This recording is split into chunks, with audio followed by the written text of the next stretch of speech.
By yes, do you mean you hit the button to go live? Is that what you mean by that?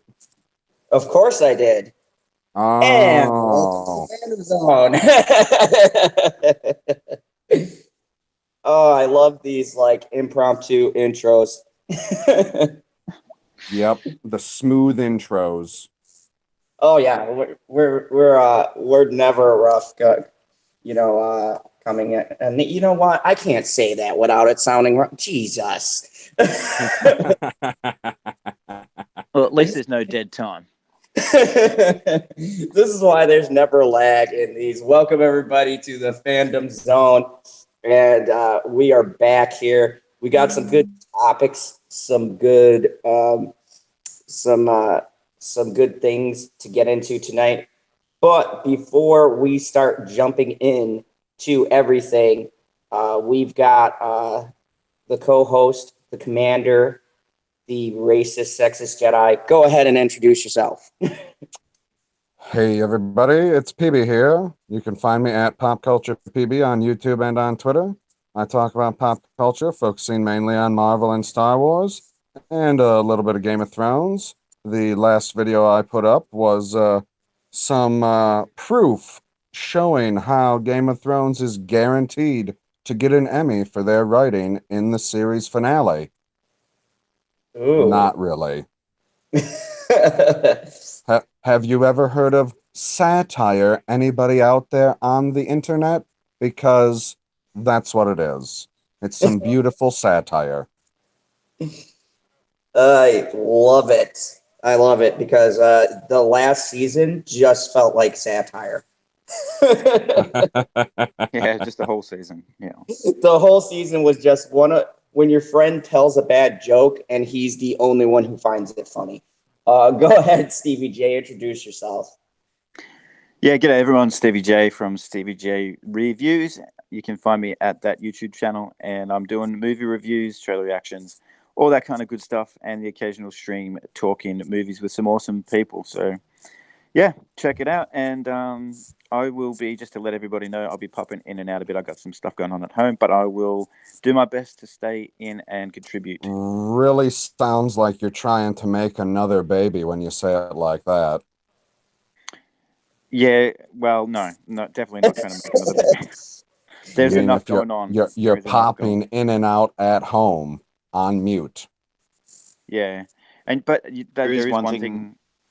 There is Oh no. Stevie, you just that And was Duplicated. freaking hilarious. I'm doubled up. No, it is It's actually funny what you multiplicity. say, and it is I feel correct because outnumbered. making a baby for me, popping in and out just the once, that's enough.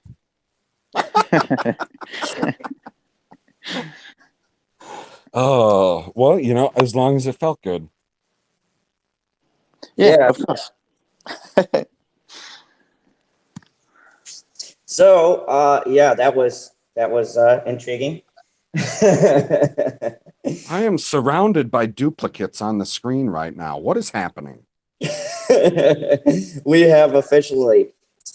Okay, that's much better. Oh, I've lost the duplicate army. Whew. Oh. Whew. That was scary. Things got wild there for a minute, didn't they? Yeah, they did. So, first off, I'd like to acknowledge the chat so far. We have Goldfinger and the Senate. The Senate is already sending super chats and just wanted to let PB know he will be sending more super chats. Oh, crikey.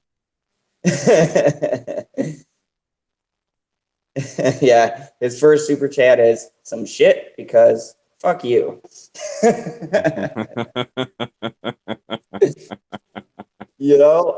that was very elegant. So tonight we got actually some interesting topics to discuss.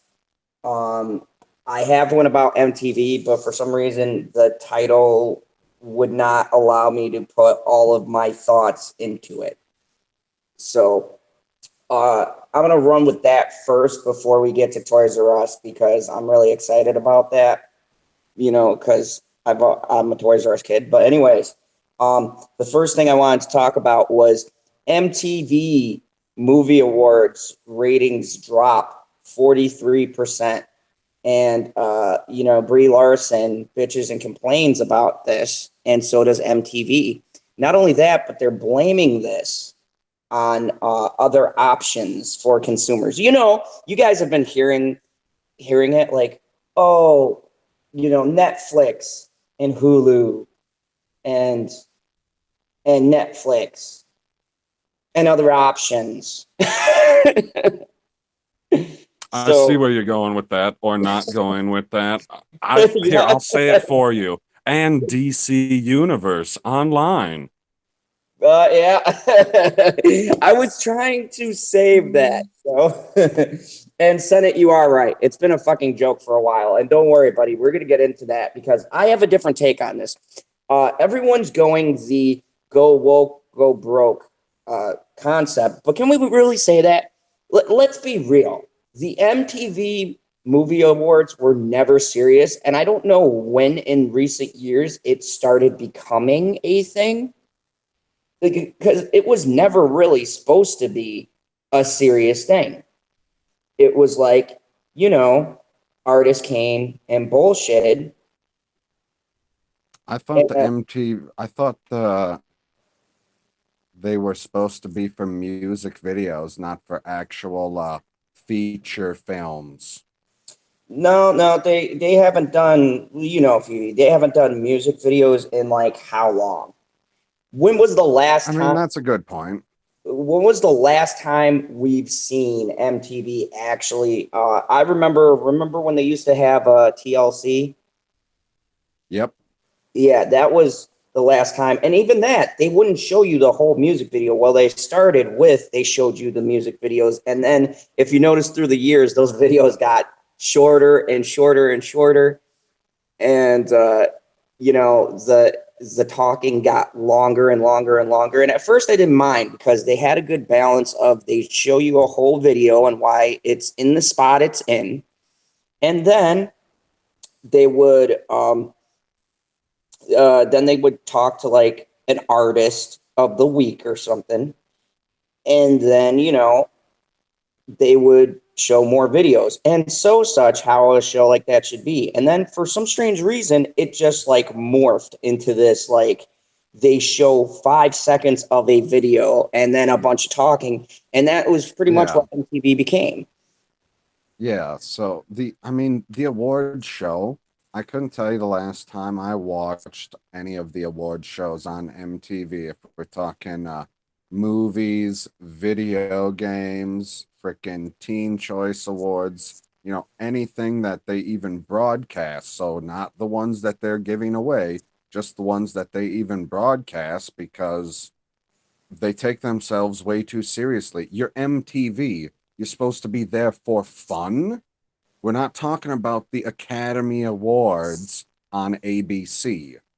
Granted, they're also kind of a joke at this point, but they were meant to be at least a somewhat serious award. Like there was some integrity behind it. It wasn't made just for television purposes. As in, I don't know how long they were giving out Academy Awards when it wasn't on TV. It was for many, many years that they were giving out Academy Awards and it wasn't on TV. Oh, And yeah. then they decided, you know what, we need to make a little money off of this. So they started putting it on TV. Because in reality, it doesn't take that much to produce one of these shows. You already have the cameramen that work for the network. They literally were in the studio right next door doing the prices right yesterday. So you're not spending any extra money on them. I mean, yeah, you're spending the money to have them there, but you're not like bringing in the world's greatest freaking cameraman. It's not the guy who went out in the wilderness with Bear Grylls. We're not going and getting the greatest cameraman out there. It's just the guys that work at that particular studio. They go, "Hey, what are you doing tomorrow? Would you like to get an extra check?" And they show up for work again. It's like essentially getting overtime. The infrastructure's already there. You don't have to build a set. I mean, they do build minor things for the performers on stage and things like that, but you don't have to build a set for like making a movie or making a TV show. It's just a stage. Shit, more prep goes into the frickin' actors putting their makeup on and their suits and dresses on than goes into actually getting ready for the frickin' show. Yeah, it used to be a lot more pageantry, and the MTV Music Awards in particular were more of making fun of the movies as opposed to actually being a serious thing, like you said. And even with the Academy Awards, the Emmys, the Oscars, those are all fucking jokes too, let's be real. But they were originally set up as a serious way to give out awards. And back in the day, they were originally, we could say credible, right? And if we're talking like Louis Gossett Jr. getting an award or something like that, like those days, when you had people who were getting awards that really deserved it, they used to be a credible source. But MTV, they're not. They've never been a serious source. And so the funny part about this article is, they've been a serious source of television that you could watch on mute. yeah, you just be like, oh, The Rock is on. Okay, you might hear what he's. Whoa. You have it backwards. I was talking about back in the day when it was music videos and I could just watch Beyonce instead of listening to her. Fair enough. But I get your point. I mean, you talk about The Rock, I talk about Beyonce. I see where your head is at. You know what I mean? Anytime I see, even if it's a commercial, I'm like, unmute, let me see what's going on here. But yeah, we have Prime Geek. We have Shellbeck, who's calling me a Kryptonian bigot. He wants. Are you? As I said, I am a turtle racist. So as long as there is a turtle, he will never have a wrench. Fair enough. But what if he comes on as just a Jeremy clone? Then maybe, because I don't mind Jeremy clones. so if the picture shows a Jeremy clone, then he can have a wrench.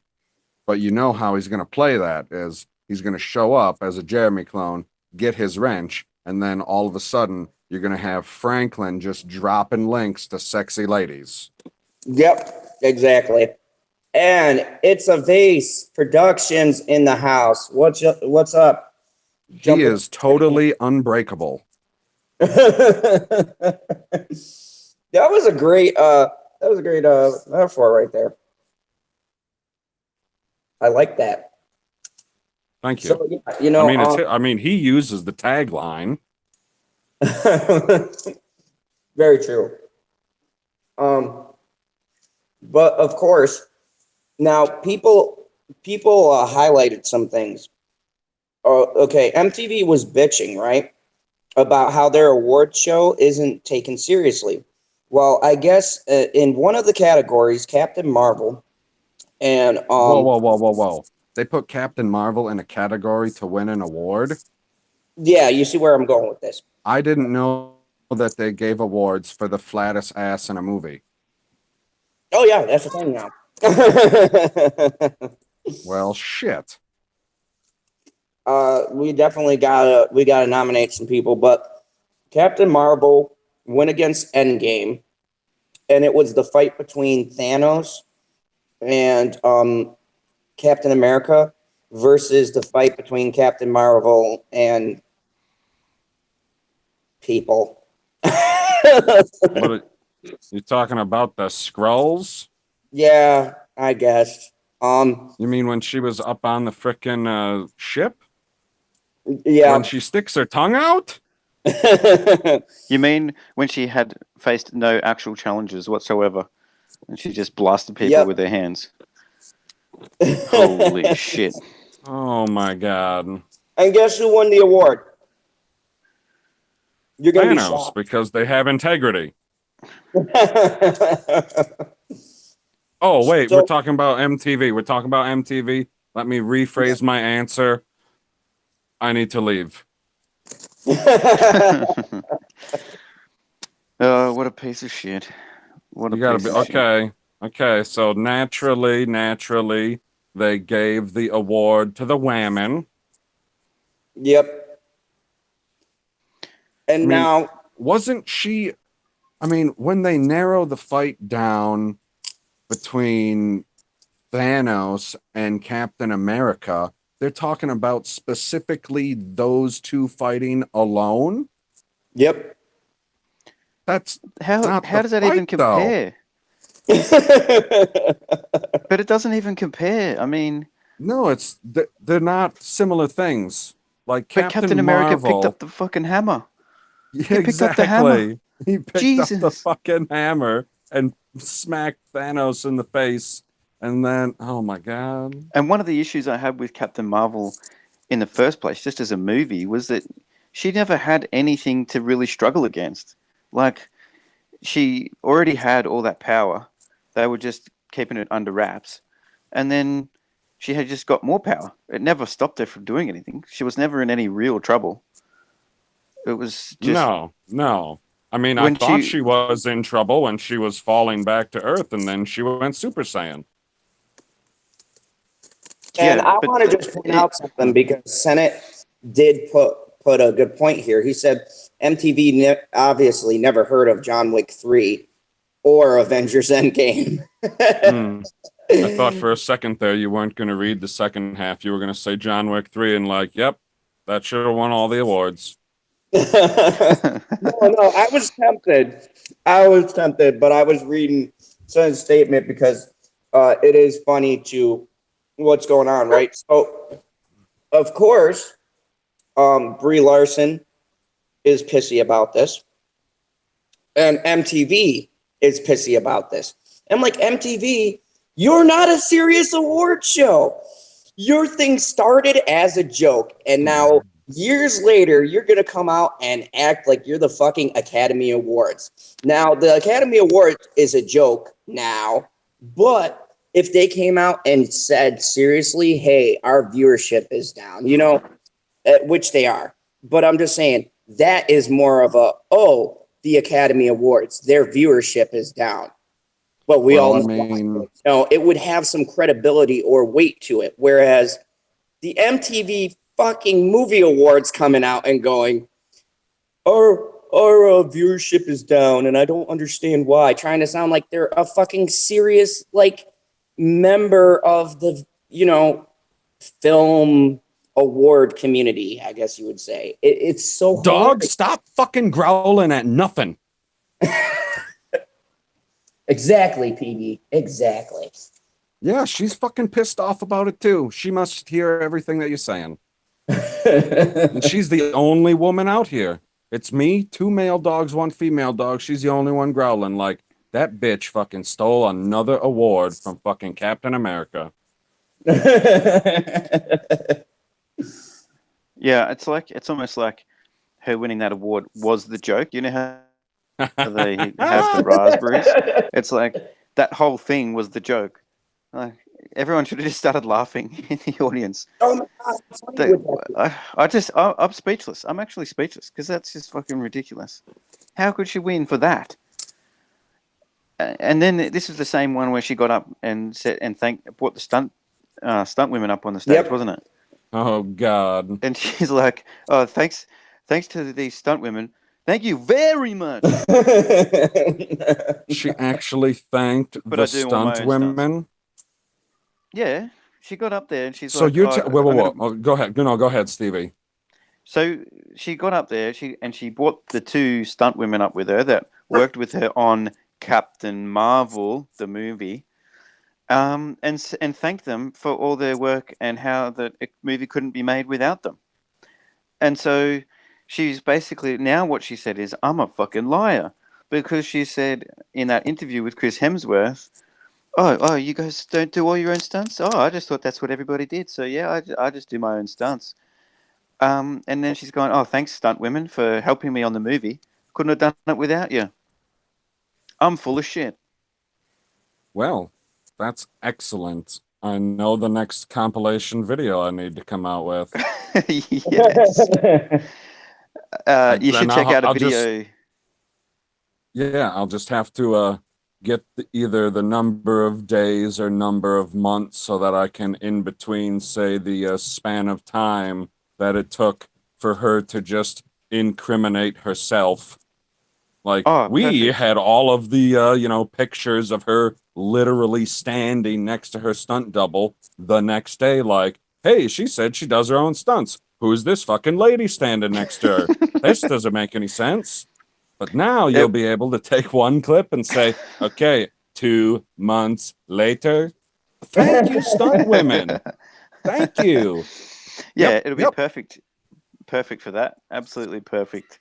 So- John Talks did a good video on it as well. He just basically, it was like a 1 minute video of just cutting back and forth from I do my own stunts to thanks stunt women. I do my own stunts to thanks stunt women. I'll have to check that out. He does some good stuff. And just to get to our chat, we have those two bald guys in the chat. I was wondering why I was getting a glare off of my chat. So, You also, skipped we got the ancient one in here too. oh yeah, the ancient one is in here. There he is, right there. Sorry, ancient one. My thing, I got that problem where my thing jumps now. I hate that. I got that Getting problem up. where my thing jumps. Oh, you sick sons of a bitches. I mean, come on. You said it. You could have said the word chat, but you decided to say thing. Like Fair you could have enough. made a I DC really did pun want and could have said swamp thing. Okay. The chat jumps, and I got to scroll on my computer back up because I got to be super specific with you sick-minded individuals. That is mostly true. So yeah, I just wanted to kind of finish this off because this is just our starter. And I got one quick super chat, one Go Russian ruble, fiddlesticks. Continue. Who said That was that? from Goldfinger. That's from Goldfinger. Goldfinger, buddy. That's hilarious. I can't, I just love this. I can't wait till I get super chats and they're like, where can we ship a camel or something? Get random shit. Like, what are your super chats? I got ruples the other day.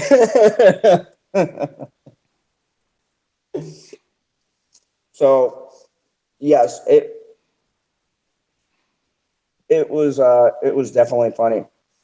But it would be interesting to see the process, like the individual people that voted on this award and what they were specifically looking at in the movie and why they said, okay, well, there's 5 movies for best fight and we're ranking them 1 through 5 and then or 5 through 1 so that you can add it up and highest score wins or whatever. If you do 1 through 5, lowest score wins. You can do the math whichever way you want and just see why. Just to ask one person, why would you have ranked this fight higher than the other one? Because there's not a single thing that I see in the Captain Marvel fight. It doesn't have good choreography. It doesn't have good storytelling. It makes the character look ridiculous when the entire movie she was being serious. Like the whole movie, she was the serious character the whole way I was just through. gonna And then say, in that fucking scene, she decides to blah, blah, blah, blah. I was just going to say, all of those things that you said are absolutely spot on, and it also doesn't have any good acting either. No, that's why when you said that she won the award for best fight, I thought you were going to say it was the one between her and Jude Law at the end of the movie, because at least Jude Law has some decent acting, and then he gets blasted. Yeah, I mean, because I guess they were going for anything that qualifies as a fight. And let's be real, anyone who objectively viewed that, really, how many fights were in that movie? There was probably, I remember maybe 3. Yeah, maybe 4. I'm seriously many. asking because I've saw it twice and I've already wiped it from my memory. So Yeah, So- I hear you.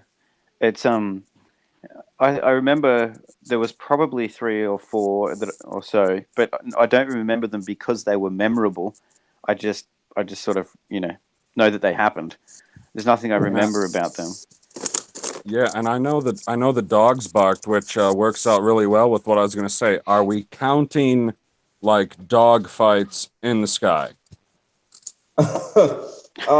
no, we're just counting like regular, good old fashioned hand to hand combat. I actually thought, as Excellent. far as being interesting, the fight that she had with that old lady scroll on the train or whatever was probably more interesting than the other ones. Just because of the way that it was set up with the little old lady. That was probably the better one for me, but that still wasn't mind-blowing. It was just probably the best one. That chick has some skills. Yeah, I mean, and Brie Larson's stunt double did an amazing job. I mean, when she assaulted the elderly, that I looked at the screen and I go, now that's my hero right there. I want someone who beats the shit out of old people. That's like, okay, we joke about it, but that's like me going, I'm a serious practitioner in martial arts. And then I show clips of me just beating the shit out of my kids in the dojo. Do you want to have this to beat kids up? And then I just show me doing a flying sidekick into a child. Be like, come to my dojo. That's like... That would be a funny clip to see, by the way. I might do a side-by-side contrast and then like keep on cutting between the Captain Marvel old lady fight. I was toying around with that after I heard this. Yeah, that would be good. Yeah.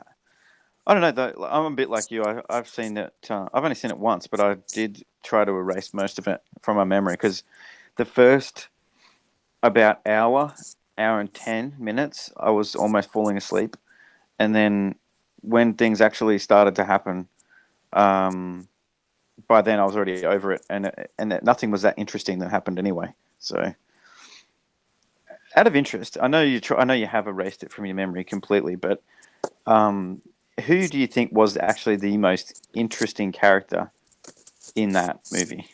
The cat. Yeah. Love.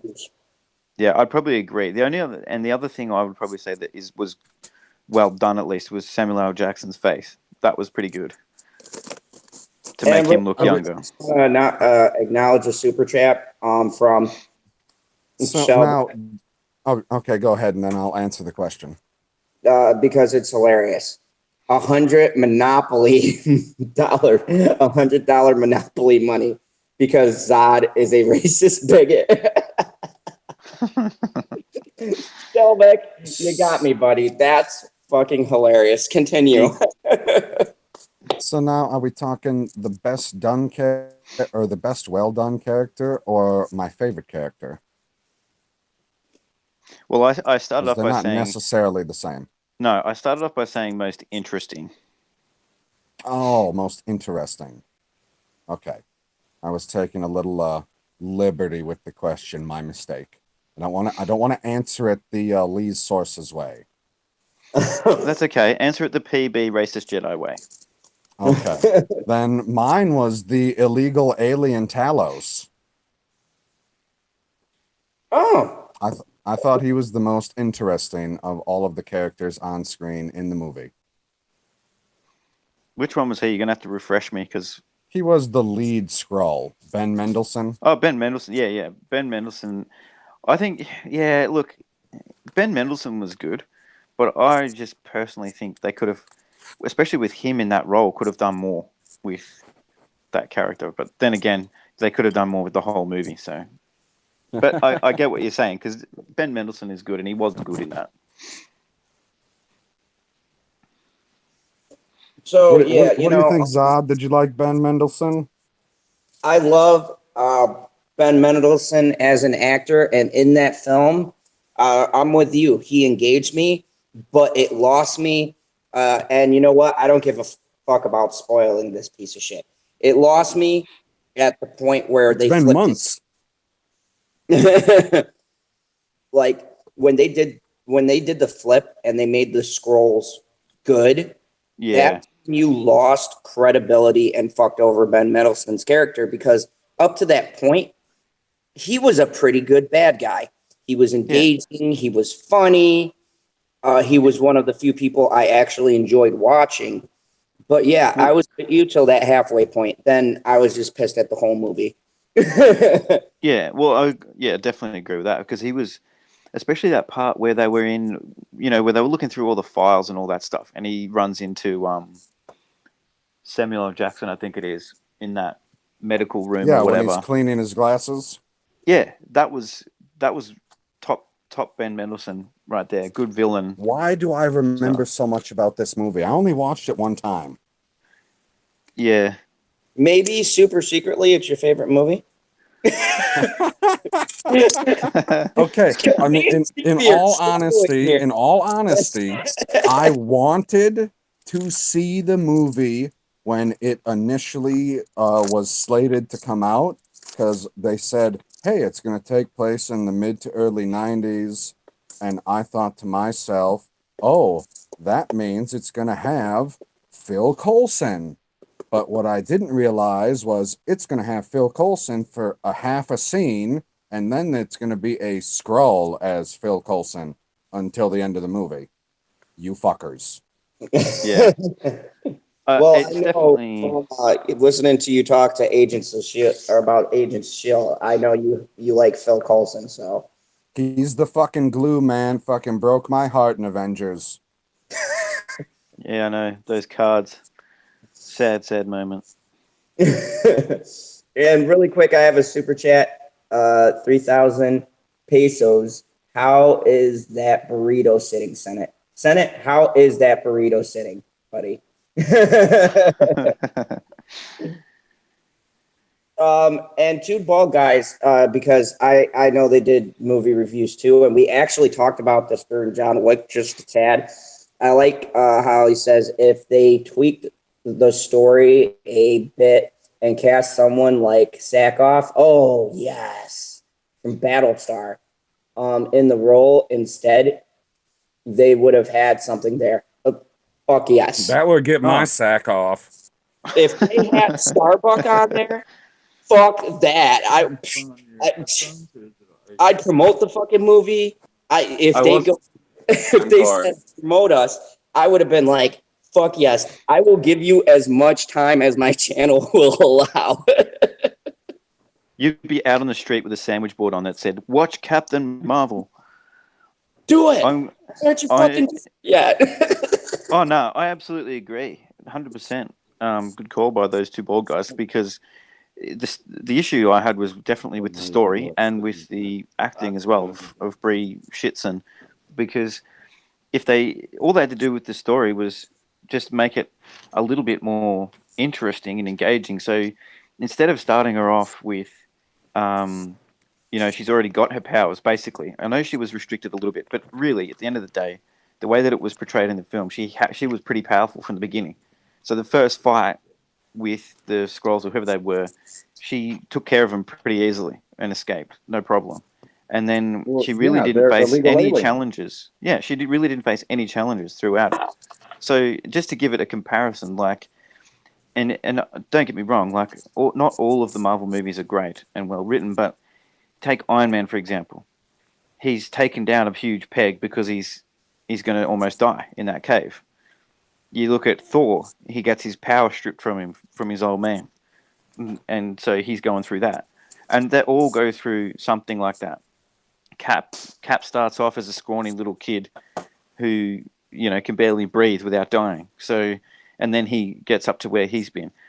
But with Captain Marvel, nothing ever happened. She never went through any real struggle that made it inspiring when we saw all her full powers come through. Nothing at all. So it just made the whole thing flat for me. And in all seriousness, too, I want to just add on to that point, Steve, because you are absolutely correct. And I just want to say, everyone knows how on this channel and across multiple streams, everyone knows how much I love Brie Larson, and I'm in her corner. I constantly say how much I love her as an individual. But no, God, I can't even fucking say that with a straight. Yeah, you can't she even finish the needs to sentence. use the metro system on the front end of the bus. That's how you say that, General Zod. She needs to go play in traffic. Is that what you mean? Yes, just like in dodgeball. You can dodge oncoming traffic. You can dodge a ball. My whole thing is this. I hated admitting this on my review, but I did. I was fair. I said this movie, even with Brie Larson, because when her acting was there, it was there. Like the scenes between her and the girl were actually good, decent acted scenes. There were like legitimately chemistry, and you saw Brie Larson actually have a fucking expression on her face. And see, if they wanted to go for something, which is, and I argued with tons of people to go, well, she's got a serious look because she has no emotion. I go, you can show no emotion without having the fucking Terminator look. You can express a lack of emotions by doing other things. She doesn't have to be, a fucking T-1000 all the time, Yeah. You could. Whoa. That was one of the things that it reminded me of. Stop disparaging Robert Patrick's looks. Or Arnold's looks. My mistake. But he's got much more of an ass. It's 100% right there, because one of the I know he was a bodybuilder. When I saw it, I thought it really reminded me of Terminator 3. With the chick as the Terminator. You remember that one? She was... And I remember watching Captain Marvel thinking, this is like Terminator 3. She's literally not giving any facial expressions. She did pretty well in that, like you said, in the scenes where it was her and the other chick. But there was, throughout all the other scenes, she could give more expression than what she gave, for sure. Now, it could be, just in fairness to her, because I know you love Brie Larson, so in fairness to her, it could have been it could have been partly the direction as well. I mean, to me as well, at a certain point, you have to, as an actor or an actress of that caliber, and I'm doing air quotes, that caliber, you have to be able to add your own flavor to the role. But at some point, maybe the direction wasn't good either, where they said, they could have said to her, you know what, someone go out there, slap her in the face a few times and make her look either even more angry or make her cry. I don't know, do something to just change up that facial expression. Are we talking about Captain Marvel? She either had a straight face, or she either had a really straight face, or she had a "you're a dickhead, Nick Fury" face. Hello, Terrence and Mad Squirrel.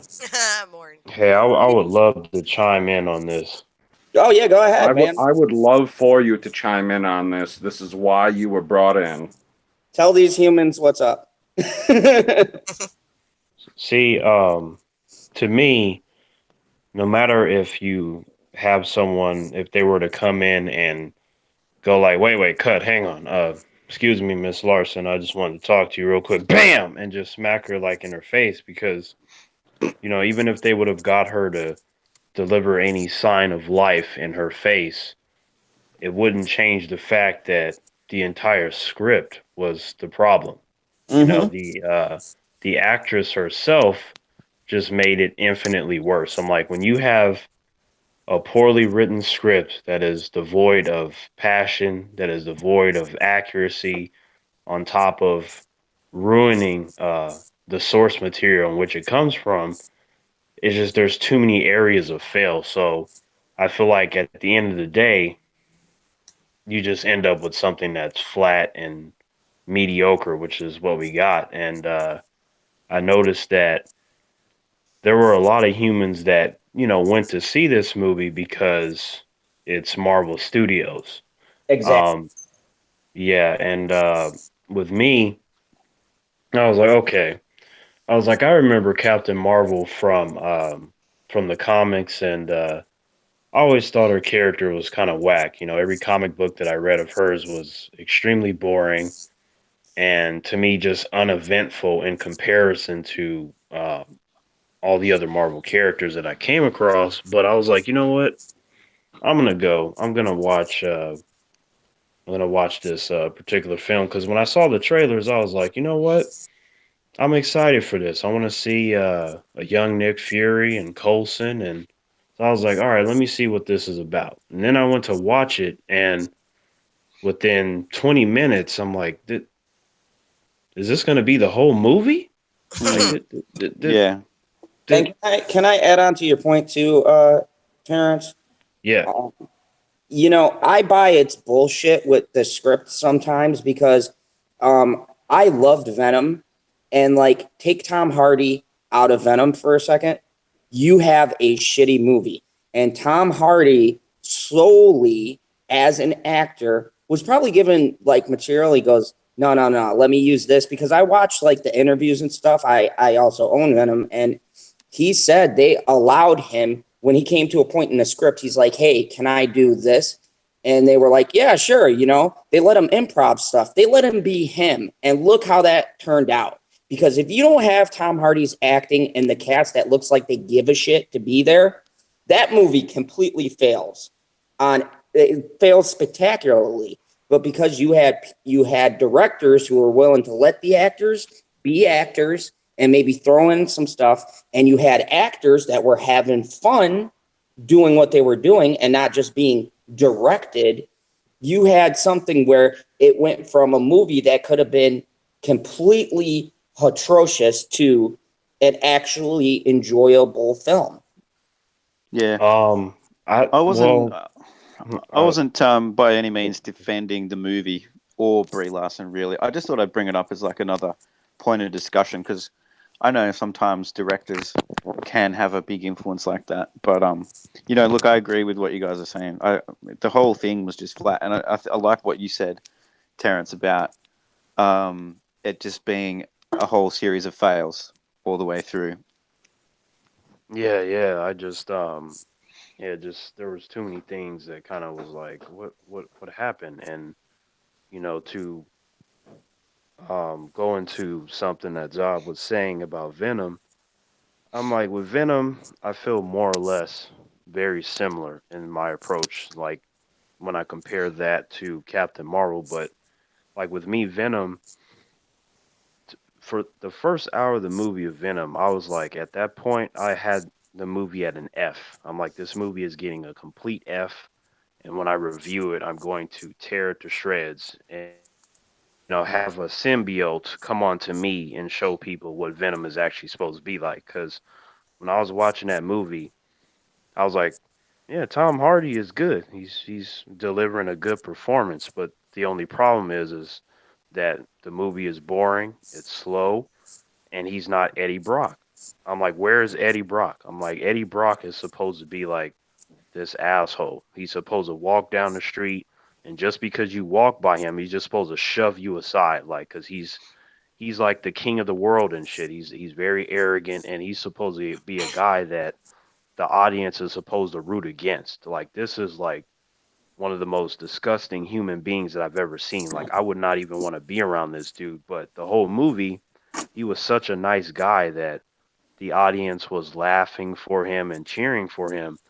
And I felt that as well, and to me that was just a huge mistake. I'm like, no, like why is everyone acting and responding like this to this character? I was like, oh, that's because they made him likable. I'm like that no, no, no, no. I'm like it's one thing if like, he were to grab somebody and the symbiote like rips somebody in half or something like, they can cheer for that, but it shouldn't be that they're wanting that character, that person to be a certain way. So I was like, okay, that's wrong. I was like, the most accurate thing in this movie is the way that Venom looks, minus the spider emblem not being on his chest because apparently Spider Man doesn't exist. But I'm like, these characters are not doing what they're supposed to do. I'm like, how is it that Venom is telling Eddie, you should apologize to your girlfriend? I'm like, he wouldn't say that. Like, Yeah. especially like after she, left him over something small.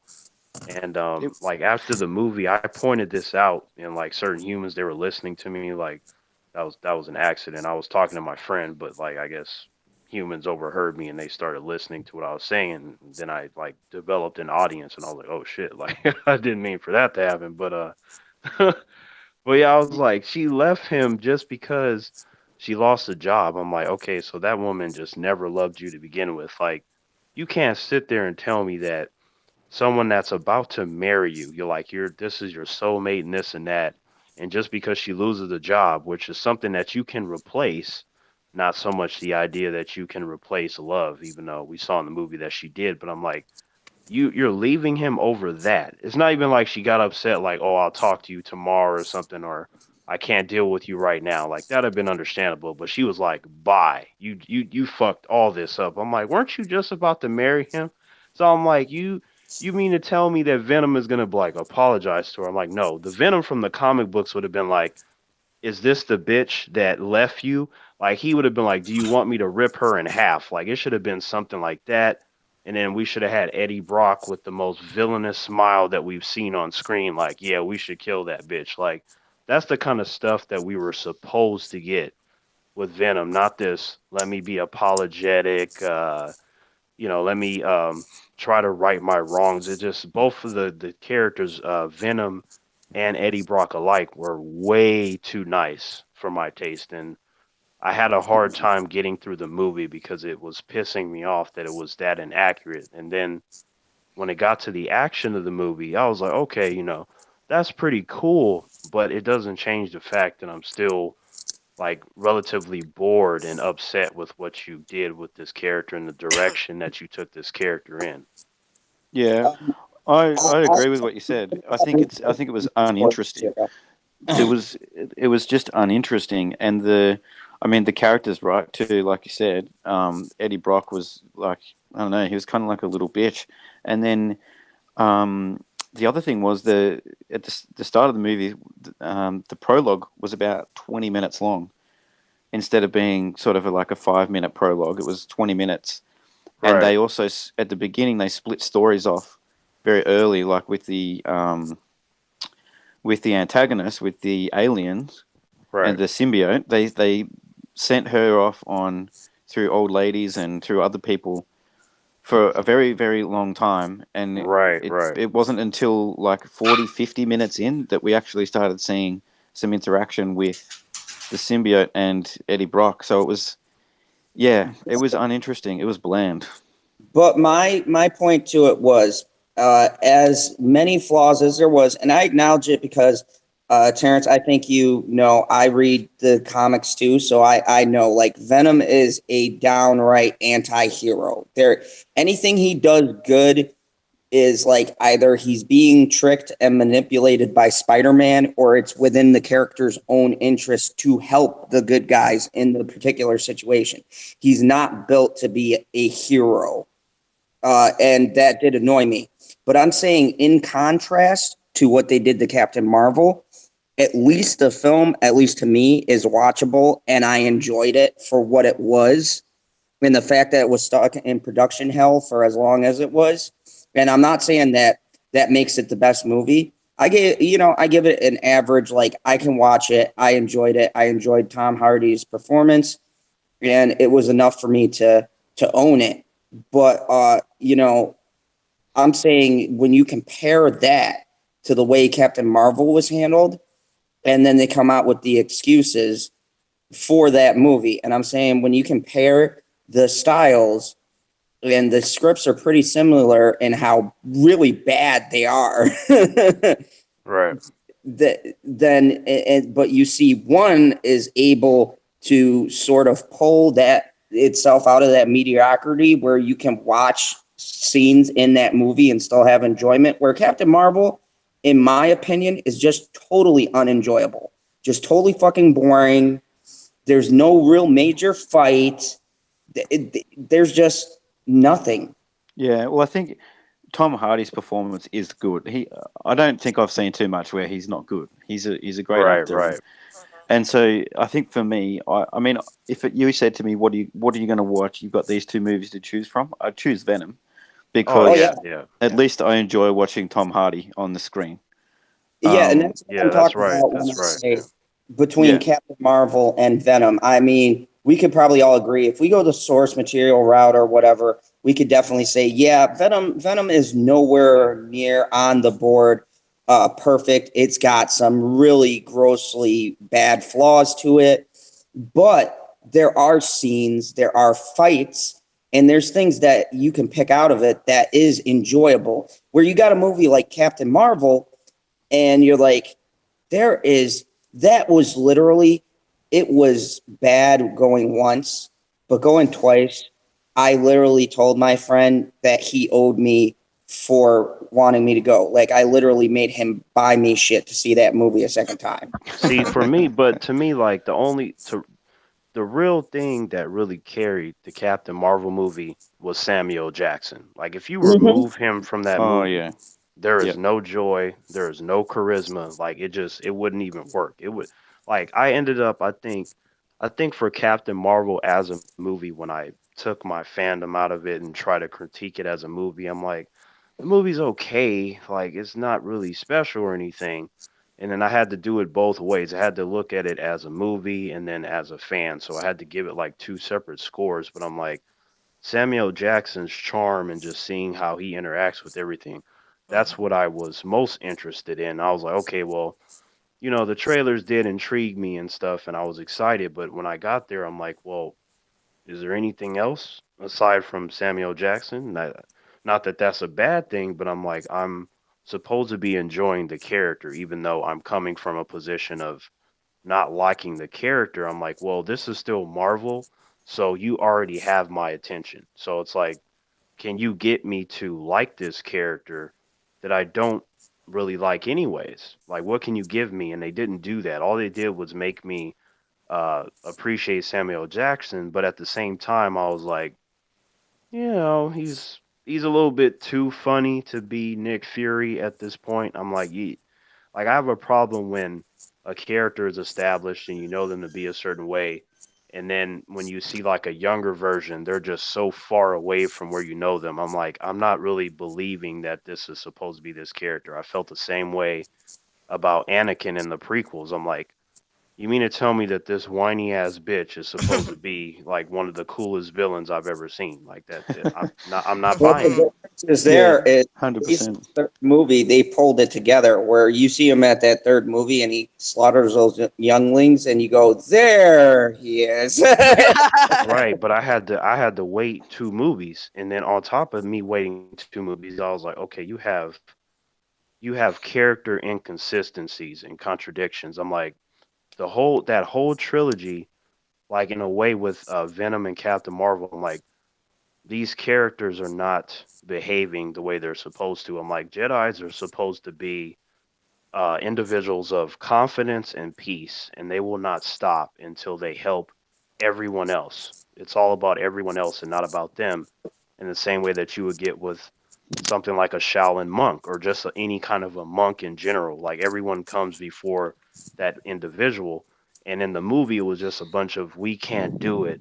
Uh, they seemed afraid, and there was just this quickness to give up. Like that's why that scene rubbed me the wrong way, where Yoda decided to leave because he fell down. I'm like, whoever wrote this, I need to smack him because I'm like, Yoda wouldn't do that. I'm like, Yoda would have been like it. Like if I were in charge of that script, I would have wrote it as, they're fighting, And then sure, Yoda falls, but then he flips back onto the canvas and he's fighting Darth Sidious. And it's like, okay, you got to keep in mind that neither one of these characters are supposed to die because we see them later. So by default, they're automatically going to be safe no matter what scenario you put them in. Like it should have been like Yoda about to kill Darth Sidious, and like every single stormtrooper from every end of the galaxy just shows up and they start shooting Yoda, and then you have Yoda just like deflecting all the blasts, like choo choo choo choo choo choo, and he's just blocking them, and then at the same time, he has to deal with Darth Sidious, and he gets overwhelmed by sheer numbers, and then he falls back and flees. I'm like, that'd have been more realistic. It's like, okay, he went out fighting, and he just couldn't handle all those forces. Like, no one's perfect. There is strength in numbers versus I'm going to fall down and then retreat. I'm like, do you know how many people are depending on you to beat this man? And it's like you just were in a position to where you could have continued and you decided not to. And Yeah, I had a problem with that. I reckon you're right too. I agree. And they could have the other thing they could have done as well is just as an alternative is if like same sort of scenario, but if the reason that Yoda had to leave and not kill Sidious was because it would have meant he had to sacrifice other humans. So if he had to sacrifice other people to kill Sidious, is in collateral damage or whatever, or they had some significant hostages or something, and then he left after that to fight another day. But the way that they did it was just like he lost, and then he just left, and he was gone, and Right. it was out of character for him. But they Yeah. also rushed, like it was we were all waiting to see Anakin, and I really would have preferred it to happen earlier because of that bitch ass performance. But um, we were all waiting to see Anakin turn into Darth Vader, and they had 3 movies, and they rushed it in Revenge of the Sith. I it was probably my favorite prequel movie, but I do feel like they just went a bit quick with the transition.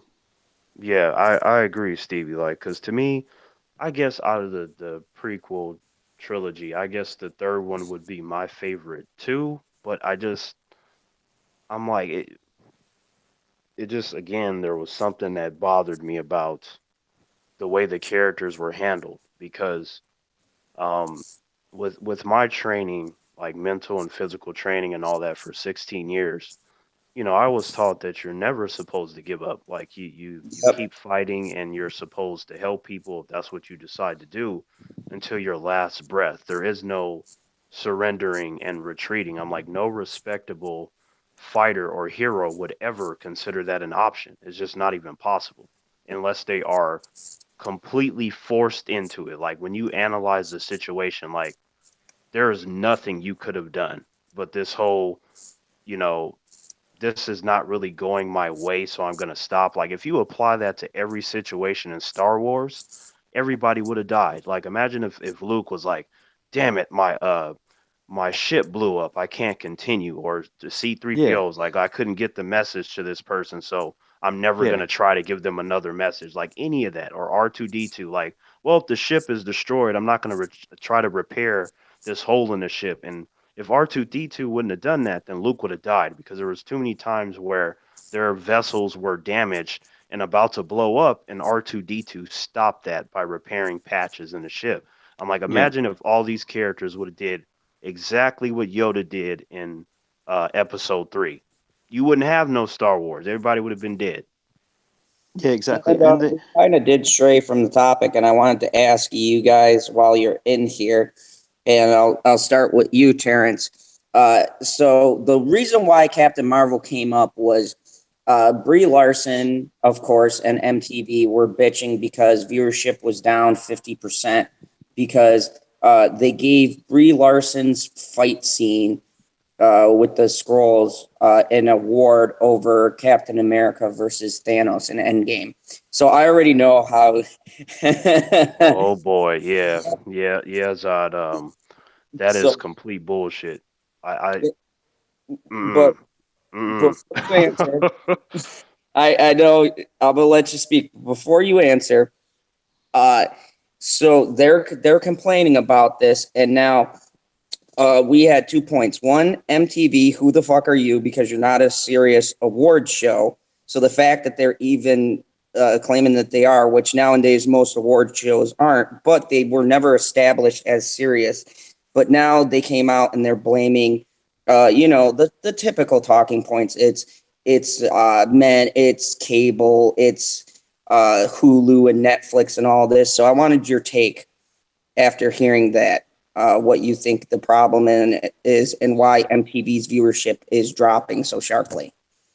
Well, I mean, it's many What? things. Number one, the MTV Movie Awards is not a respectable award show for TVs and movies. It's really not. Like even though a lot of the I guess what you can call the moviegoers, even though they get to make votes, it's not like it's the Oscars. You know what I'm saying? Like the Oscars, when it comes to movies, that's like the best place you can be. Like when you win something there, it really matters because the individuals that are on that panel, they always look at specific things. They don't care about popularity and how much money something made. Like they're specifically looking at quality performances that most people don't know because most people will go to see the main ones, like the main blockbusters that you would hear everyone talking about, not like this movie over here where this person literally did something amazing, but because it's not a blockbuster, nobody cares. In the case of Captain Marvel, blockbuster, Marvel movie, everybody knows what it is, whether they like it or seen it or not. But in the context of that movie, I'm like, what fight scene warrants an award? I'm like, there were no fight scenes of worth. I'm like, Captain Marvel beat everybody in like 2 seconds. There was never any time where she was struggling. The only struggle that she had was when she had those metal things on her hands and she was trying to get out of it. But that was only because she didn't know quite yet how to use her powers fully. But I was never once in the film scared that she was gonna die or something. Like she just kind of was smacking people around and then was like pew, like a little tiny blast, and they were just dead or something. And the scrolls were a joke. So I'm like, and then you look at the end fight scene of the movie where you had Jan Rog versus Captain Marvel, the dude that taught her everything that she knows. I'm like, so you mean to tell me that a person, your master, your instructor, doesn't last 2 seconds against you? It's like, even with her powers, knowing that, he wouldn't be able to handle the power, like on a physical scale, when they're going back and forth in the fight, like he should be able to last longer than that. It's like, I trained you, I know everything that you're going to do. But instead, it was like, pew, just a little blast. So I'm like, what award do you deserve? So I don't care what scene it is. It doesn't compare to like Captain Marvel or excuse me, Captain America versus Thanos. I'm like, that shit was just, I'm telling you, Zod, when I was in the theater, it was one of those things where I was sitting back because the 3 hours, I just, my brain was in overload. I'm like, they're doing so much shit that I never thought I would see. So I was getting surprised left and right. And when that Mjolnir came out of nowhere, like boom, and it hit Thanos, and then you see it fly back, and Cap caught it. I don't think I've ever jumped out of my seat higher than that. Like I was damn near hitting my head on the roof of the theater ceiling. Like it just didn't make no sense.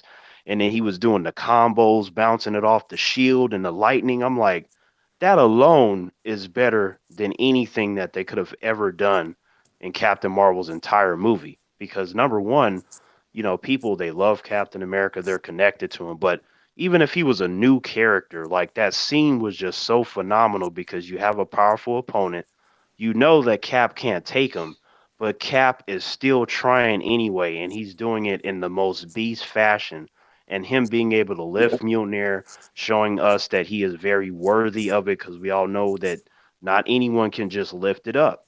So it's just like, and he was just casually doing it. I'm like, so you mean to tell me that that doesn't deserve an award, but Brie Larson with her stunt double, or I'm sorry, two stunt doubles, can get an award for fighting a leprechaun that didn't do anything except make jokes the whole movie. Like that don't make no sense to me.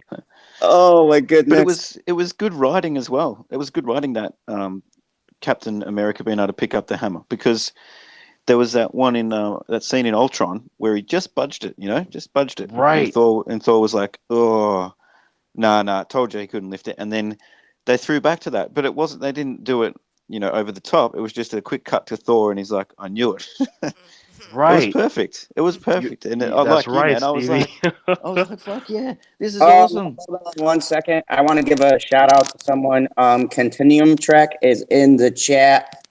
He's got great content. Mad Squirrel dropped the link there. Make sure you go sub to him because I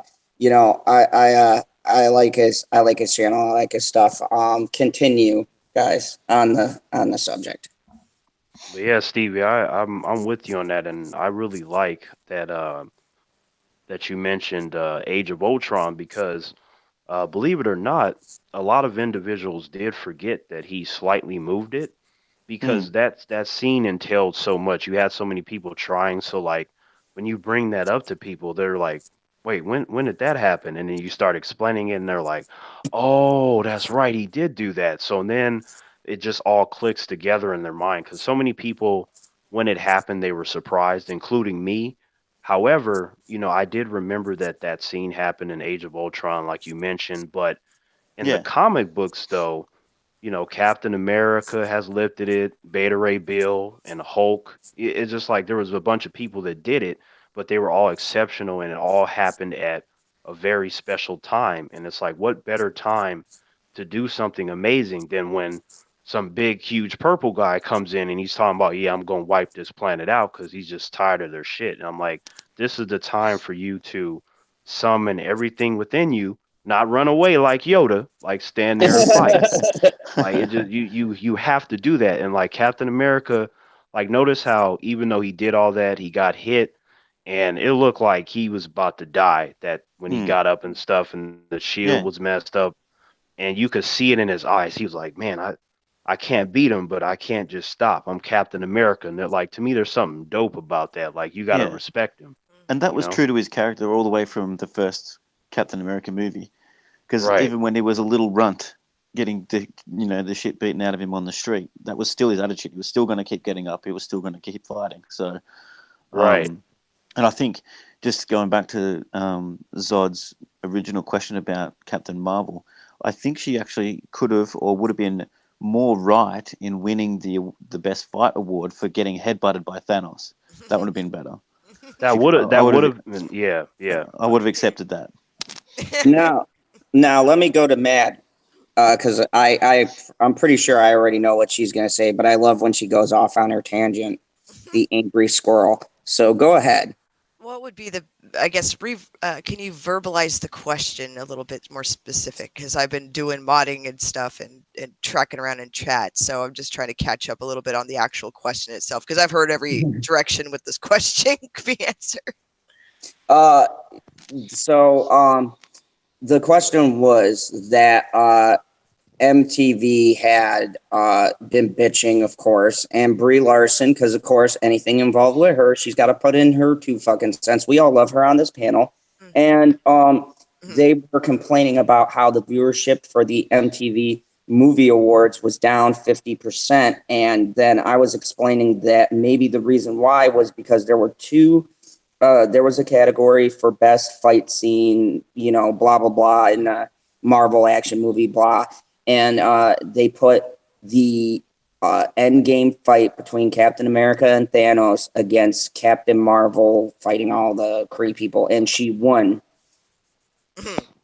Well, So, well, okay. I think the reason why MTV's viewership is down is because MTV is no longer MTV. It's some other crap network. It's kind of like, I remember when they used to play nothing but music videos and maybe a couple of shows here and there. Like they had a lot of like early, I'm talking like way back in the day. Like they used to have like actual TV shows that were relevant or like, to the audience, like teen audience, I guess. But now it's just bullshit. I know that they've been struggling with their viewership now for a long time. So the Yep. MTV Music Awards or Movie Awards or whatever award ceremony they have, their ratings have been like, sliding for years because the network sucks. Like I don't want to have to go to MTV2 to watch music videos. I think that's absolutely ridiculous.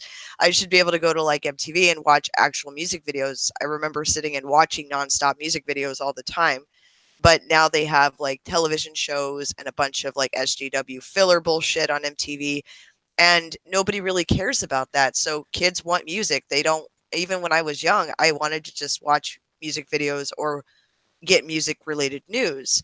I didn't want to watch a bunch of Hollywood bullshit, and it's kind of gone in that direction. So I wouldn't necessarily blame Brie Larson for that, even though she is an ass. I would say that, in the end, she's just part of that corporate machine that's taken over MTV throughout the years. And I No, they're blaming everything else. They're blaming Hulu and Netflix and cable. Oh, whatever. Okay. MTV has sucked for years because they stopped focusing on the music and the artists and started focusing on making cash off of like social issues and reality-based TV shows that suck. And that is their own programming fault. Like, fuck you, MTV. Get your Yep. shit together. That's your fault. You burned your own house down and now you're bitching at the neighbors who have a barbecue grill. Fuck you, dude. Okay. Right. Yeah, how you gonna do that? It's like that's so random. They might as well go, this is 7-Eleven's fault because it's Right. free Slurpee Day. That's why And they nobody watched it. Like, I wasn't even gonna curse, but they make me curse because I remember watching music videos and like really loving because I could leave on the TV, dude, and they would play music videos all day. You might get some news in there, or when they used to have MTV News that was actually relevant, and now it's just pablum, and they are not taking advantage of that. They used to have like a, what do you call it, like a monopoly on music television, and now yeah. they don't, and now they're upset because they actually have to work. I'm sorry, I didn't know you had to work today. Like, come Yep. on, man, grow up. The internet is going to take over. That's why all these corporations are going after YouTube. I could argue that as well, is because they have too much competition. So the less competition they have, the better off that they're hoping they can retain money again. But when it comes to MTV, though, they've been sliding for years, and this has nothing to do with like other networks. They just suck at being competitive. That's all. You're right, Mad Squirrel. Perfectly said. They just suck at being competitive. I'm like, what do you have on that network that is of Hmm. worth? After all these years, what do you got? They're like, well, man, what we could do, like, we gotta get Zachary Levi on here with Shazam and stuff. I'm like, that's cool. I like him, but I still don't care about the awards. Oh, what we're gonna do? We're gonna Hmm. make Captain Marvel recognizable. If you think that that's gonna help, then hmm. Yeah, and I'm. that is Terrence, that is the perfect reaction. Hmm. the summary, the summary right there in one little phrase. Mm. So, um let's move on to my next one because this is actually a source of joy. I'm gonna say I'm gonna just disclaimer this right here. I have a bias because, and I'm sure all of us who were a kid growing up in this bias with this store will have this bias. But Toys R Us is Mm. making a comeback. Hmm. I was watching SC reviews. They're under another subsidiary, but they're now opening chains and doing different marketing. They're going to try to also do things like through Amazon and things like that. But I want to go down the line of the panel here and get your ideas about Toys R Us making a comeback. And I'll start with you, Mad. I think it'll be great. I know they were talking about renaming it at one point to Jeffrey's Toy Box instead of Toys Yep. R Us, and I'm okay with that. I will be interested to see how they revitalize this under that brand of Toys R Us and kind of run in that direction. Maybe modernize the type of what they offer in stores. And I think there's a lot of possibilities with toy stores because I mean you heard about FAO Schwartz downtown, like Central, what do you call it, downtown New York, Yeah. Times Square. They closed FAO Schwartz, and I was like, oh my. And that was like I mean, these are retail chains, but retail chains are in this. You have to offer something in retail chains. Most of the time, I would say experiences are what you can sell.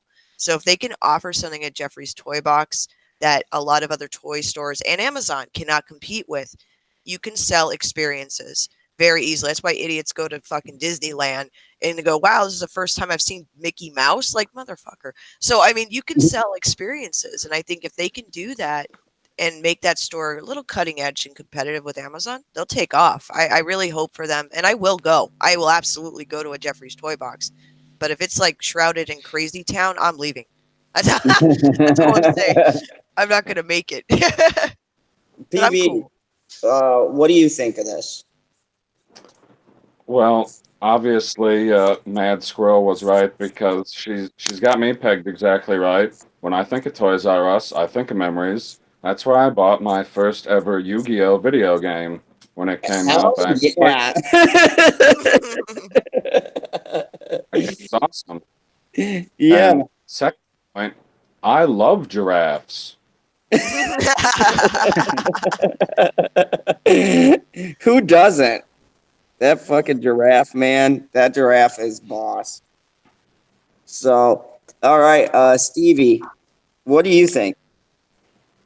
Yeah, I suppose if they can, like Squirrel said, if they can revitalize it in some way and make it interesting. I also, for me, I could, do with a bit of a price drop because they were always a little bit pricey in my view, and because I got 3 kids, tends to cost me a lot anytime I go there. So if they can revitalize it and maybe just drop the prices a touch, I don't know how they do that, whether that's through online stuff or another way they can just cut the costs a little bit. But yeah, I mean, I'd be happy to see it come back. It was always a good place to go as a kid for sure. Like they've always had the best sort of stuff in there, whether it be lightsabers or it be Transformers, whatever the toy is that you're after. They've always got it. So yeah, I'm a fan of it coming back. I just hope they can cut the prices and just make it a little bit interesting in some way. And I'd like to point out 2 things that you said that were important. One One was, is his crotch. He's always pointing down at his crotch. yeah. Oh, I'm just saying, there's a good reason to kneel. Anyways, one, price point. Oh, hey, Mary. Mary's in the chat. Hi. Ad stick. Wow. That was like 2 drop-ins. I just looked at the chat and I was like, whoa, Force Ghost and Miss Mayhem herself. But anyways, to one point, price. Yes. I think everyone can agree on the panel. Those fucking prices were so ridiculous. And don't get me wrong, when you're a kid to when you're adult, when you're a kid, you're just like toys, right? You're like, Mom, buy me everything. And then when you're an adult, you're like, holy shit, Mom would have to pay that much for this.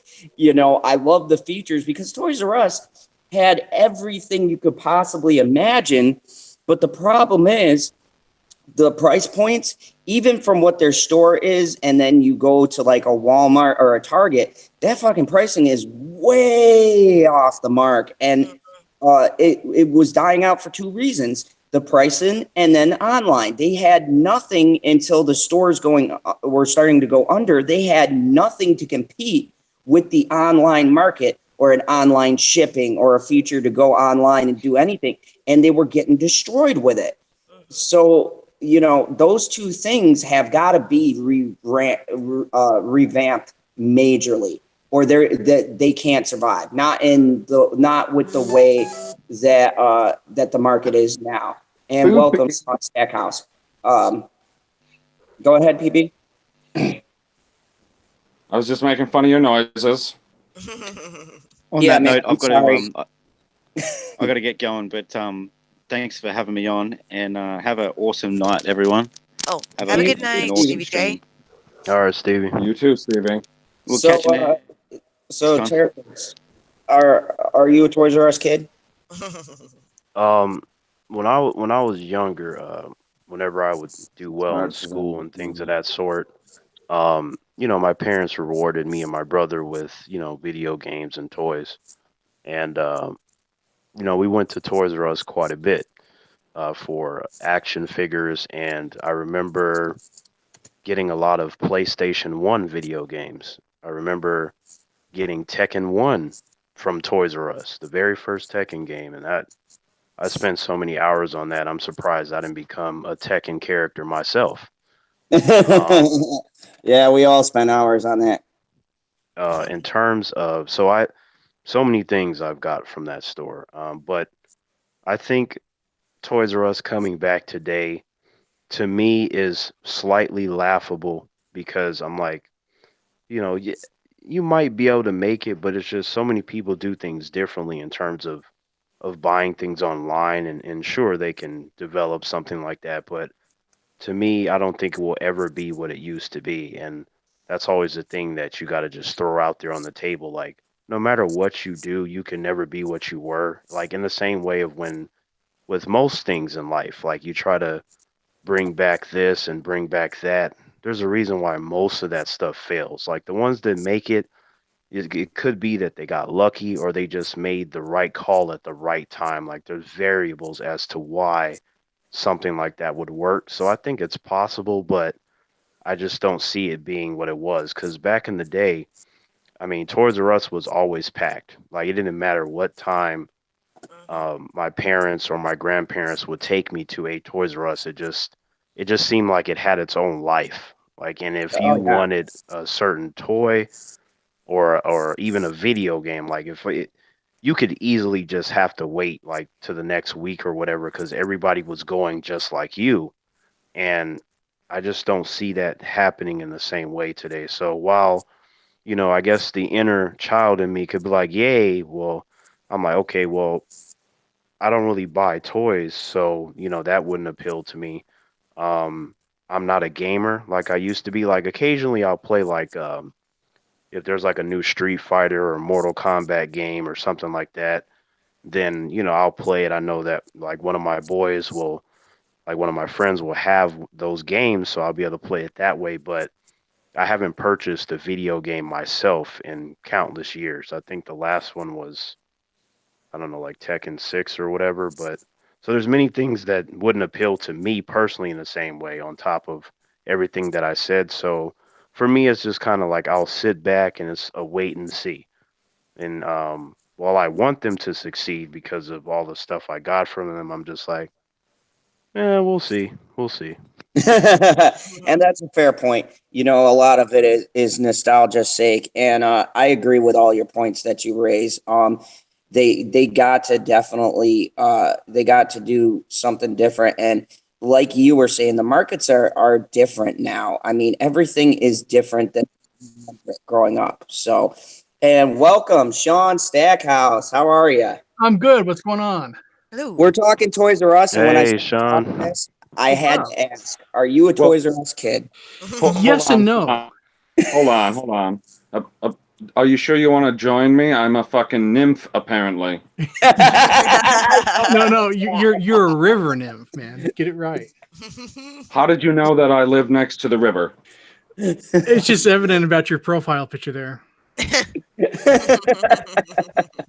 You look like a river fairy, PB. Well, I went outside and took a Aw. picture.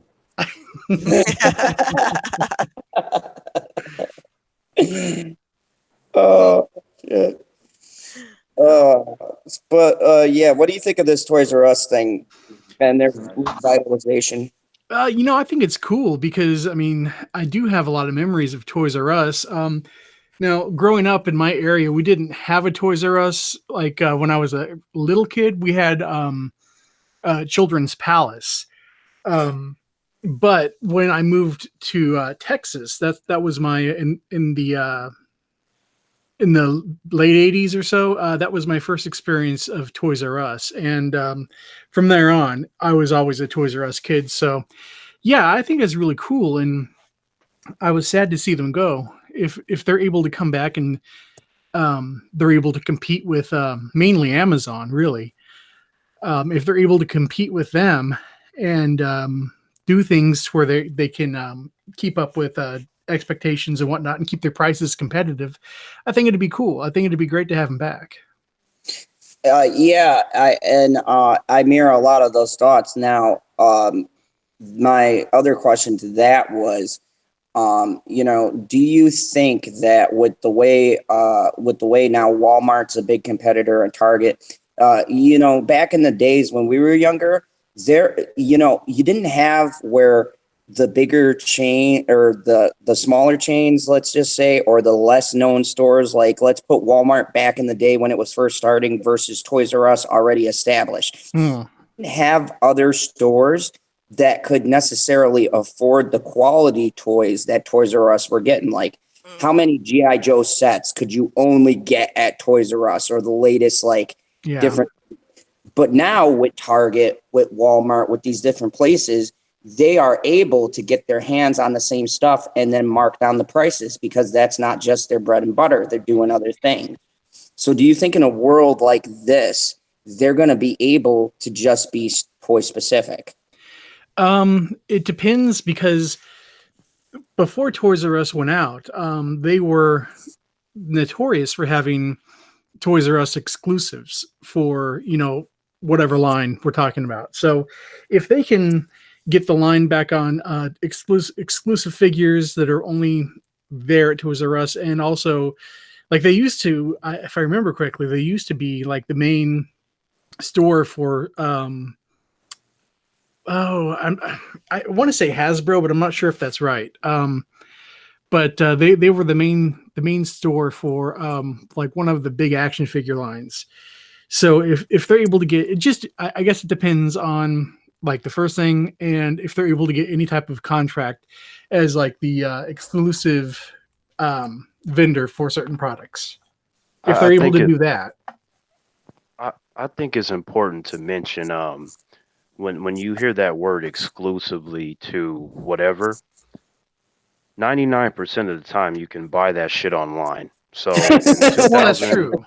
in 2019, that will not fly like in a way that it might have in like the 90s and the 80s, because back then, you didn't really have like social media popping the way that it is now and stuff, and you really did have to go to certain cities and stores to get certain items. But if I see a commercial and they're like, "Come to Toys R Us to get this special Green Arrow toy," I'm like, I will go online and get that same Green Arrow toy, probably for cheaper. Like, Well, I, I see what you're saying, but it just depends on how they approach it. Because if they approach it like, so if these exact toys are going to be available on Amazon, then they're going to get crushed.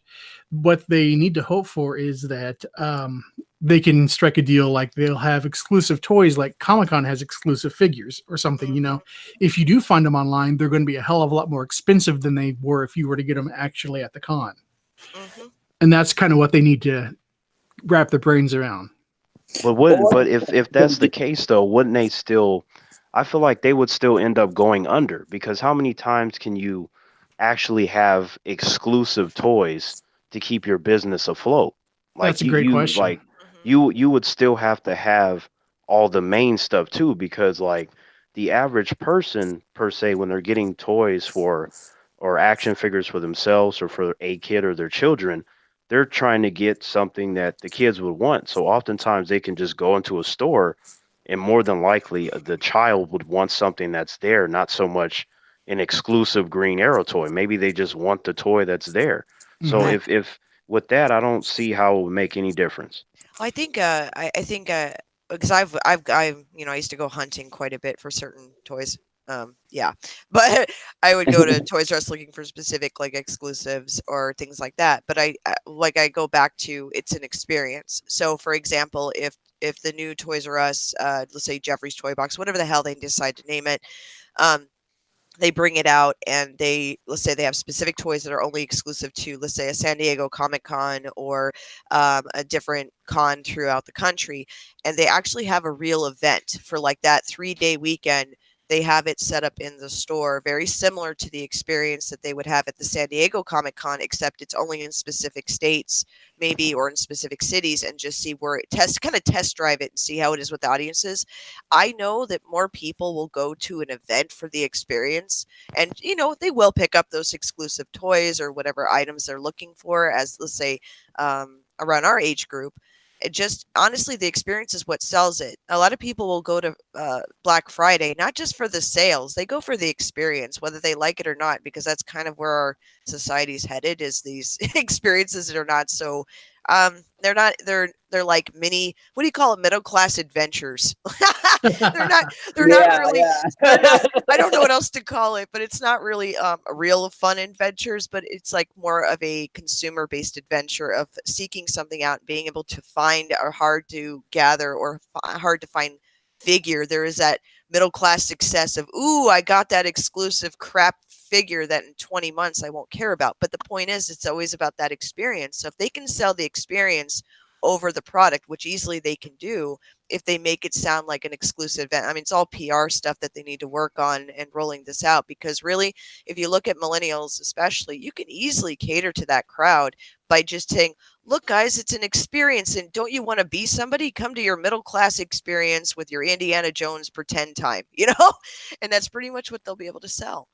Yeah, And I think that's a great point, Squirrel. yeah, But I still keep running into that same wall with the whole, like, how many times can you do events and exclusives for the sake of longevity? Like, if right. they're gonna come back, I would imagine they want to be there for years and years and years. So like they would still have to find that one special ingredient that would allow them to do that on top of doing other things special to make sure that they're completely stable so they don't go under again, because they did so many things wrong that they have no room to make mistakes because they've come and gone.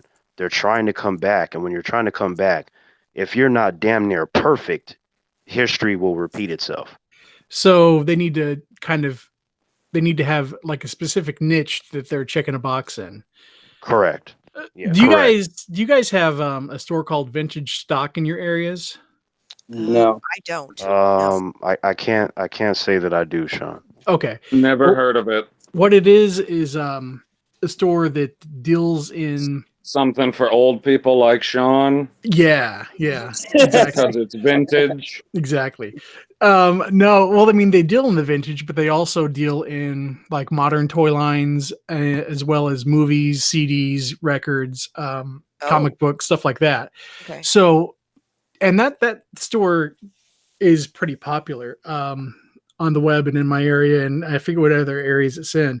But maybe if they did something like that, and they kind of tailor made their stores for, say, Gen X and millennials specifically, and carried stock that was kind of attractive to their retro buttons. Right, yeah. right. I mean, I agree with that. I think in this era where you have Walmart that not only does toys but does any other thing you can possibly do, and then let's be real, Target is just the high class version of Walmart, Yep. and it's doing the same thing, right?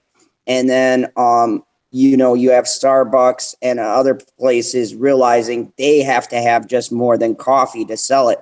I think that, at least in my mind, Toys R Us should not only be about toys, but they need something else, Mhm. Mhm. as you guys are saying.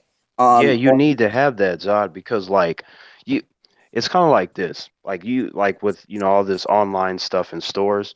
I kind of think of it as like imagine a personal trainer, right? There you got personal trainers for days, but there are only certain ones that you have to go to for specific training. Like Mhm. when they're like, "Okay, I'm getting ready for this role or that role." Then when you go, "Okay, if you need this specifically, guess what? There's all of what, five guys or five women, whatever, that can teach you that can get you ready." Like that's what Toys R Us needs. It needs to be the whole like, well, damn, if we want this on a regular basis, we have no choice but to go to Toys R Us. Like if they can do that, then they will stand out amongst the sea of competition. You have to stand out in a sea of competition. It's just like this platform. There are so many channels and stuff. Like if you don't do something to stick out, you're gonna blend in with everyone else, and then the person can just go, "Well, I can get this same thing from this other channel." Well, if you're like really unique and you stand out, they can't get it from another channel. They need to go to you for that. So that's how they should be thinking. We need to get people to look at us and go, "Hey, we're Toys R Us. You're going to pay attention because look what we can do and Mhm. look what we have. You can't get this anywhere else." Like they need to do that. Yeah. yeah, you got to threaten people's lives every now and again, and you'll get. Oh my. Yeah, yeah, that's a more extreme method, Zod. But I was thinking something more family friendly, if you will, because it is Toys R Us. You can't be threatening families. That seems to defeat the image of Toys R Us. And they've only been gone for like a little over a year, haven't they? Yeah. Yeah. Hmm. Yeah, it hasn't been that long, but it's like one of those things, Sean. Like if you say to someone like, "Hey, Toys R Us is gonna come back tomorrow," they'd be like, "Hmm, uh, I did buy a lot of stuff on Amazon, so I don't care." Like you could get that kind of reaction. Well, yeah, because I mean they're gonna have to compete with free 2 day shipping, sometimes same day shipping or next day, and depending on what store or warehouse you're ordering it from, sometimes you don't have to pay sales tax, Right. So I, I mean it's That's a big Right, right. uphill battle for them. yeah, I that's think. what I was saying online. Like Mhm. the online was killing them the first time around. They had nothing to do with online, and when they set it up, it was kind of like a too little, too late thing. And in a world that's digital, we've all said Amazon here several different times. I down where I live, like we get a lot of tourists. We also get a lot of because I'm in South Texas. So where we're at though, the store we had a Toys R Us here. We had two, but this one that was closest to us, I mean, it was hopping. And if they reopen that store, I know retail down here is just the retail stores themselves are absolutely blowing up. Like it's the absolute opposite of what's happened around the country.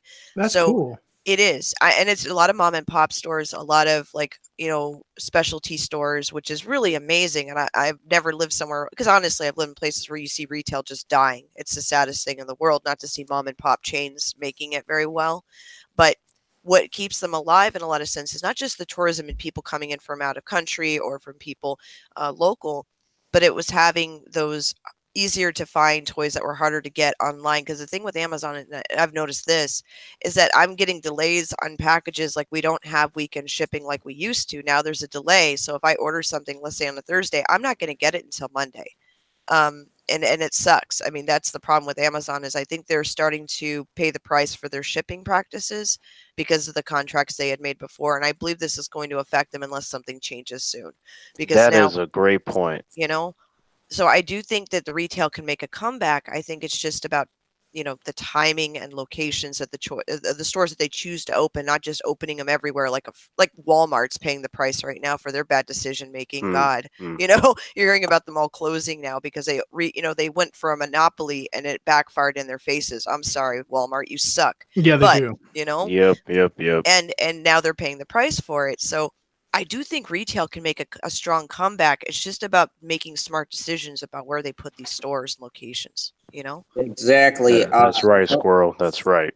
That all was on point. I hope they're listening to that, Squirrel, because because they need to look at what everyone else is doing wrong, because Right. that's how you beat everybody else. Like, oh, so you ain't on point with your shipping. Hey, Johnny, yeah, make sure when they order it, they get it in 15 hours. Yeah, they Right. messing up, taking days. All right, yeah, you got to make adjustments to beat them. Well, it's like that saying where like when you want to know how success is gained, you don't look at someone's successes, you look at their failures. So I don't know why they're not taking that advice and looking at the failures of the fallen chains and the ones who've like Sears has gone out, it's on its way out officially. And Kmart. We still have a Kmart down here. We still have Sears and they're busy. That blows my mind. I'm like, wow, there's a Kmart here? Because at the last place I lived, there was no Kmarts. Everything was kind of gone, and sold. And the Toys R everything here is booming. And a lot of it is about where you're opening your stores. And if you can find the exclusivity of it, not having it like, don't get greedy, get smart, you know, you can make some money, you know. So, Right. Yes. You're right. You're supposed to work smarter, not harder. Like you right. you gotta be that shark in the ocean. Like you see the fishes, take them out. You see another shark, take them out. Like you gotta be on point all the time. If you get a warning of something like, excuse me, sir, we heard that Amazon and such is doing this. You can't be like, oh no, that's not a problem. We're Toys R Us. We're invincible. There's no Mhm. need to worry about that, sir. I think you should be on everything. Everything should be a concern to you because your damn company depends on it. Mhm. Exactly. Mhm. Yeah, that is very Right. well put. And you see a lot of companies that start strong and their hubris and arrogance is what eventually winds up bringing them down. And it's kind of the cycle of companies in general. I mean, um, in general, everything is going to have its phase and then pass. But the people who stick around the longest are the ones who are able to make those adjustments with the era we're in, with the time, with being competitive. And nowadays, a lot of the companies make up these great starting ideas. They market it themselves pretty well, and then somewhere down the line, they become very arrogant because the shares are through the roof and that business is coming and the cash is flowing, and then they start making poor choices. Yep. Right, And right, right, you right. know, that's where you can't, if you have been a victim of seeing the age and the trend destroy your store, then when you come back, you should have a full notebook on all the shit you did wrong. Absolutely. Yeah, because Right. if you get a Absolutely. chance to come back at all, that's a Right. that's a huge gift. Yep. Right. Exactly. That's right. Like most of anything never gets a second chance. Like there is nothing like a second chance in life. And I think that if, the person is not smart enough to see that, there's a problem. Hmm. Because like before I actually studied in Jeet Kune Do, like I remember Bruce Lee with his philosophy about being able to adapt to your opponent, and that will ensure your survival and eventual victory. And I'm like, And that's true. That's very true. Like you can apply that to anywhere in life. Like if you can adapt, you'll be fine. I'm just saying. yeah, that's a great point. It's all, especially in this age, I think we can all agree it's about adaptability across the Mm-hmm. board. Mm-hmm. Whether you're in YouTube, whether you're making a movie, I mean, look at all of these things failing right before our eyes, where we're like, we never thought we'd see the day. Yada yada yada. How many times on this panel have we said about things, right? The things Right. we love. Never thought we'd see the day where Star Wars wasn't doing good. Never thought we'd see the day when this show would be terrible. Game of Thrones. you know, it's a lot of these things, but it's all about that race to the finish line, or it's about keeping yourself relevant and keeping yourself with the times. And I even see like a lot of mom and pop stores. Why do they start strong and why do they end? Because they start with an idea and either they don't want to go out of their comfort zone to accommodate whatever the base is, or Mom and pop die. yep, or mom and pop dies and you have someone else who's got too many wacky ideas and they change what the formula was, you See, know? that's bad, Zod, though. Like that expression race to the finish line. Like if they're thinking like that, that would be the exact reason that like a Terrence would destroy them. Because I'm like, you shouldn't be trying to finish. You should be doing everything you can to stay in the race. Oh no, Like no, no. so. I meant it in reference to Game of Thrones. Fucking No, no, prick. I know, I know, I know. I'm just saying, like, if they were to think like that, that'd be a problem. Like, oh, so you trying to get to the end? I'm trying to stay for the next 40 years. So good luck with that. yeah, that's a fair point. Like for them, it'd be more of a slow and steady wins the race type of a deal, rather than trying to finish. You're thinking about how to, not finish. It's the opposite of business. Business. You don't want to finish. Hey Zod, how funny would that be? Like you got Amazon and just all these different companies just like, man, what's happening? And then like that the biggest screen in the world just lowers itself from a ceiling and it's just like the owner of Toys R Us just like, surprise bitches. I bet you never thought you'd see us again. Well, since all your stocks are failing and everybody loves us, I just wanted to say that we appreciate the fact that you allowed us to come back and we've learned off the back of your mistakes and Right. since you haven't adapted, Toys R Us forever. And then the Um, screen shuts off. And when the screen shuts off, their power to all their stores shut off because nobody cares anymore. Wellington in the chat says Toys R Us had to shut down due to outstanding liabilities. A short-term shutdown allowed them the time to restructure and sell assets to satisfy outstanding creditors. And and now it sounds like Toys R Us has a great team behind them. You know what I mean?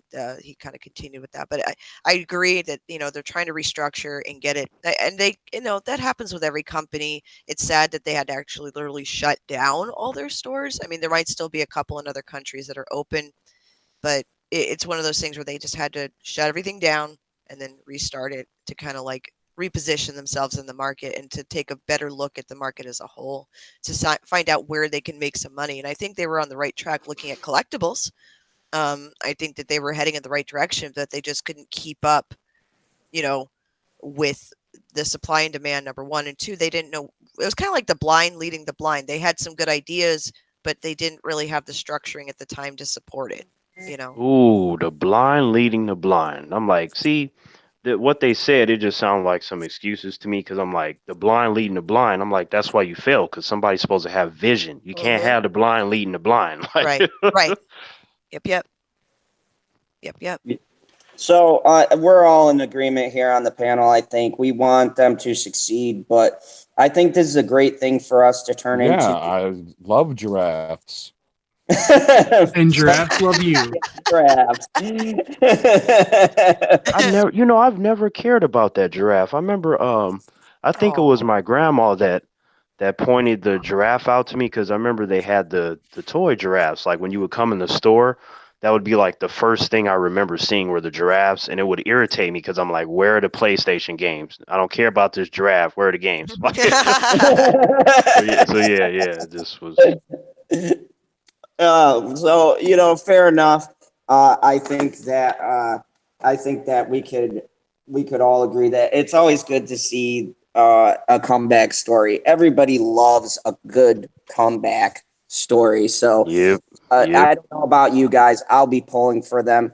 I've got another exciting thing to put out for Zod, us. when you say comeback, Zod, do you mean like a legitimate comeback? Because I feel like not saying you, but it's just a lot of times like when I hear that expression, they're like he totally means it. Don't let him fool you. He totally talking about Lee's sources. but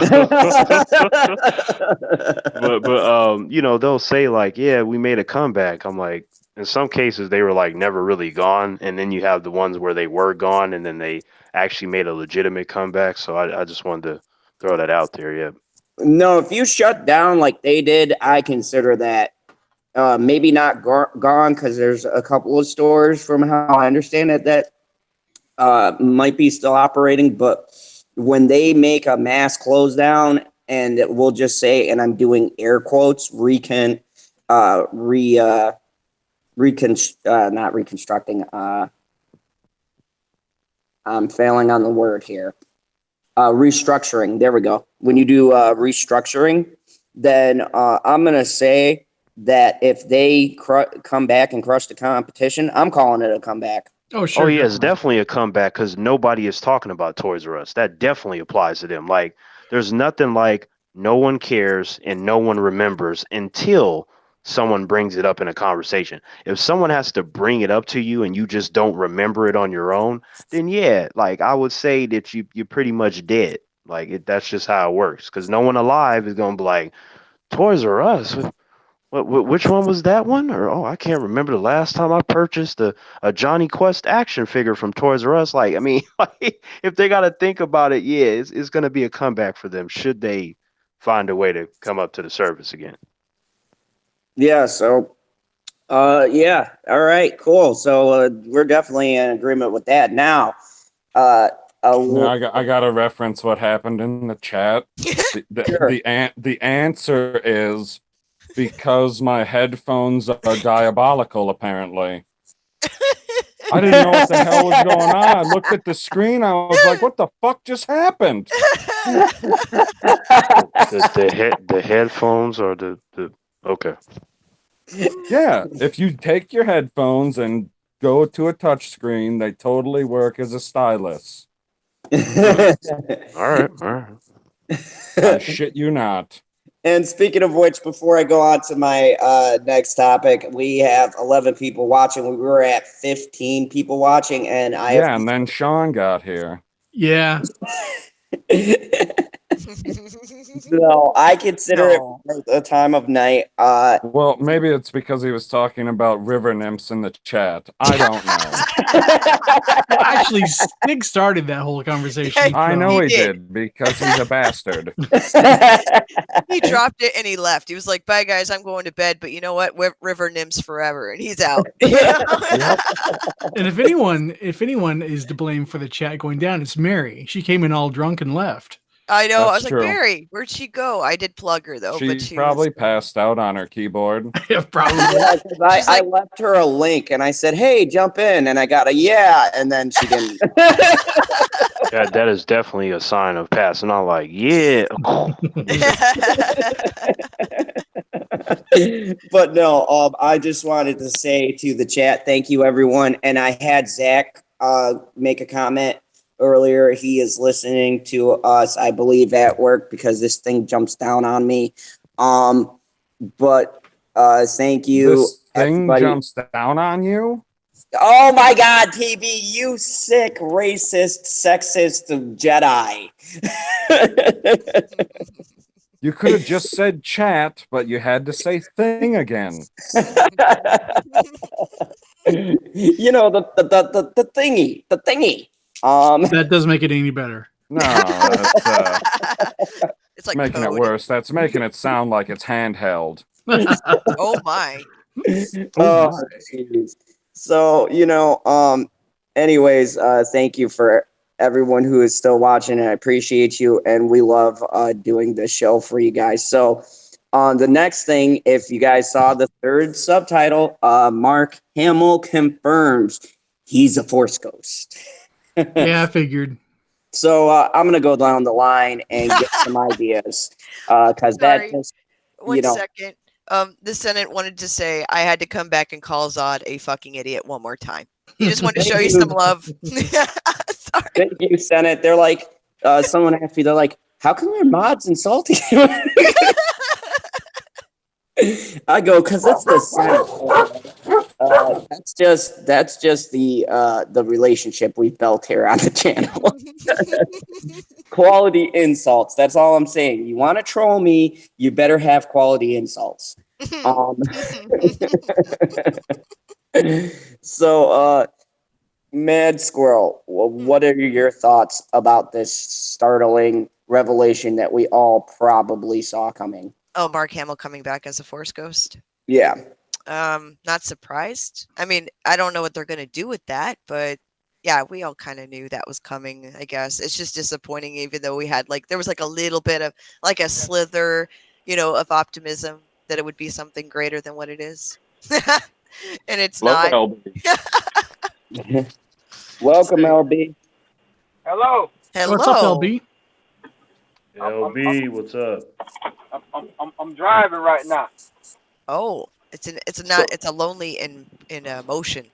Well, hold on. So does this technically count as you making a phone video? Yeah, kind of. So you can tell everybody out there that you just got to go to General Zod's channel for your phone video. I could do that. How y'all want? Pretty All right. good. Yeah. Good to hear. Yeah, how are you, LB? What's the topic? I love how we get a lonely man in motion. So yeah, going down the line here, I think Squirrel, you said it best. What about Lonely? What do you think of confirmed Mark Hamill is going to be a Force ghost in the new movie? Well, I hate to tell you, but I talked about this on the Lonely Bastard like 2 days ago. But God damn it! I will answer this question for you because I like you. I mean, honestly, like it's not a surprise. Like he died in the Last Jedi, and people knew. Well, not everybody, but smart people like us knew he was going to be in the Rise of Skywalker. So what else can he be? Right. Like Exactly. they're not going to do life model decoys or any of that stuff. So he's going to be a Force ghost like everyone else, every other Jedi that died in Star Wars. So I mean, I don't really have any thoughts on it, really, other outside of we already knew this, and it's weird to me how people are like shocked and surprised by this. Like, I thought you were Star Wars fans. This is what they do with Jedi that die. Yep. Yep, that is very true. PB, what do you think? Yeah, I'm so glad that he could have popped in. This couldn't have been any better timing because I knew that he made that video 2 days ago, and naturally we talked about this topic 2 days later. That sounds about right. Yeah, So, please. so since we get to talk about it, on the live stream, finally, if he's going to be a Force ghost, I just want him to go coast to coast. So, General Zod, who did you source for this article? This story. SC Reviews. What was his source? Yeah. Clip from Hamill. What was Hamill's source? I hope to God the director.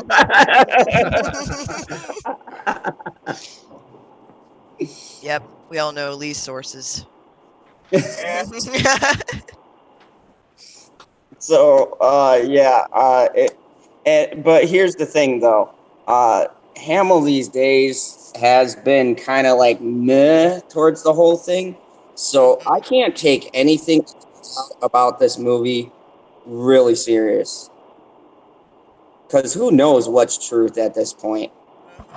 Yeah, and to add on to that, it's like, I mean, I'm pretty sure you watched my video, you just forgot. But, I mean, I guess I can repeat what I said in it. Like, Mark Hamill likes to troll fans, Star Wars fans. So who knows, he might not be telling the truth about, like, he's done with Star Wars or he's a Force ghost. Who knows? You just got to wait and see. Yeah, it's like I'm hearing all of this on repeat, General Zod. This is the first time you've heard this? Oh my goodness. I don't want to say anything now because then Lonely's gonna do that thing he does to me when he scolds me, and gives me the disappointment. I can't see his face, but I imagine it's the head down, like I can't believe it, man. And I feel my soul getting crushed. Let me tell you something though. Like, for one, I feel like you really starting to get to know me, which is an unsettling thing for a lonely man. And the other thing is, if I put my head down and shake my head in disgust, I might crash on the interstate. So I'm not going to do that. He's driving. He didn't quite think that one through. No, yes. I do think that LB is right with Mark does like to troll the fans a lot. So, who knows what's truth anymore. Sean, I didn't get your take on it. What do you think? Well, I mean, no matter what, I mean, if he's telling the truth or there's something bigger at play, it doesn't really matter because it's going to take a lot more than one movie to make up for the missteps of Star Wars at this point. And I mean, Mark Hamill is clearly, I mean, no matter what he says or how he acts, I mean, when he was doing press for The Last Jedi, you could tell he was clearly over Star Wars at that point, the way that they've treated the franchise and legacy. And I just don't think it really matters. I mean, it's going to matter for, fans that grew up with it and have invested so many years in it. But as far as being relevant in the future, I just don't think it's going to be that franchise anymore. I think Disney killed it. Yep. True. Yep, they struck it down and it is not coming back. Terrence, what do you think about it? Oh, yeah. Sorry about that. Yeah, the connection dropped randomly. Sorry No, about it that. was General Zod trying to keep you down because he doesn't want to hear your opinion because this probably has a reasonable source. Oh. um. So yeah, Luke Skywalker as a Force ghost. To kind of go what LB was saying, like I don't really see why humans are surprised by this because like I was watching various videos and reading articles like what? How is this possible? But what is the reason? I'm like, but every other Star Wars movie there seems to be a Force ghost, so why is everybody surprised? It don't make no sense to me. It's like almost like The Last Jedi was the first and only Star Wars movie that they have seen in their entire lives. So, for me personally, I think it can be a cool thing if it's used properly. Like if he just shows up as a Force ghost for no reason and it doesn't have any kind of strong emotional impact, then I feel it'll be a waste, and that would be unfortunate because I think with this particular film, even though I enjoyed the other two despite the flaws that it has, I feel like this one needs to be the one to where every scene and every moment of this movie needs to be some of the most epic stuff we have seen in Star Wars. Like they have no time to do anything mediocre or anything that's flat. Like you can't do it this time around because Mm-hmm. the first two movies, specifically more of The Last Jedi, was just way too divisive. So you got this one last chance, and there's something about sticking the landing. I feel like you got to stick the landing. If you're going to end something this current trilogy, you need to go out with a bang. And because it's Luke Skywalker, if you're going to use him, he needs to do something important, not just, hey, remember it's a Force ghost. Like none of that flat, uneventful shit. We can't have that this time around. So I do like the idea, but I want to see how they use it in the movie. I feel like the only way that this could possibly work is if, more to your point, Garrett, but the only way that this could possibly work is if maybe the tables turn on Rey and Kylo, and so she goes dark, and then Luke has to work with Kylo to because Palpatine is probably involved in this somehow. So if he has influence over Rey and can turn her dark, and Luke has to work with Kylo, to maybe balance out the Force, maybe that is the only way that could possibly save this for me personally. Well, yeah, we Hmm. know Palpatine's involved. We talked about that comic last night. We don't know exactly to what extent or how. Right. Because I was one of the few individuals that said, see, everyone is focused on Darth Sidious and how much he's going to be in the movie. We don't know if it's going to be a flashback or something of that sort. It could be anything. But I was saying, like, what if you have something like, Darth Sidious is in there because he survived, and we see that he's a little banged up. He's actually there. And then what if, like, in some kind of capacity, Supreme Leader Snook is back as well, and you got like both of them in the movie? So it's like I was thinking of like multiple elements to try to make this thing as epic as possible. Like with the audience is just getting hit with stuff left and right, and while it has a surprising factor to it, if you use it the right way, it can work in their favor. I'm thinking of like just the craziest shit to try to make this movie epic. I'm just saying. That'd be a hell of a writing job, man. Oh yeah. My I God. mean, Imagine that. imagine the audience's reaction to that. Like, you get Snook and Darth Sidious in the same fucking scene. Yeah. I'd be like, I'd be like, well, damn, like, who's gonna beat both of them at the same time? I feel like that's when you can have the Force ghost of Luke come in and assist Kylo, Rey, whatever the situation ends up being. Because I'm like, that's just how are you gonna beat that if those two are like, hey, we are best friends now. We've come to fuck your shit up. Like, how do you deal with that? That's a good point. Oh man. Wouldn't it be interesting if there was like the ultimate Force Ghost battle in some way between the light and the dark? That'd Oh, be that would very be cool. interesting. Yeah. That would be dope, man. Squirrel. See that's what I'm talking about. Squirrel. Because you Like could bring back like this, Darth Maul. You could bring back all of the previous characters to some extent, obviously. But I mean, I think that would be interesting. I mean, if we're talking about the end of the Skywalker saga, Mhm. there needs to be some. I agree. There needs to be some kind of epic. There needs to be some serious writing involved in this, not some half-ass bullshit. Which is not what I didn't see shit in that trailer. I'm just saying. And I just they got a terrifying visual, Squirrel, because you said that. Like, imagine Darth Maul, Darth Sidious, and Snook like side by side. Like imagine that. Badass. they Sign did me up. set precedent for that in the Last Jedi when Yoda became solid Hmm. and he hit Luke. Right. So yeah, they're Oh, sign me up. Sign me up. you're right. See, Uh, we get y'all, more excited over this than the trailer. Like, Right? y'all, So sad. y'all mentioned all this stuff. I have a feeling they're going to try some stuff like that, like throw a bunch of stuff on screen to make you forget. Like, okay, none of this is making sense. But look who's on the TV right now. Oh my Right. Yeah. goodness. but right, LB. But see, when I'm throwing out all this random stuff, like I'm still thinking that it has to make sense. Like, cause I don't want something that's just random for the sake of being random. I'm thinking like if they do this kind of stuff, you gotta have it make sense. Cause nobody wants the whole, oh, this is here and it's cool, but you don't really have any plot that makes any sense. Like those things can only work and be special if everything else is special too. Everything has to flow together. Well, and also your average I can't talk old school Star Wars fan is not going to go into this very forgiving. They're going to be taking note of everything that could possibly be wrong. So if they put a lot of flash and no substance into the movie, they're sure as hell going to get called on that shit. Right, and now that you also mentioned that, I just thought of a perfect scenario where something like that worked.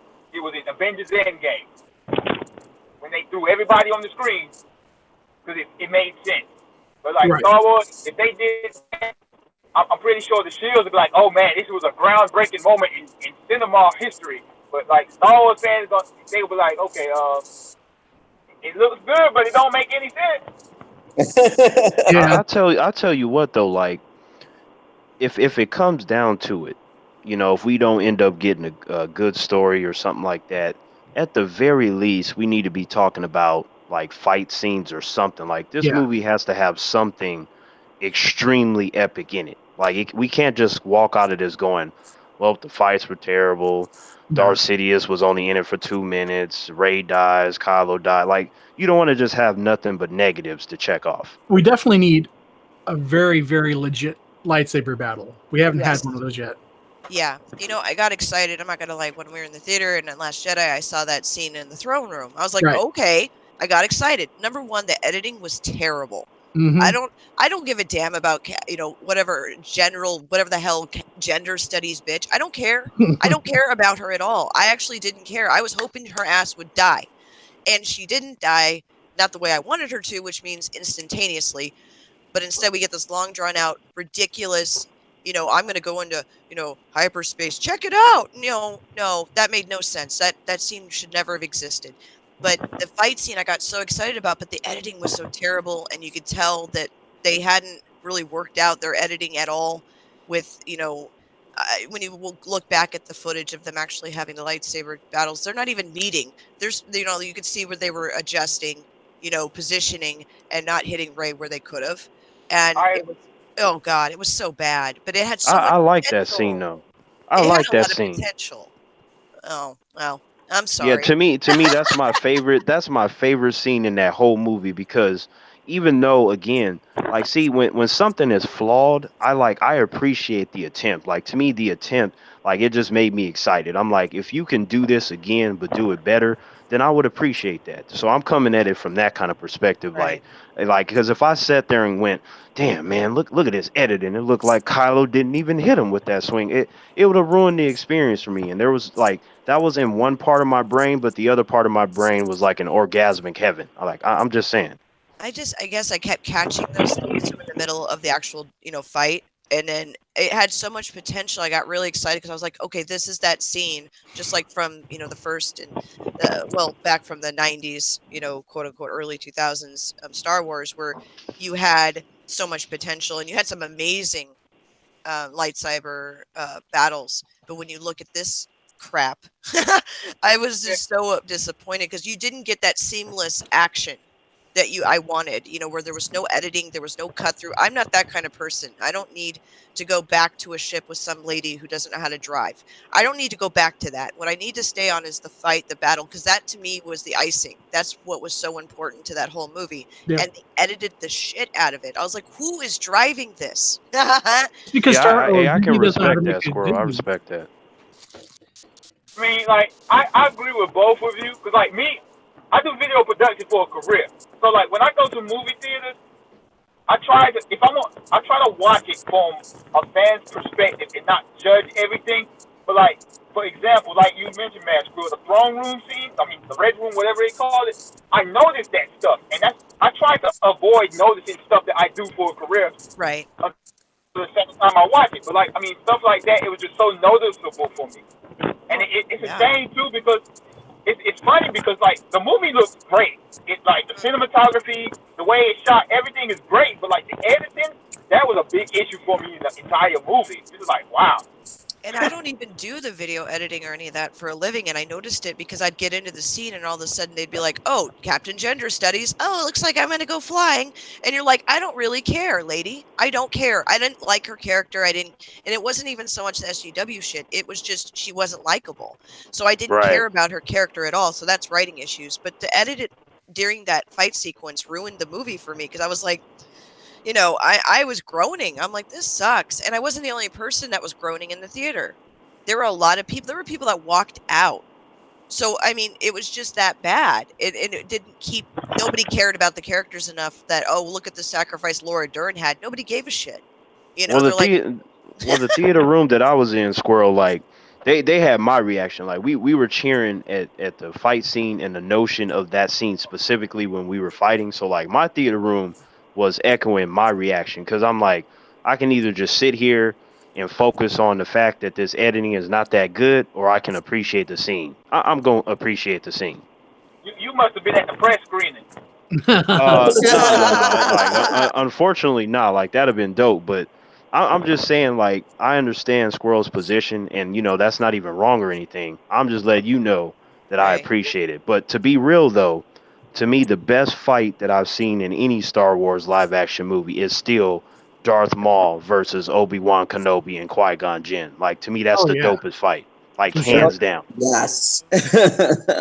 Like I hate that movie, episode 1. I fucking hate it with a passion. Just everything just made me want to kill myself. But that ending fight scene with Darth Maul, I was like I mentioned the other day, like from my perspective of my Jeet Kune Do training, where it's a combination of a lot of different styles and techniques, he would be the only individual that I would be nervous going up against, and I never get nervous. This motherfucker was doing corkscrew 360 spin flip kicks and shit, doing a fucking back kick during a lightsaber battle. I'm like, you have to be fast as hell to do kicks and shit and not get your damn leg chopped off while taking on two individuals at the same time, one of which being Obi-Wan and Qui-Gon Jinn, and you made it look easy. He made them look like bitches, and it was something about that to me that was just dope as hell.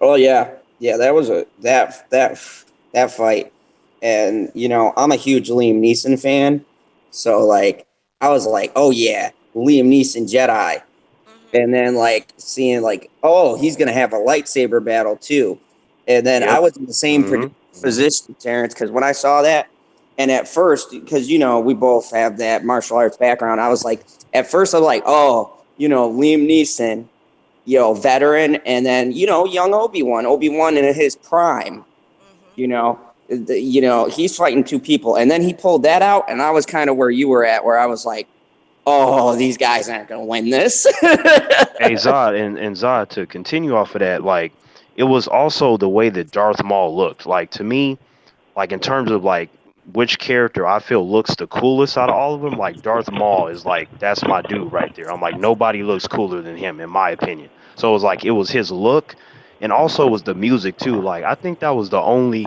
fight scene in any Star Wars movie where I was moving in my seat to the damn fight scene. It was like I was fighting myself, just kind of moving along with the movements. Like So you got moves like that, huh? yeah, I was just moving LB, like I was literally like kind of turning my body, like I was kind of in sync with it because that's how invested in that fight I was, in a way where I seen some other cool ones from the prequels and everything, but I never got that same experience from that Darth Maul versus Obi-Wan Kenobi and Qui-Gon Jinn fight. Yeah. I still love Darth Maul. It's one of those characters that stuck, from that series. It just, Yeah. it has so much potential. And did you guys see the fan made films? Yes, About, oh my yes. God. The So, one with Darth Maul. yeah. Yes, yes, yes, yes. I was like, oh, these are the films I kind of want, I want to see that stuff. I'm like, okay, sign me up for that. I'm cool with this. And I really enjoyed it. They were well done. Some are cheesy, some are really awesome. I'm like, okay. But Darth Maul is just, that character is amazing. It just, Well, Squirrel, he you're right about has. that, Squirrel. Like that probably is the closest thing that I got to that Darth Maul fight on screen. That fan film that you mentioned, Squirrel.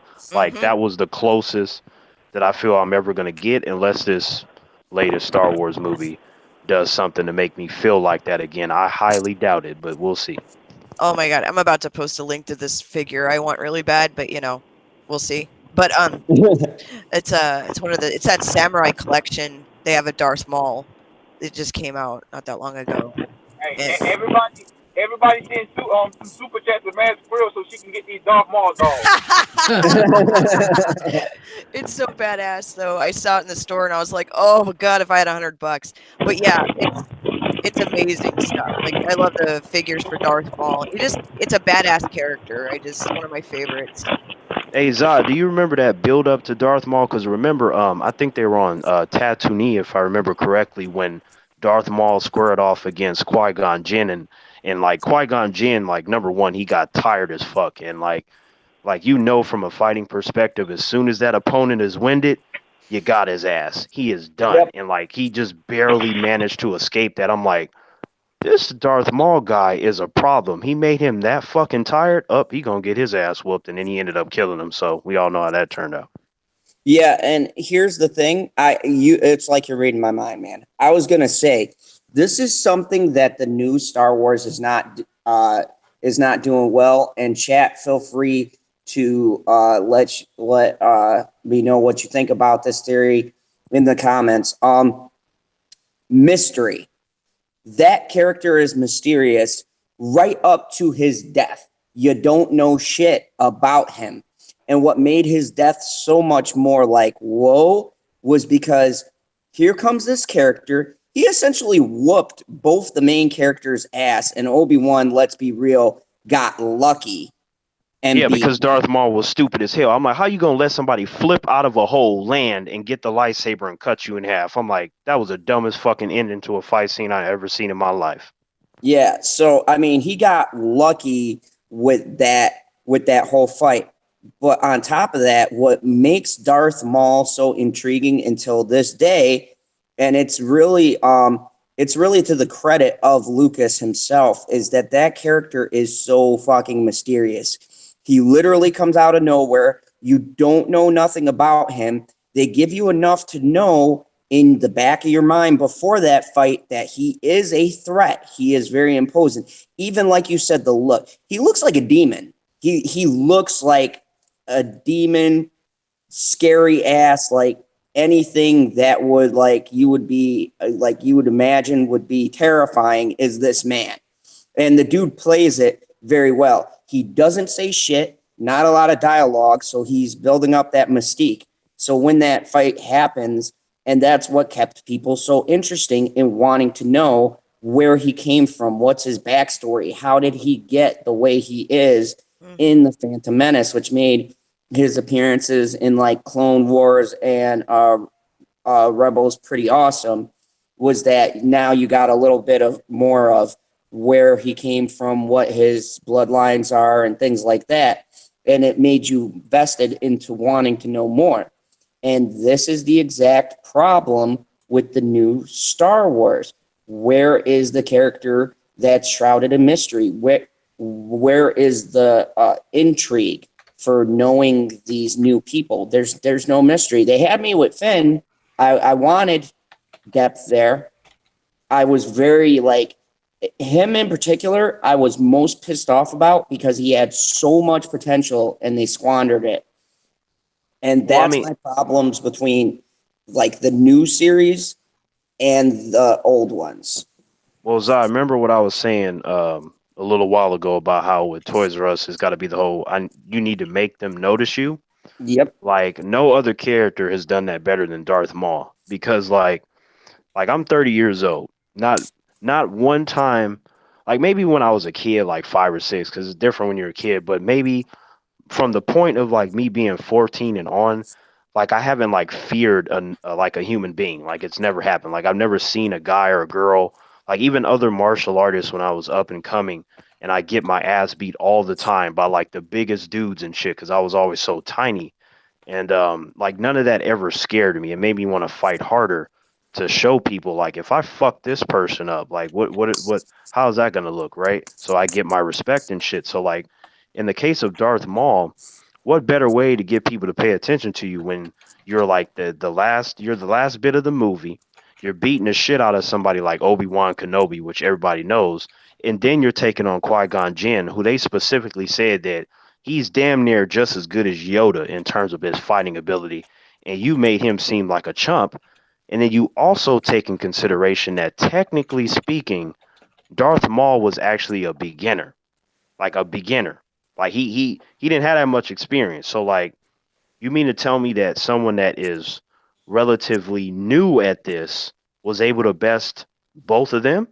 And no one can be like, well, Obi-Wan Kenobi was young. I'm like, it doesn't matter if he's young. That's like taking on a young Bruce Lee. Like, there's a certain kind of potential that you won't get with most people. Like, this isn't like these are two exceptional Jedis, not just Jedi, exceptional. And you beat them both, fighting them at the same time. You kill Qui-Gon. You beat, as far as I'm concerned, he beat Obi-Wan Kenobi. Darth Maul just lost because bad writers, had him die in a dumbass way. But as far as I'm concerned, he beat both of them in that fight. I'm just saying. So, Sean, what do you think about this? Well, I think Darth Maul was definitely a badass for sure. I don't know, man. It's so hard to talk Star Wars these days. Mhm. It really is with the current state of everything. But I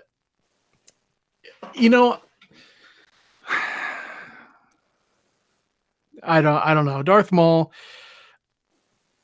That was, even though Episode 1 was kind of hit or miss for a lot of people. I think Darth Maul is like one of the ultimate villains in Star Wars lore, personally. Mhm. Yeah, Mm-hmm. he's the best thing about the prequels, in my opinion. Like, I don't even like the prequels, period. Like, if I had to pick one I like the most, I guess it'd be the third one. But to me, all three of those are complete trash, with the Mhm. exception of like a couple of fights. And to me, the highlight of those three movies is not Darth Vader. No, no, no, because he was a bitch. To me, the highlight of those three movies is Darth Maul. To me, Yeah. Darth Maul's scenes were way cooler than Darth Vader. So let that sink in for a second. Well, it's because of the actor that played Darth Maul. Forget his name. Ray Park is his name. Yes. Mhm. He's an excellent martial artist. Yes. He's the same dude that played Toad in the first X-Men movie. He also played Snake Eyes in the G.I. Joe movies. Correct. And it's like this dude is like tragically underused, and Yeah. like it fucking pisses me off sometimes when I'm like, you got somebody like Ray Park and you don't get him to like come back to Star Wars and like choreograph all the fights, because I'm like, you got this whole we're gonna swing our lightsabers back and forth. But last time I checked, if you are a complete fighter, you doing kicks, knees, elbows. You don't have to do flips per se, but like your striking and your movement should be looking a certain way. So I'm like, none of these Jedis have ever come across to me as like a martial artist. They're No. just guys with lightsabers. Darth Maul is the only one that I've seen that I would consider a martial artist. I'm just saying. I agree with that, and I also agree that they should have him choreograph the movies. At the very least, since he was in makeup in episode one, he could come back and play another villain. Right, or he can come back, or he can even be a Jedi, because it's like, Yeah, I it's mean, true. like you said, like we know, like, okay, that's Ray Park, but it's like Darth Maul looks the way that he does, so you can get away with casting Ray Park and have him look like a regular person, and it will still work because Yep, Darth Maul doesn't look like whoever he's playing. exactly. Yeah, he was thoroughly underused. I think he could have applied to many other franchises, especially Star Wars, more than he was actually allowed to participate.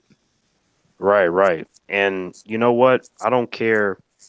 Like, I understand your position, Sean, and there ain't nothing wrong with that. I completely get it, but for me, regardless of how many mistakes and flaws and whatever so have you, my passion never goes away.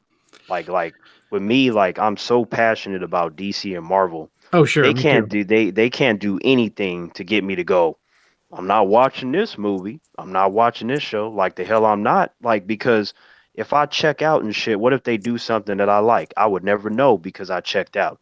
I'm not doing that. I'm the kind of person where I'm like, this is a fail. I didn't like this.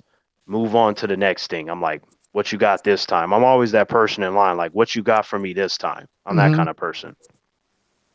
Yeah, I mean, I'm kind of the same way. I believe, or at least I have a unfortunate suspicion that Spider-Man: Far From Home is going to probably be the last, what we consider like the last decent Marvel movie for a while, if they go down with this current path that they're wanting to go. But I'm going to probably still at least see the next handful to see if that's what they decided to do. I'm not ready to completely give up on it yet. And they could do the same with Star Wars, but in Star Wars' case, I think Star Wars is a big undertaking, because when they acquired Marvel, they acquired everybody with Marvel. Lucasfilm they did acquire, but I don't think they acquired enough people from the original Lucasfilm that knows how to actually write a proper Star Wars movie. Hmm. Right. There's no there. The problem is a lack of passion. Like Yeah. I can't stress that enough. I don't want anyone coming there talking about we're gonna make a Star Wars movie. People should like it. I'm like, where's the passion? Like the excitement that I have in my voice when I describe shit, I need to see that from the writers and the directors and the actors. So that way I Exactly. know that no matter how big or how little your budget is you really trying to make this work. You're coming at it from a fan perspective. So like when by the time they do, like, say for example, they we should be getting like a Shang-Chi movie in these next phase of films. Like we don't know all the films they're gonna do, Yeah, but that seems to be what they're that's one of the going big ones. after. I'm Yeah, like, it's actually in pre-production now. Is it? yeah. Yeah, it's coming. So I'm like as I'm a excited person that about has that. studied martial arts and that likes the martial arts film genre, like if you're telling me that I'm gonna get a full blown comic book movie centered around a martial arts character inspired by Bruce Lee, I'm like, that needs to be like off the hook. That needs to Mhm. be like one of those ones where it comes out and it's great. You're like, this is one of the best comic book movies ever. Like it needs to be like that. It can't you can't sit there and tell me you're gonna give us a Shang-Chi movie and it's like mediocre. I'd be mad as hell. I'm like, that Yeah, character man. is too dope for that. Like what Like you mean? like what they did with Iron Fist on Netflix. That was very mediocre. Right. See, And season two was better though. yeah, it But Oh was. yeah. no. It was way better. But I know their TV and their movies aren't quite the same. But I hope they learned the lesson from dropping the ball on Iron Fist. Even Luke Cage, man, Luke Cage, it had its shining moments, but Hmm. I expected so much more from Luke Cage. Don't You know, get me started I on hear Luke that, Cage, bro. yeah, I hear that a lot, but I enjoyed the entire journey of Mr. Oh, Cage. I Like, did too. I but mean, my two favorites were Luke Cage and Jessica Jones. oh hell yeah, like that them as a team and stuff, even in the comics and shit, Yep. was dope. Like, they started a new version of the Avengers and all kinds of shit. So I'm like, I appreciated what they did. Oh, Like me too. again, like I can I can understand flaws, but it's not gonna remove my fandom because I'm looking at all the in betweens and shit. I Like a see. person might be focused on how many times this person fell, but I'm focused on how many times they're getting back up. Yeah, exactly, man. See, for me, just going back to your Netflix thing, I'm gonna have to strongly disagree and say for this guy, it would be Punisher and Daredevil. And Oh maybe yeah, yeah, yeah, Man, I yeah. tried to those like Punisher, people. but Punisher kept putting me to sleep, man. It was a very slow Man, burn. I'm 100% with you. Like, I had to watch I only watched the first 4 episodes. I had to watch them multiple times Me to too, get man. what's going on. It was just It was a uh, slow burn. the slow burn doesn't bother me. It was just like it's Punisher just shouldn't so be a slow boring, burn. man. Yeah. Man, I love the Punisher. Like, man, we on opposite ends there, but Yeah, I see what you guys that are saying though. ending. Oh, that was that right there. That was Punisher. Like the shit he was doing and taking people out. I was like, that's Castle right there. Yeah, Because the ending of Punisher season two, like that when he came out and murdered like all those dudes in that room, I'm like, yeah, that's definitely Punisher right there for Well, and sure. he had his moments, but I think he was more Punisher in what was it, season 2 of Daredevil than he was in his entirety of his series. Well, well, I mean, like you got to take in consideration that when they introduce a character, you would have to be a damn fool to not make that character look beast as hell. Like, cause you have to get people on board with the idea of you having your own show or movie. You can't do that if Frank Castle just comes in there like, hey, I'm Frank, and then it just cuts off. Like, you need to have him fucking people up, and you need to get the masses involved. Like individuals that may not care about him to get them on board while at the same time doing what you can to please the fans. Like it's got to be a full circle kind of thing. Sure. not to mention who like my favorite Daredevil episode was entitled Bang. I never forget that was the first one that I actually remembered the title, and I love the fact that he references the title at the end when he's got when you think Daredevil's winning the fight and he pulls that gun from, I think it was like his boot or something like that, and he just says bang and shoots him off the roof. I go, that was fucking Frank Castle right there. Like he grossly underestimated him. Hey Zod, what about that? I like the episode where you had Frank tie Daredevil up on a roof and you Oh had man, them that going was back and forth in a conversation on what you should and should not do to the bad guys. That was a good Like, episode. yeah, I'm like, I was that, with Punisher. Like, I completely disagree with Daredevil. I'm like, you are the reason why this planet is so fucking bad. This I need to be merciful kind of shit. Like, this motherfucker, and then he had to my give him favorite countless line examples, man. my favorite line from him was when he's like, "What you do? What you put him in the hospital, and then that scumbag's back out on the street." He's like, "When I put them down, they stay down." I was like, "Yeah." I was like, Right. "He's on Zod, point." I had to pause the episode. I paused the episode at that point. I got up and I was yelling, "That's right, that's right!" Like I don't know who, I don't know who I was talking to, but that's how immersed I was in that fucking scene. Like, You guys remember the first season of Daredevil? I think it was. Yeah, it was first season where they had that long hallway fight, yeah, and yeah, Daredevil was just like busting legs and shit. yep, You yep. know, it's sad that Captain Marvel can win an MTV movie award for best fight scene, and nothing. I don't think in a Marvel movie comes close to that hallway scene.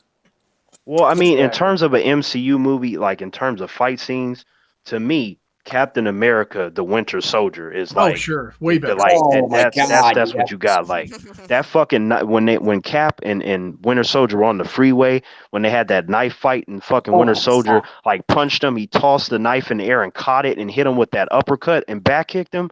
I'm Yeah, like, that's that choreography that I'm talking about right there. And you know what makes it so much that the fighting so much better in that movie is because in the first Captain America, like he had no fighting skills. He was just going based off of he's stronger than you.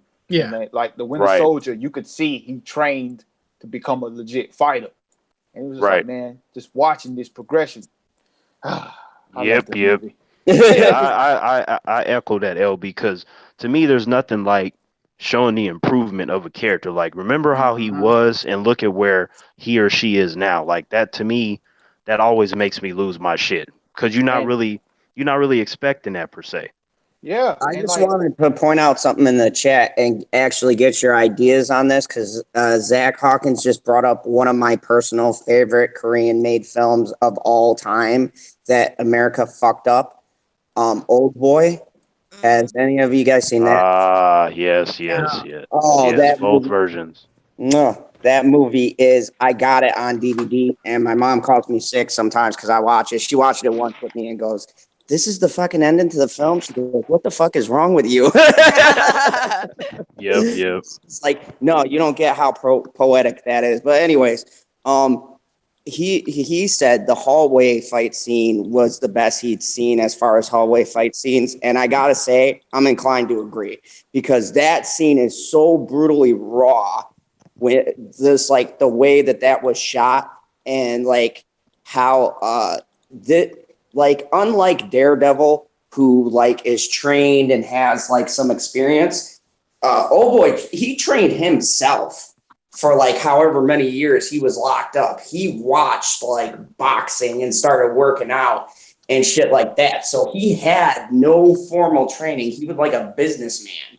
Zod, dude, we gotta mention that Daredevil, Matthew Murdock was trained by Stick. Stick is one of the best martial artists in the Marvel universe. Oh Like yeah, it just wow. like when you get trained by Stick, like it, even if I like Stick were to show up to my house right now and he's like, Terrence, we need to do some training. Just 2 months of training with Stick would eclipse my 3.5 years of training from multiple fighting styles. Like just because of Stick. Like Stick is too exceptional. Mhm. Yeah, I mean, he was a blind guy who virtually beat the shit out of everyone. He like made so many people look like a punk throughout the the Yeah, run. because the best martial artist in Marvel lore is Iron Fist, bar none, bar none. So if you can come close to that, then yeah, you shouldn't fuck with that person. And like what made Old Boy such an interesting film was like this guy was like basically not a guy who had any experience, but to see that scene where he goes back there with the sole purpose of like doing some horrendous shit to the people who locked him up, and you see him take those people and the realism of that fight, because you know he's like, unlike most movies, he had bumps and bruises and cuts and shit from I mean, he was getting hit by 2x4s and hammers and all sorts of crazy shit. So that scene uh was like amazing. And yeah, so that is on my top for hallway scene. But I gotta say, one of the craziest scenes I seen that came from Daredevil that like took the number 2 spot for my favorite scene in the Daredevil franchise was uh, Punisher fighting in the jail. That was Oh such, yeah, oh yeah. Great scene. god. Oh man, I knew all of them were dead. I'm like, they must not know who Frank Castle is. Oh yeah, Well, he they're was gonna in find jail. out with death. With death, they will find out. Yeah. I was like, you guys didn't release enough people. No, no, it's like no, they didn't release enough people. Like, cause I remember, I think it was my friend's dad. Like, he has this problem where whenever he's watching something, he puts too much reality into it. Like, they can't jump that high. You can't do that. I'm like, stop watching movies, cause you're gonna be doing that too much. I'm like, this is a fictional character who is considered exceptional.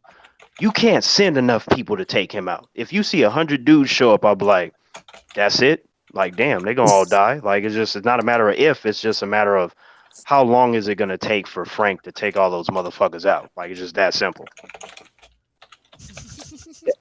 Like, didn't you Yeah. see the trailer for the latest Rambo movie? The Mexican cartel is done. They fighting Rambo. I know, They're right? fucking dead as fuck. Like the people are like, yeah, but he's old and stuff. I'm like, he's still Rambo. Do you see, like, when if you were to see an old Wolverine, would you go, I'm gonna go mess with him because he's old? You should be like, that's still Logan. I'm Yeah. fucking out of here. You got to be a dumbass to try some shit like that. Like, Well, what the hell? just like in the 2008 Rambo, man, you know, he was old there too, and you know, he was like in one scene he like literally cut off a dude's head with his knife. I was like, yep, Right. Yeah. that's Rambo. Ripped out a dude's intestines and shit at the end of the movie. Like, I'm like, first of all, the build of Rambo, like Sylvester Stallone and shit, I'm like, it don't matter if you old. if you have muscles for days. Like Yeah. who the fuck like is normally that old and that buff? Like usually you got a typical older person, you know, they got the hunch back and they kind of not moving too well. This motherfucker's making younger individuals look like nothing. Like even me at 215 pounds of muscle, like if I stood next to Stallone, it'd be like, well, damn, like, And Stallone's a small guy. Mm-hmm. yeah, he's considered short in stature, but like his body though, his build, like you know that he can snap your shit up. Like it don't matter if you come at him and you like this martial artist from the raid or whatever. I'm like, I'm pretty sure if he hits you one time, that I'm sorry, like. Oh yeah, man. I would not want to get contact with Stallone and any part of my body. Screw that. Like, nah, that ain't good. That ain't good. Like, No. I mean, so while we're on the topic, and that's interesting because I don't know about you guys, I was hyped for it, and I'll start with LB. What do you think of them making Rambo Last Blood? I thought the only Rambo movie I've seen was the last one that came out. So I thought that was fire. So I'm not gonna go see it in the theater, but I'll check it out when it's on the rental because I like the last Rambo. So Dude, you should check out First Blood Part 2. Out of all the movies, check out the second one. I think you should watch them all. Like, I'm just Oh, gonna. I be do real too. with you. I do too. But I mean, if you only really want to check out like a pick and choose, First Blood Part 2 is probably the best. Terrence But thinks that you what should watch every movie under the sun. I do. I think you should watch everything at least once. But at the same time, though, like Rambo to me is about the journey. There's nothing like Yeah. seeing how he started in the first movie and then you get into the most latest one. There's nothing like that. Like Oh you yeah. will appreciate the character so much more if you go through his journey with him. I'm just saying. Mm-hmm. Absolutely. Mm-hmm. Yeah, Matt Squirrel. How do you land? Oh, I'm sorry. I've been modding and doing everything else. What was the question? I apologize. I got onto other topics in my brain about everything. So, So Last Blood, what do you think about? oh, absolutely. Here's the thing: it's like I enjoy a lot of martial arts films, and in my household, it's like there's certain ones that I like comedy a lot. That's interjected with martial arts, like not Jackie Chan shit. Like I remember one of the first films I saw as far as comedy that was not Jackie Chan. Keep that in mind.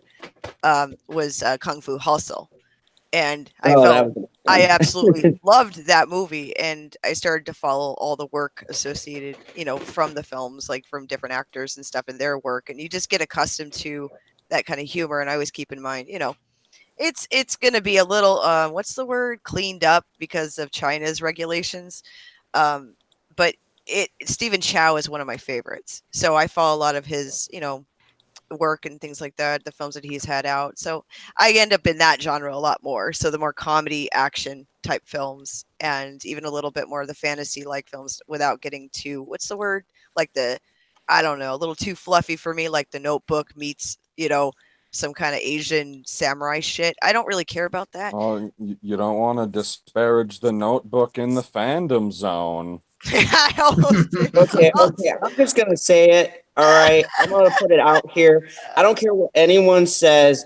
That movie was awesome. You're wrong. I wish those motherfuckers found happiness. God damn it. It was a good movie, Zod, but I'm gonna tell you right now, I don't like that movie at all.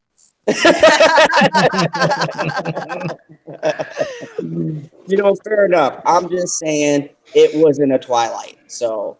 Oh man. Well, at least okay, but even though all the Twilight movies were bad, see the thing that I got from Twilight that I didn't get from the Notebook is that I was entertained and interested in what these strange ass characters were gonna do next.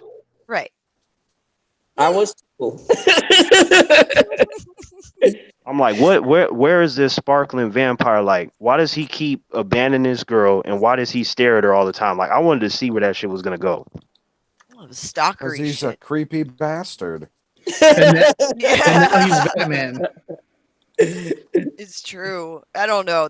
I don't know how the hell anybody liked Twilight. I'm sorry. I just don't get it. I don't like it. I think it's creepy shit. It's almost like stalking, like, and it's so interesting in this era of Me Too crap that films like 50 Shades of Grey and all this like terribly written books of just absolute smut. Okay, get produced and people love it, and it's usually older middle-aged women that have this obsession, and I'm like, God, you need to get dick or something, or you just need to go buy a toy. Like, there's no need for this shit to be in theaters. It's nothing but shit. Well, it's older middle-aged women and Zod. You have to be. You have to. Oh. Hey, here in the fandom zone, we're lonely, Sean. Now Hey, you're hey, stealing hey. taglines. Watch it, mister. Watch it. Be careful.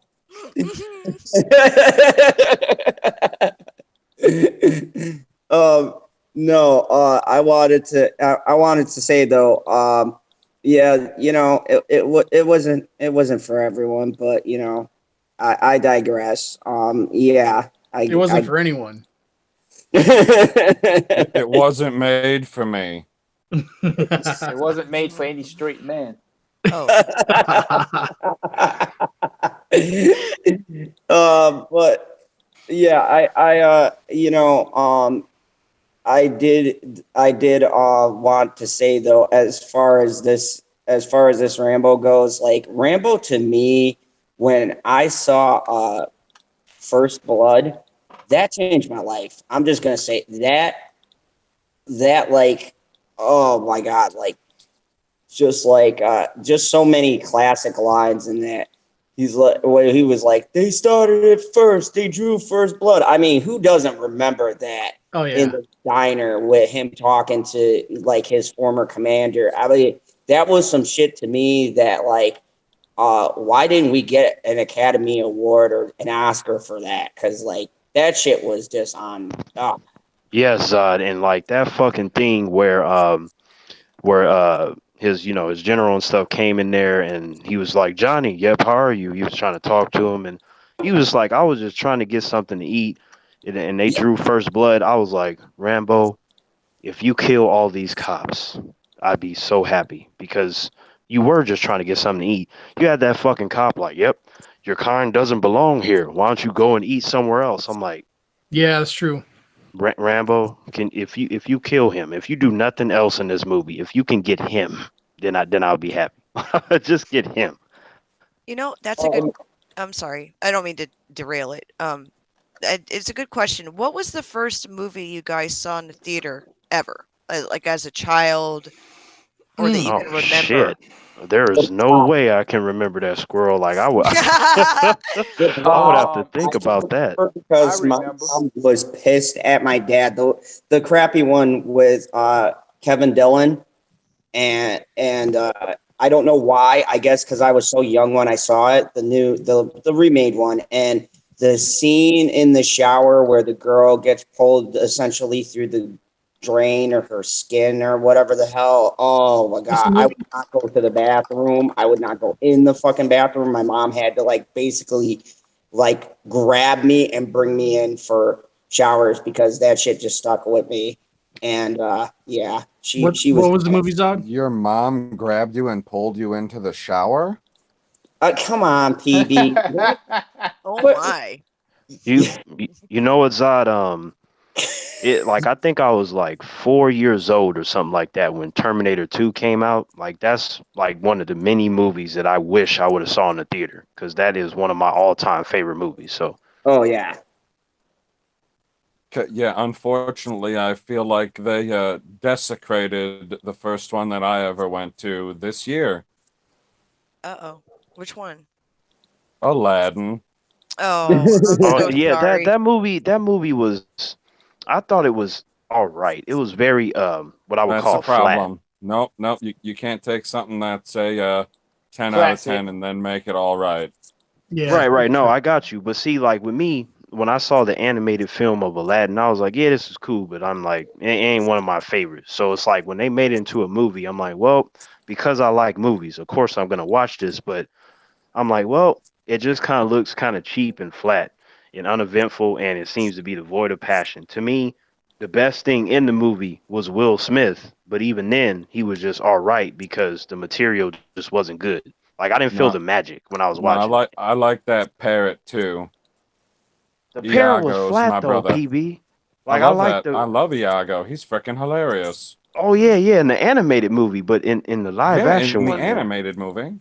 Oh, okay, yeah, because I was like in the live action, he was just kind of No, I there, didn't like see the live action, and I will never see the live action because I do not want it to taint my childhood.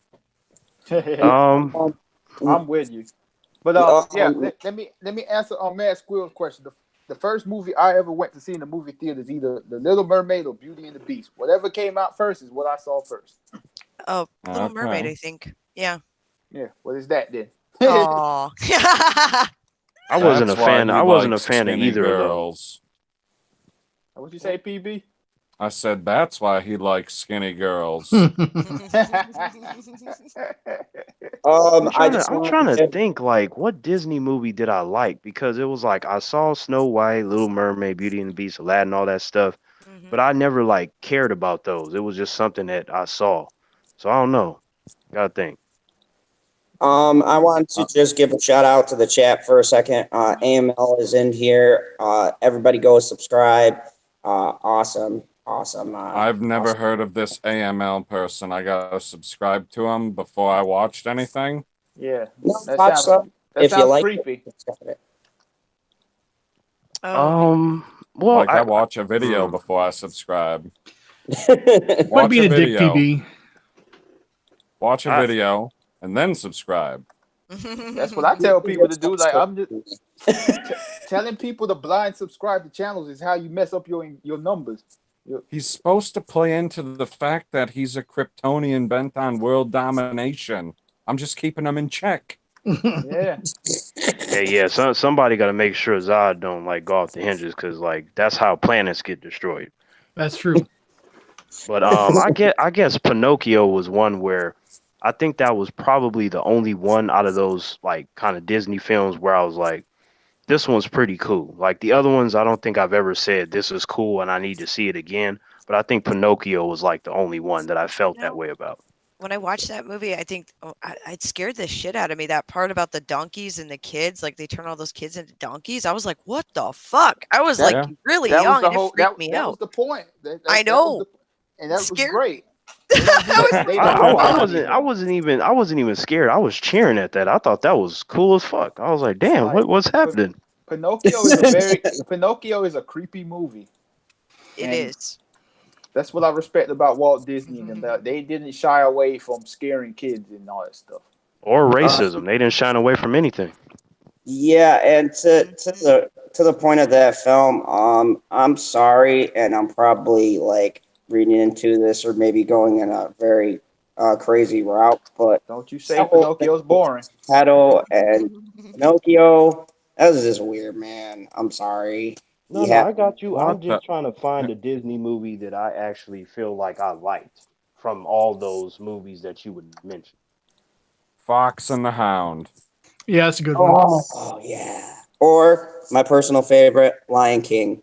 We, I You like know yeah, what, too man? big. Okay, I guess I can say Lion King as well now that you mention it. But to me, I feel like as a kid, the only reason I had interest in that movie was because of Scar. I didn't care about Yep. any character except for Scar.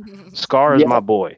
When he threw his brother off the mountain, like long live the king, like I was like good. Like I was cheering for Scar. Like I think my parents were probably a little concerned about that, but to me Scar was cool. I I'm didn't give a I'm shit. I'm I'm concerned right now. Terrence, you know then you know what my favorite song in Disney history is. If you like Scar. Yeah. Be Be be prepared. That be, song. be prepared is so fire. Like that song is just straight fire. Mhm, mhm. But see, LB. Even though I was cheering at Scar killing Mufasa, which I thought was just epic, I had to keep rewinding that scene. But anyway, like even though I was doing that, LB, I feel like I'm cool with you, so of course I wouldn't do anything like that with you. Like if you were hanging off of a mountain, LB, I would save you. I don't Well, know, bruh. LB, just never become king. Yeah, exactly. Hey, but to be fair, it is a movie, so it's not the same thing as real life. Like I wouldn't Yeah, I fucking hear you, toss my bruh. brother off a mountain and shit like I that. That'd hear be you. fucking horrible. I hear you, though. I'd toss everybody off the mountain. What's funny? My brother, when I said the same thing to him, like he looked at me, he was like, "Wait, you think it's cool that he killed his brother?" And I'm like, "Don't worry, Tremaine. I'm not gonna toss you off a mountain or let you fall or none of that kind of stuff." Unless He you're was like, king. "Yeah." He was like, "But what?" It's funny because he was mentioning that. He was like, "What about the whole king thing?" I'm like, "Look, man. I'm like, you my brother for real. I'm like, I don't owe nothing to Mufasa. Fuck Mufasa. I'm like, Scar is cool." Oh, hey, now, watch it. Now, now you're disrespecting the king. Hey, you know what? That's gonna be like a thing in the theater when I go. They'll be like, "What you mean you don't like Mufasa?" Because I like Scar. Like I don't know what to tell you. No, it's because you like Darth Vader. Hey, yeah. Darth Vader is cool. So I tend to gravitate more towards the bad guys anyway. Because even though I like the heroes and stuff, there's something more intriguing about the fact that you just don't give a fuck and you want what you want and you go and take that shit. Like to me, that's really fascinating. Yeah, So you know, if you want to you're blow a up a villain. planet, just do it. Hell yeah, like none. See, Superman is my second favorite superhero, but if he were my friend, we would get into so many fucking arguments. Like I'm telling you right now. Yep, I gotta save these people, Terrence. I'm like the same people that last week said you were a freak and that you should leave Earth. You need to let them motherfuckers burn because they only care about you because you can save them. What's gonna happen tomorrow, Kal-El? Huh? What's gonna happen tomorrow? Somebody's probably gonna yell Martha at him. Yeah. No, that's See that's the Batman. thing. That's See that Batman. that see that's the thing too, and it's like Whatever, it's all terrible. I'm just like, Hey, yeah, that's the thing too. I'm like, what happens if something happens to Lois and shit? Like, I'm like, you got too many weaknesses, my friend. You need to stop. And then he probably gonna be like, nah, my weakness is kryptonite. I'm like, that's one of your weaknesses. The biggest weakness is the fact that you were raised by the Kents, the nicest humans on the planet, and you got all these morals and shit like that. That's why you be getting your ass whooped all the time, Khalil. Sometimes you gotta take the Boy Scout stuff and put it in a drawer and lock it away and just fuck somebody up. That's what you gotta do, Khalil. You know, I hate how they've powered him down so much over the years because when I was growing up, man, his only true weakness was kryptonite. You know, I mean, of course he was vulnerable because of Lois and his mom and dad, but I mean, when it came down to the brass, you know, like one on one with whatever or whoever he's fighting, you know, like in the animated cartoon in the 90s, you know, like I've been rewatching that on the DC streaming service. You know, he gets shot by a laser Oh, don't and say that, Trigger. yeah, you And know what's as you I can coming like see, next. all of I the like I best like that. I minds. like that show though. But I mean, but Sean, though, the reason why they like kind of depowered him is so that they can tell stories because yeah, I you can't know. have Superman showing up and killing people in 1 second. Like there has to be something holding them back. And for all the humans that are like, I can't relate to Superman. Yes, you can because he has fucking emotions. Like Oh this yeah. dude experiences the same shit that humans do all the fucking time. Yeah, I agree, man. Like, I don't like when people say that about Superman. They're like, man, they can't make a Superman movie because he's so boring. He's like lame. Like what you just explained. It's like, um, Superman is like the quintessential human. Like everything is good. Everything you see in a man that's supposed to be good, you see that in Superman. Oh, Like, definitely. what do you mean you can't make a movie around that? Yeah, I know, man. I know. Superman is one of the greatest characters ever created, in my opinion. Yes, Well, which is see, why they that's rip his why shit off all the time. Copy All the him th- like time. crazy. that's why they can't make a Superman film because the way that everything is now, they don't want to acknowledge a character that is the good in humanity because then there's no politics in it. Well, they can So they still can't make it. I mean, they yes. just have to have balls. They got to be like, we don't care about the SJW showing up with their dyed hair and their torches. We gonna make our movie. If they come on our property, we got the snipers ready on the rooftop. And I would have to disagree with people who said the only weakness to Superman is kryptonite. Also, it's Zod. Excluding Man of Yeah, Steel, I like to think that never happened to my neck. yeah. Zod, like any, cause Zod Okay. is technically, his people. So he does have a great weakness to his people. When he found out about the Phantom Zone and that there were some of his people left in there, like that's one of the happiest times that I ever seen him until he realized that they were evil. So that Yeah. I saw the heartbreak in his face when I was reading those comics. It was like the best thing in the world, but then also the worst thing all at the same time. So that But was unfortunate. you can't really say that Zod is his weakness. I mean, because in the end, Superman ultimately prevails. Right. His weakness is Kryptonite and Lois Lane. Exactly. Like when I say like when I'm like kind of agreeing with Zod saying that, I mean in the sense that his judgment tends to go out the window when it comes to his people.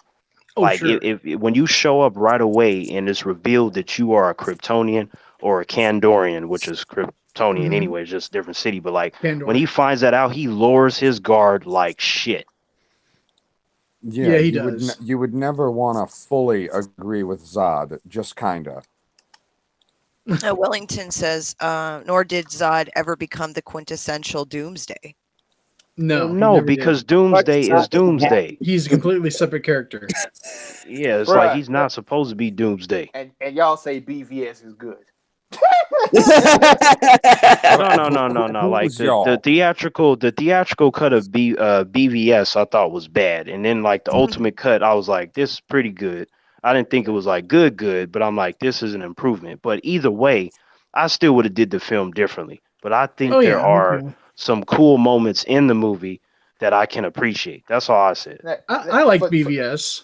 For those that haven't seen the Ultimate Cut, here's my best way to compare it to the regular version. It's like BVS has AIDS, and then the Ultimate Cut has HIV.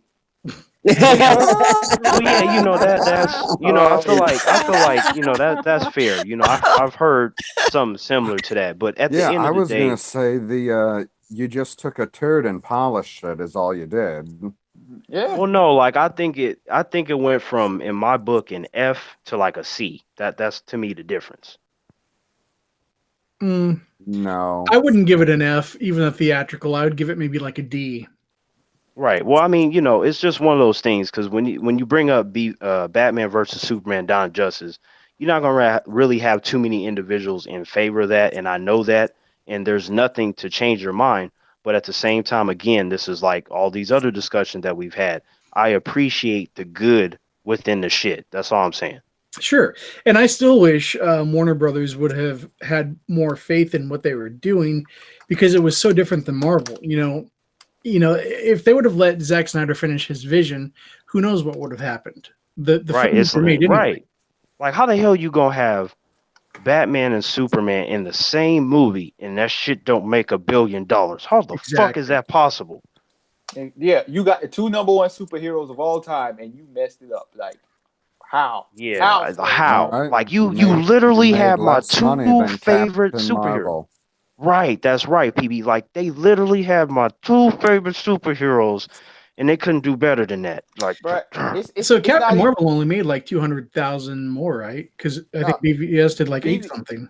yeah, BVS. Captain Marvel made 1.1 billion, and BVS made around 800 million.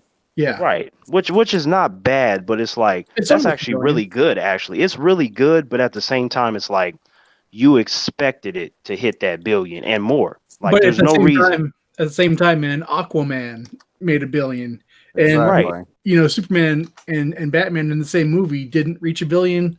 What the Yeah, it's hell? odd. It's odd. But see, like that's the It's thing though. Like, there's it's no not reason why it odd. shouldn't have. No, it didn't make it because the movie was terrible. Like No, I I'm no saying it's no odd because you got those two in there and it didn't hit it. That's all I'm right. saying. Yeah, That's like the only that's like reason it made so much money is because so many people rushed out so quickly to see it. Mm-hmm. Right, right. Mm-hmm. Once word of mouth got around, that's when it started to level off. Right. yep.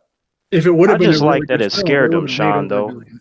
Oh, me I too, like man. that it scared them. I like that movie, that concept scared the shit out of Marvel. They was like, "Fuck, we gotta do Civil War." That is still one of my favorite Yep, moments that's in comic book exactly true. movie history because they scared the almighty Marvel that everyone likes to dick ride. Like that I shit made me so happy. I mean I wouldn't put it that way because BVS did Neither would change I. their That was date. They did it Nah, nah, nah, nah, they did nah. it in They direct. They did it in direct response to Batman versus Superman announcement. Yep, yep. They But would but to me they was shook. who moved their release date? They moved their release date because from a financial perspective, like the whole Because point they of would. movies is to make money though, LB. Like it I would be know that. smart. I Yeah. know that, but if the big bad Superman and Batman, Marvel should have moved the date, but they're like, nah, bro, we ain't Right, right, moving. because right. Right. That's true. They Yeah, were but like, nah, bro. But again, no, I think that they just were trying to make as much money as possible. And you drop two films like that, yeah. they're both gonna suffer. They both are not gonna make as much money as they could make versus them being on their own. That includes Civil War. Also, I know that. LB, you have to take in consideration if Marvel would have still been an independent studio instead of owned by Disney, maybe they would have flinched. But they had Disney backing them. They had that Disney money. I mean, no, not necessarily. Marvel wasn't independent before. Paramount was distributing them. They were still very much an indie studio before Disney bought them. Paramount did their distribution, but they were still Marvel Studios. They weren't on anybody's lot. Right. Kevin Feige had a specific amount of money to use to make Captain America, Thor, Iron Man 2, Incredible Hulk, and the Avengers. A specific amount of money. I'd just like to point out too, Terrence's point, and even Geek in Disguise just said this, and I tend to agree with them. Everyone does tend to give Marvel a pass on a lot of shit, and they get on DC. And I'm a fan of both DC and Marvel. And in some retrospects, DC a little bit more because of Superman. Mm-hmm. And it's kind of bullshit that, Marvel can fuck up anything and no one ever calls them out on it. But DC comes out and, Zack Snyder takes the franchise in a different direction. And now, everybody bitches and complains. I think it's kind of a bullshit double standard. Well, General Zod, I would say it's a double standard, but at the same time, they wasn't making good movies. Like good and bad. Good and bad is really good and bad is an opinion kind of thing, because I feel like nobody is really right or wrong when they say that a movie is good or bad. They're entitled to their opinion, which is what it is. But the easiest way we can judge this stuff is the box office. Now, I'm not saying you judge everything off the box office, but these DC movies, Man of Steel, BVS, Justice League, for example, they all tanked after their first weekends. So that tells you that the general audience did not like those movies. Until you got to Wonder Woman. Right, and that's because they are, look, with Marvel Studios, there's a certain kind of formula and tone that a lot of people like. So when you do something outside of that, especially if it's DC, it's hard to get them on board. Every time DC comes out with a movie, even Wonder Woman, even Aquaman, even Shazam, you still have so many humans with their lip turned up like, oh, what is this? Yep. Let's wait for the next Marvel movie. And then when people go and went to see those, they're like, hey, this is pretty good. If they had to convince people to go and watch it. But Marvel Studios, they ain't got to do that. Kevin Feige can just go, here's a poster for the next movie. And no matter how many individuals feel like they're not going to go watch it, it's guaranteed to make money. It's just a question of how much money does it make. Yeah, man. What people don't talk about are some of the smaller Marvel films like Ant-Man and the Incredible Hulk, and what else was there? Movies that made around between $500,000 and $600,000 at the box office. And, right. DC. I think most of the Snyder movies made way over 500. I think they were around between 6 and 8. Well, yeah, they just fell below expectation. Yeah. Well, that, and also you have to account for example, BVS, Man of Steel, Justice League budgets were way higher than those Marvel solo movies that have a budget of around 100 to 150 million. You're right. So that's why, for example, the critics and the reviewers, they don't look at, say, Ant-Man and the Wasp. Oh, that only made 600 million. Well, because it was only made for 120 million compared to BVS, which budget was around $250 million. Well, I don't know if that's necessarily 100% true, LB, because depending, you could have a shoestring budget and you could make a kick-ass film and it makes all the money, No, I'm not talking about as far as the quality. I'm just talking about as far, because you mentioned the box office numbers, and I was just making a comparison to like say if Ant-Man's making 600 million off of a 120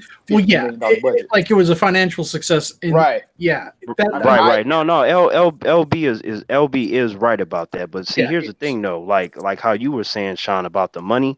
It's like when DC stuff, when they make money, no one really talks about that. Well, It's yeah, like and it's that's kind of always what I'm like they got lucky, or it was only because they like to make all these excuses. But then when Yep. Aquaman makes a billion, they say, what, it got lucky, or how Right. did that happen? It will never happen again. I'm like, first of all, this Aquaman movie, the stupid fish guy, he beat out a lot of your fucking MCU movies. You don't Yeah. want to focus on that shit, do you? Because it just what about that shit? And let Yeah. me tell you, Aquaman is my least favorite hero, but that movie made me actually rethink my position on that. Oh, me too. You just like redheads. Well, I know I do. Well, yeah, Yeah. Me because too. like I mean, but a lot of that comes from the fact that a lot of humans haven't really looked at a lot of his recent comic books, like in the last like maybe 17 years, like because this dude has been badass for a while. But Yeah, to and be he's not fair, that though, same cheesy ass Aquaman from the '80s. right, Yeah, right, I and gotta be honest with you guys, like comic book wise, I'm selective, and when I read a first couple Aquaman, I'm like, yeah, no. no, I got you, because he's never been one of my favorite either. Like I have to be honest, he's never, ever, under any circumstances, been one of my favorite. But because he is connected to DC, and I love DC so much, I'm like, you can do something with him. But there's many ways to mess this up, and there's only a couple to do it right. And you already have a bunch of individuals that don't believe in it because it's DC. So you have everything working against you. If you can pull off this underwater character, like you that's dope. That's an accomplishment in itself, to get that shit to look the way that it needs to look. And then the characters and everything else, I'm like, this is what I expected, that I didn't think I would ever get, because the making of the character in the underwater world and all that kind of stuff, I'm like, that's really hard to pull off. It's going to be very expensive. And then by the time you spend all that money, how many humans are going to really care about that, with all the DC hate floating around in the world? How many humans going to really care? But it made it, though. It pulled through. Yeah, that's true. I just wanted to answer the chat for a second because I had two really good things. One from Wellington, because this is pretty relevant to the topic. Remember, he said, remember when the movie industry was given Warner Brothers grief about Superman versus Batman being 3 hours long, and that fans wouldn't stay for it, but a 3 hour Avengers movie, not one batted an eye. True. Very fucking true I- statement. I mean, it's not a false statement, but at the same time, that's apples to oranges, if that's the saying or whatever. Because it's like, okay, the MCU built up that for 20 movies. So I don't think people would have complained about that. But like BVS doing a 3 hour movie off the first one, I mean, No, actually, I my number one complaint from the theater was that it was long. I've had people come out and say, man, that was a long movie. Especially BVS? old Yeah, people. I would complain about BVS being that long because it's nowhere near as good as Endgame too. Not Right. for Endgame. I've had people. Right. Yeah. Yeah. I've I feel had like people all of you. I literally feel come like out all of you. I feel and like that. all of you are right about that. Like LB is right, and PB is right, and Zod. Like I get what you're saying too. Mhm. I said, I mean, I'm pretty sure you watched my Avengers Endgame review, General Zod, but I did say in that review that Endgame didn't need to be 3 hours. But there's no Nope. way you could watch that movie and say it was too long, because it No. didn't feel like 3 hours. It did not. No. No, it didn't And it- feel like 3 hours at all. and it's, LB, you're and it's only like 20 minutes longer than Infinity War, and it just flew on by. So what you say you live in Wisconsin, right, General Zod? Yes. Well, that whole state is weird outside of PB. Thank and you. plus like it, and plus like even if Endgame was 20 hours, right? Let's just be fucking ridiculous as hell. Because it's Marvel Studios, humans are gonna go no matter what. Yep. For every 20 different humans that are like, I'm not going to go see Marvel. I'm done with their movies. Well, guess what? There's going to be so many others that are going to go and see it. It's just not going to matter until I see like 5 Marvel flops in a row or something crazy. We ain't even need to really focus on it like that. Those movies are going to make money regardless. Yeah, Mm-hmm. and That's true. I knew that Captain Marvel was going to make a lot of money. I didn't know if it was going to reach $1 billion or not, but I knew it was going to make a lot of money, even though the trailers were completely boring as hell. Like that, I said that too. I was like, well, in my case, I was actually intrigued by the trailers, but because a lot of that had to do with the combination of thing. I'm like, okay, you got Captain Marvel, a character who I've never liked. I want to see what they do. Plus, you got a young Nick Fury, young Coulson. You got the Skrulls. You got Ronan the Accuser in there. We found out he wasn't in the movie that much, but you have a lot of Marvel lore in the same movie. And I was just thinking about how much fucking epicness could possibly be in this movie. So I had many reasons to be intrigued. But the thing with Captain Marvel, I was like, this movie's gonna make money. I'm like, you talking about the first female-led superhero movie in the MCU? They're saying that you have to watch it before Endgame. There's no way that this movie doesn't make money. I didn't think it was gonna hit $1 billion, but I knew it was gonna make some fucking money. Right. You skip the caveat. You have to say solo lead because of Ant-Man and the Wasp.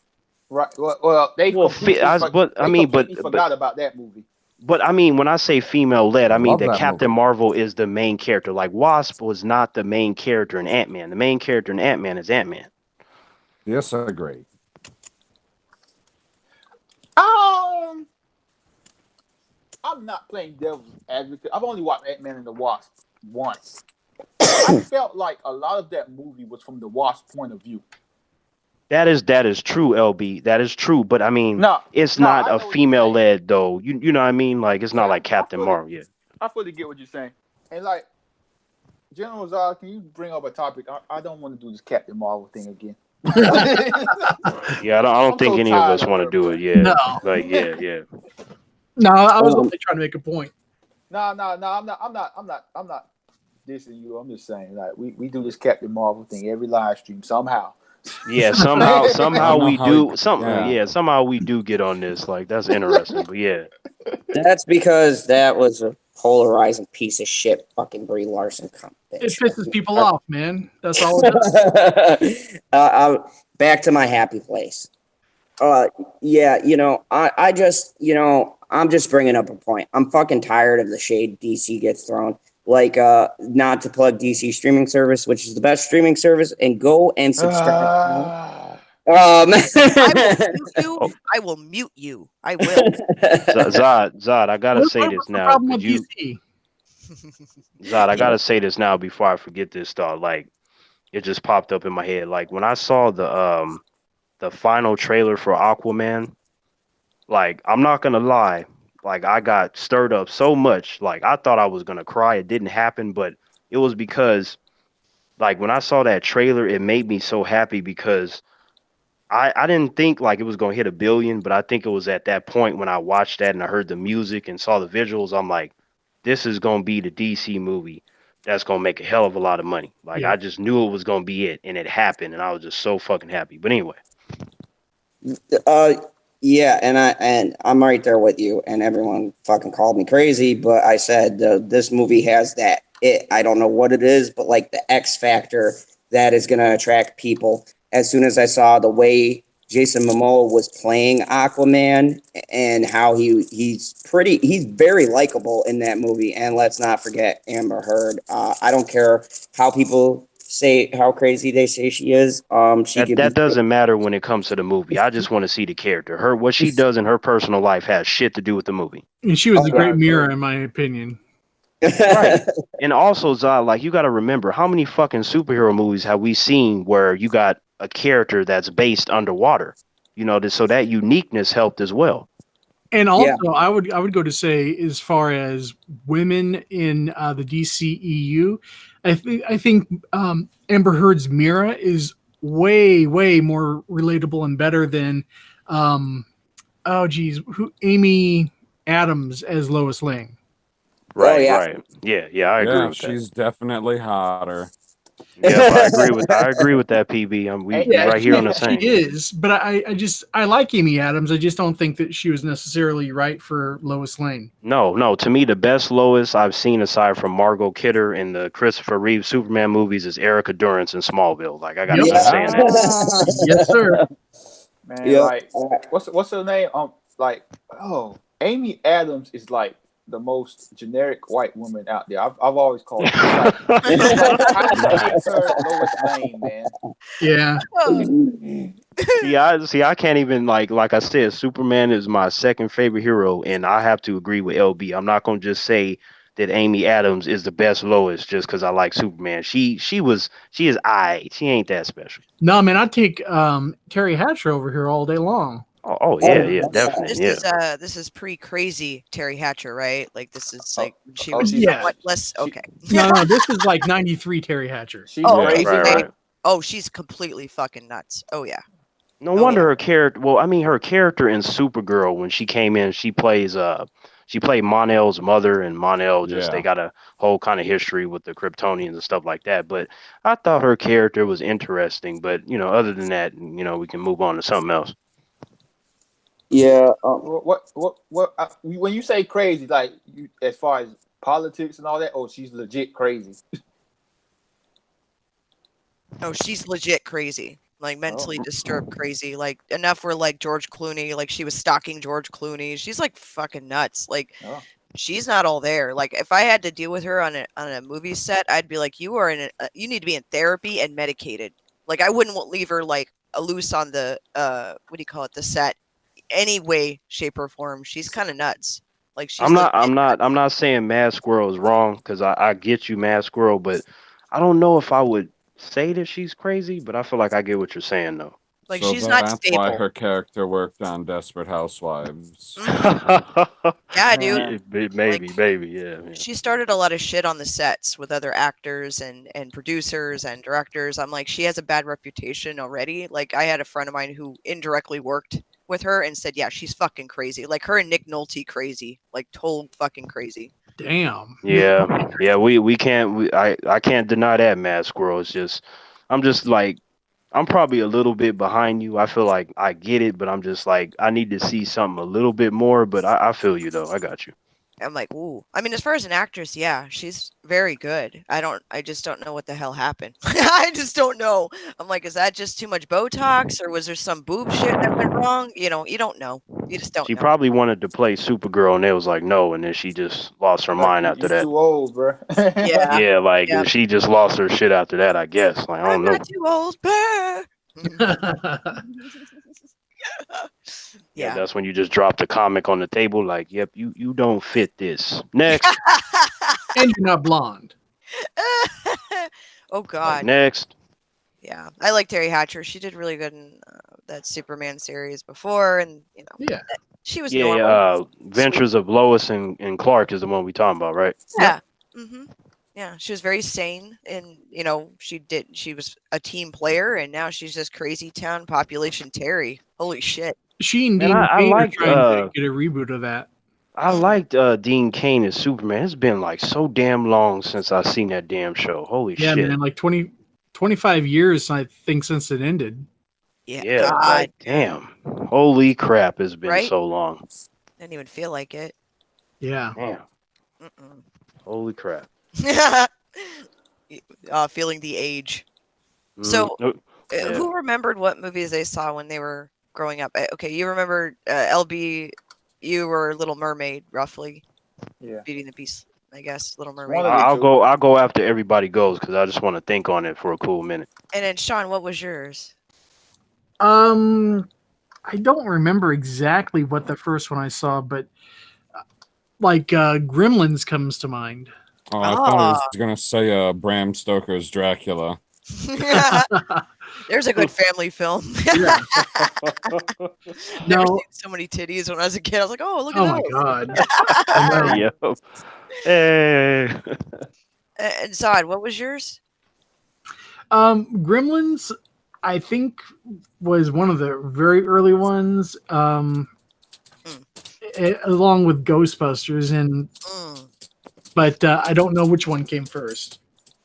But I do specifically remember coming home from the movie theater and checking in my closet and under my bed and everywhere else for Gremlins before I went to bed that night. I remember Gremlins I remember when it first came out. Yeah. It was just insanity. Like I remember I begged my mom because they had like like like what do you call it, like all the clothes out for the movie, like shirts and stuff. And I had one of this nightgown. I had Gizmo on it, and I was like, I need this in my life. Had a meltdown about this damn nightgown. Mom was like, "What the fuck? Okay, Jesus." Yeah. Go ahead. The first one was a horror movie, then the second one they turned it into like a comedy one, didn't they? Yeah. The first one is a dark comedy. If they would have stuck with that, I think the second one would have been cool. You know what's funny about that, Sean? Like, because it is a dark comedy, but like LB said, like they kind of went more with the comedy in the sequel. Mhm. Like that first one, if you ask a lot of people that have seen it, they would harker it as a horror movie. You know what I'm saying? Just completely. Oh yeah. And just so it's said, by the way, Gremlins and Ghostbusters came out in the same year, so 1984. Yep. True. So that is a toss-up because I think Gremlins was June of '84. I think Ghostbusters was June too. Oh, between those two, Ghostbusters all day. By the way. Oh. Yeah, I would give Ghostbusters a slight edge, but I love both of them. Yeah. It was nostalgic. I do agree. The first Gremlins was more horror, and then they got into the second one. Like I couldn't even go see it. My mom wouldn't even take me to go see the first Gremlins. I had to wait. Well, I mean, the second one gave us a gremlin that looked like Nicki Minaj on a good day. I mean, they kind of did that with Ghostbusters too. Like Ghostbusters was more on kind of had horror elements to it. And Ghostbusters 2 was more on the comedy side. Yeah, they were trying to, but I mean, in Ghostbusters' defense, they were trying to capture the real Ghostbusters cartoon market. Right. And the second one, to me, even though I don't think it's as good as the first one, like to me, that Statue of Liberty scene and then the song was playing and they was marching through the city, I thought that was pretty dope. That's like my favorite scene in that movie. Yeah, that was a good scene. And Bill Murray's Bill Murray, no matter what. I'm not gonna lie, even though I don't like most humans, I feel like if I were in that moment and the Ghostbusters were walking through with the Statue of Liberty, I would feel inclined to help them out. I'm just saying. Yeah, me too. Well, what happened to Zod? Where did he go? I don't know. He's kneeling before himself. That's funny that Zod is not here. Here I am talking about helping people and shit, and he's just gone. Oh man, he's probably getting tacos or something. My first movie I saw, what was your first movie? I'm hearing something right now, so just give me a moment because I'm going to make an announcement, and it's kind of a serious thing. Okay. Yeah, no worries. The first movie I saw in theaters that I can remember was The Last Starfighter. Oh wow! And I was really little. I was like, it scared the shit out of me too. I don't know what my mom was thinking. I was thinking everyone else is like E.T. It's all cozy, Yeah. And I did see E.T. Yeah. That was before Gremlins. I forgot about that. Sorry. But yeah, my mom drugged me to go see that, and I only remember pieces of the film, and it scared the shit out of me. And it's a great movie. I mean, going back on it now, you're like, this is cheesy, but at the time, I was like, oh, okay, it was fine up until like I don't remember. There was a scene where they had switched out, the Last Starfighter guy with one of those aliens, and it was in his bed, sleeping in his bed for him. Yeah.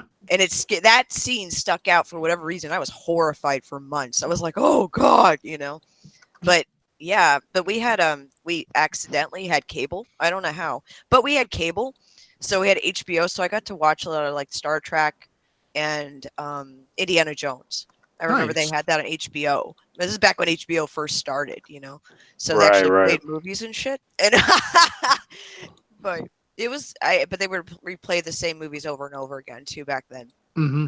I used to love that Mad Squirrel, by the way, because when I would miss something, I knew for a fact I'd get to see it again. Mm-hmm. Right. So even if you caught it halfway through, you're like, it'll be played again later tonight, But yeah, I remember seeing that in the theater. E.T. barely. I saw a lot of random movies when I was a kid, but I remember that Starfighter because I was like, what the fuck? But it's a good movie. I've seen it now, and I'm like, oh, this wasn't that bad, Yeah, I know I've seen E.T. like not in the theater, but I know I've seen it, but I don't remember it at all. Fuck E.T. That's a goddamn horror movie. It's the scariest movie I've ever seen in my entire life. But PB, the alien was so cool and stuff. Yeah. No, And Neil Diamond wrote a song for the movie. Can't be no, scary. it's terrifying. All right. I'm just gonna cut in for a second. All right. Because Yeah. I'm just finding out about some shit. Okay. And I don't know if I'm the last one to this party or not. I Okay. mean, Because I have probably. something on this individual stream, but with Snowdub Entertainment and Megs, I guess she's getting brain surgery. Oh. Okay. And yeah, I wanted to address that because I've had Snow Dub on. I've done stuff with him, and you know, I've talked with her, and she seems like a really nice person. So I just want to give her a shout out and Snow Dub and everyone, and my prayers and best wishes. That is really serious, and you know, you know, I just give you like much love and props, and you know, I am a Christian, so you're in my prayers. Mine I too. say a prayer for you, and I hope everything turns out well there because she's really cool and I like all of them over there. So everyone in the chat too, go show them some love and support, drop some comments, and make sure you're giving some support that way, you know. Yeah. Everybody continue. Yeah, it's some serious stuff, man. I hope the Yeah, I best. didn't want to bring everything down, which is why I Oh stayed no. muted. I'm just finding out about this now because I work two jobs, and sometimes I don't get notifications for people's channels. Yeah, like the Lonely Banter. Exactly. Boy, I have been going back through and watching your catalog. Okay, I'm gonna leave a comment on every one of your videos. He's No, no. also a good liar. Yeah, he is. Yeah. Much Yeah. love to Zod Snowdog. do. Yeah. Zod do be lying, but yeah. Yeah. Hopefully everything works out though with what's going on. Yeah. Yeah, so I mean, in all seriousness, I wanted to give a shout out here on the channel and let her know, you know, everything's gonna be well, and I believe that good things happen to good people, and she seemed like a really cool person. So, yeah. So I'm sorry to like. She would have to be cool if she's with a snowman, right? What's that? She's with a snowman. No, yeah. Yeah. Yeah. They do that show. I mean, I live in Wisconsin. I know what the temperatures have to be to make a snowman. Yeah. Yeah. So yeah, you know, I just wanted to say that and make sure that everyone here in the chat goes and visits, drop comments and love over there because that's a pretty heavy thing. So Yeah. I see. I believe that everything's gonna be okay. Yep. Yep. oh, Courage to absolutely. Megs, man. So yeah, I'm sorry. I know. No. No. No. No, No. no, not negative. You don't apologize for the Zod. You're Zod. Yep. Yeah, you know. The Senate But just linked Meg's channel in the chat, so go over there and show her some love. She does have a video up that she put about an hour ago talking about the brain surgery. So I guess go check out her videos, and if you like, please sub to her. Absolutely. Wow, she's so young. Yeah. Okay. So let me see. Let me see here. Okay. Yeah. So you said you put it in the chat, right? I'm going there right now. Yeah, the Senate put it in the chat. Thank you very much, Senate.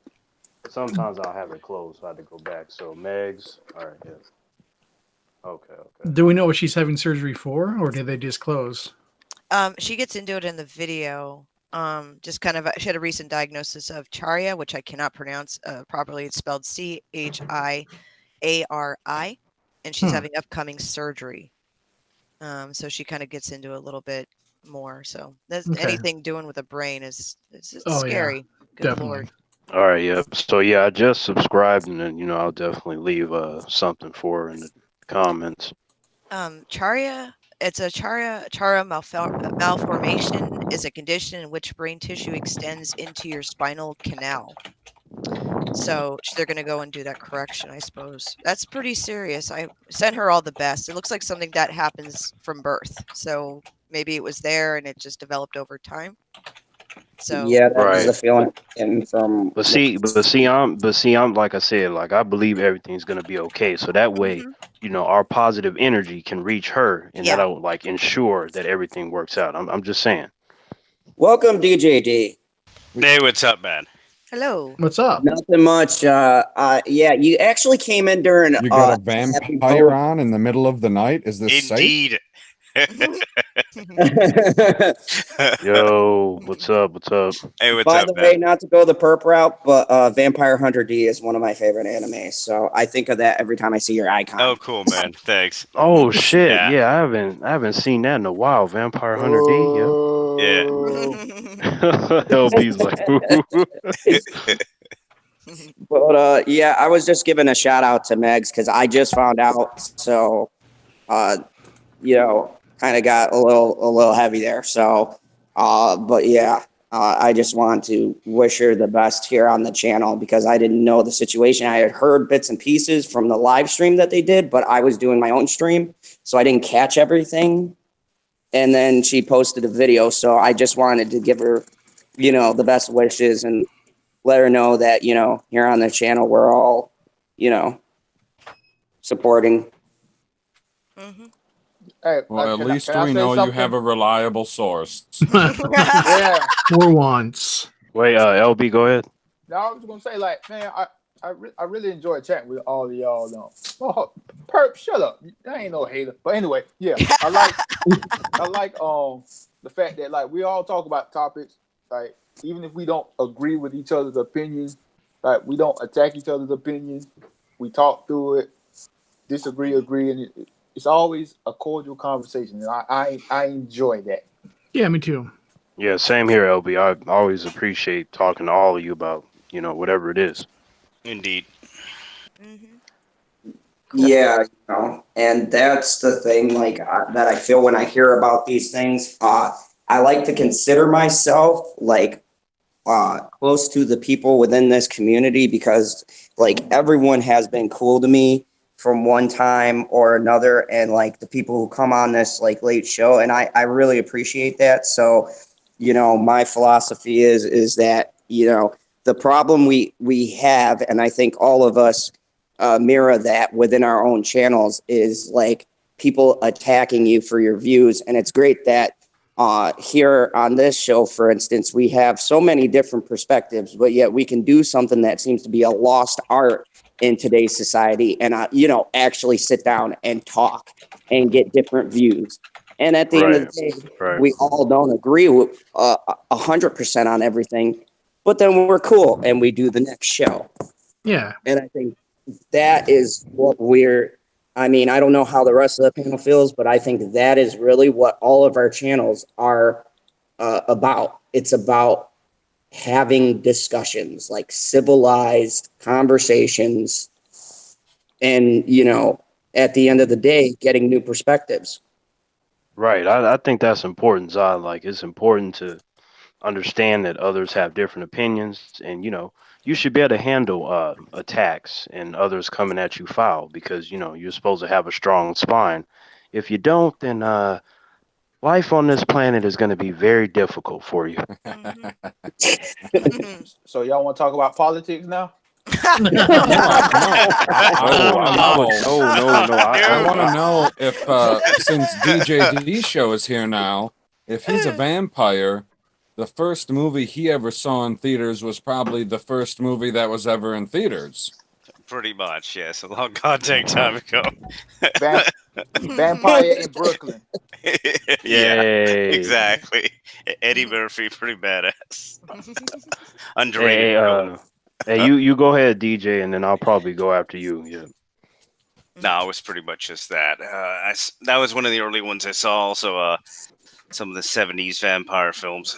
God dang! One of my favorite ones though is Bram Stoker's Dracula from Coppola. Mhm. I saw that one a Hey. lot. I That's a really great. liked style-wise how they did that one. Oh yeah. Yeah. Gary Oldman sold me. I was done. Oh I was yeah, like, you that sold was me, sir. really well done. Mhm. Yep. Amazing. Oh. Okay, can I get your guys' opinion on something? Because I hadn't seen it until recently, and I was afraid because I thought it was going to be shitty, and maybe I might be the only one in the who has this opinion of it. But CNN sucks. God damn it, Obi. But I didn't really mind the new RoboCop. I thought it was pretty good. That It has was nothing to better do than with 3. Terrence's answer. No, it doesn't. But Yeah, it but I was mean, definitely better than 3.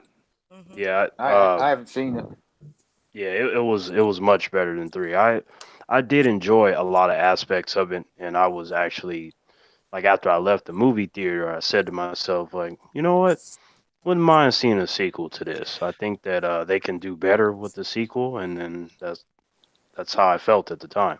Yeah, and one of the best parts about it is Michael Keaton's performance, I think. Oh yeah, Yeah, yeah. man. Yeah. Keaton was I wanted to highlight like Keaton uh had that like because in the original that role with that guy was a douchebag in the original film. But like Mm. Keaton just elevated that douchebagginess to Yep. the next level for me. Like when they're talking about why they changed the color, I even like that because he was like, "No, no, what the hell is this?" He goes, "Go black," and I was like, "Yeah, okay, I see where you're coming from." You know what I mean?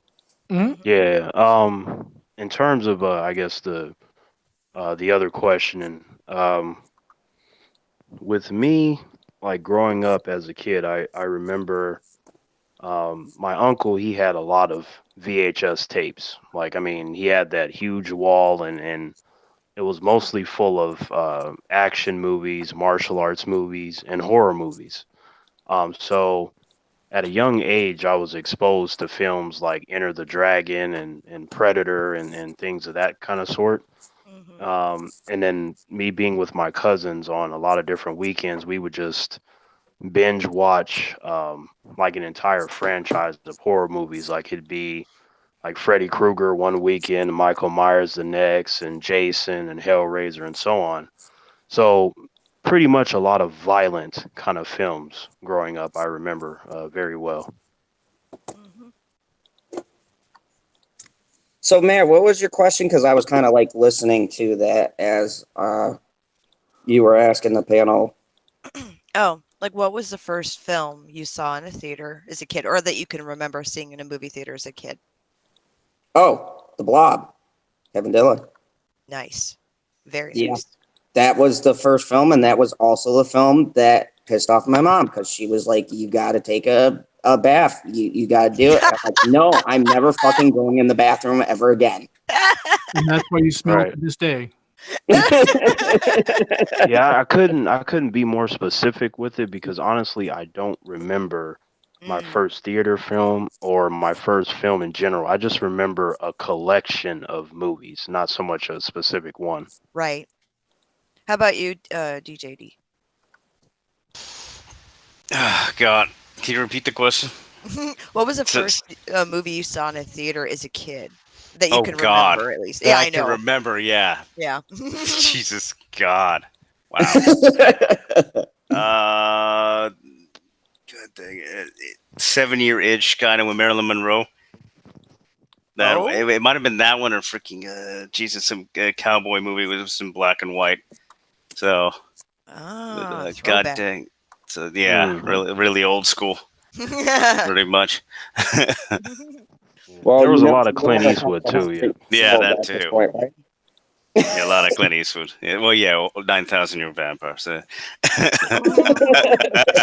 It's been Oh a yeah, a whole while. lot of those too. Like a whole lot of, because how I mentioned horror, a whole lot of vampires. Because I was at a young age, I was very fascinated with vampires and werewolves. Like I wanted to be like either a vampire or werewolf. Oh yeah, Werewolf in London was good. Yep. Yep, Yeah, yep, oh, yep. yeah. Oh wow, yeah. That was a very early one too. No, Yeah. that was one that scared the hell out of me. I was like, oh, God. I was Oh, like, yeah, what? Yeah, that's a great exactly. Just movie. the Yeah. atmosphere and everything. Oh, yeah. And just the effects, too. I mean, it's amazing what they did. Even now, it still holds up to me. Like I can go back and watch that and go, yeah, this is still the level of creepy that it was when I was a kid. Yeah. Yep. I kind of got my wish too as a kid because I remember like when I would see the werewolves and Wolverine in the comics and stuff. Like I was like, man, I want to just get muscular and hairy, and I'm both of those things now. So I guess that worked out.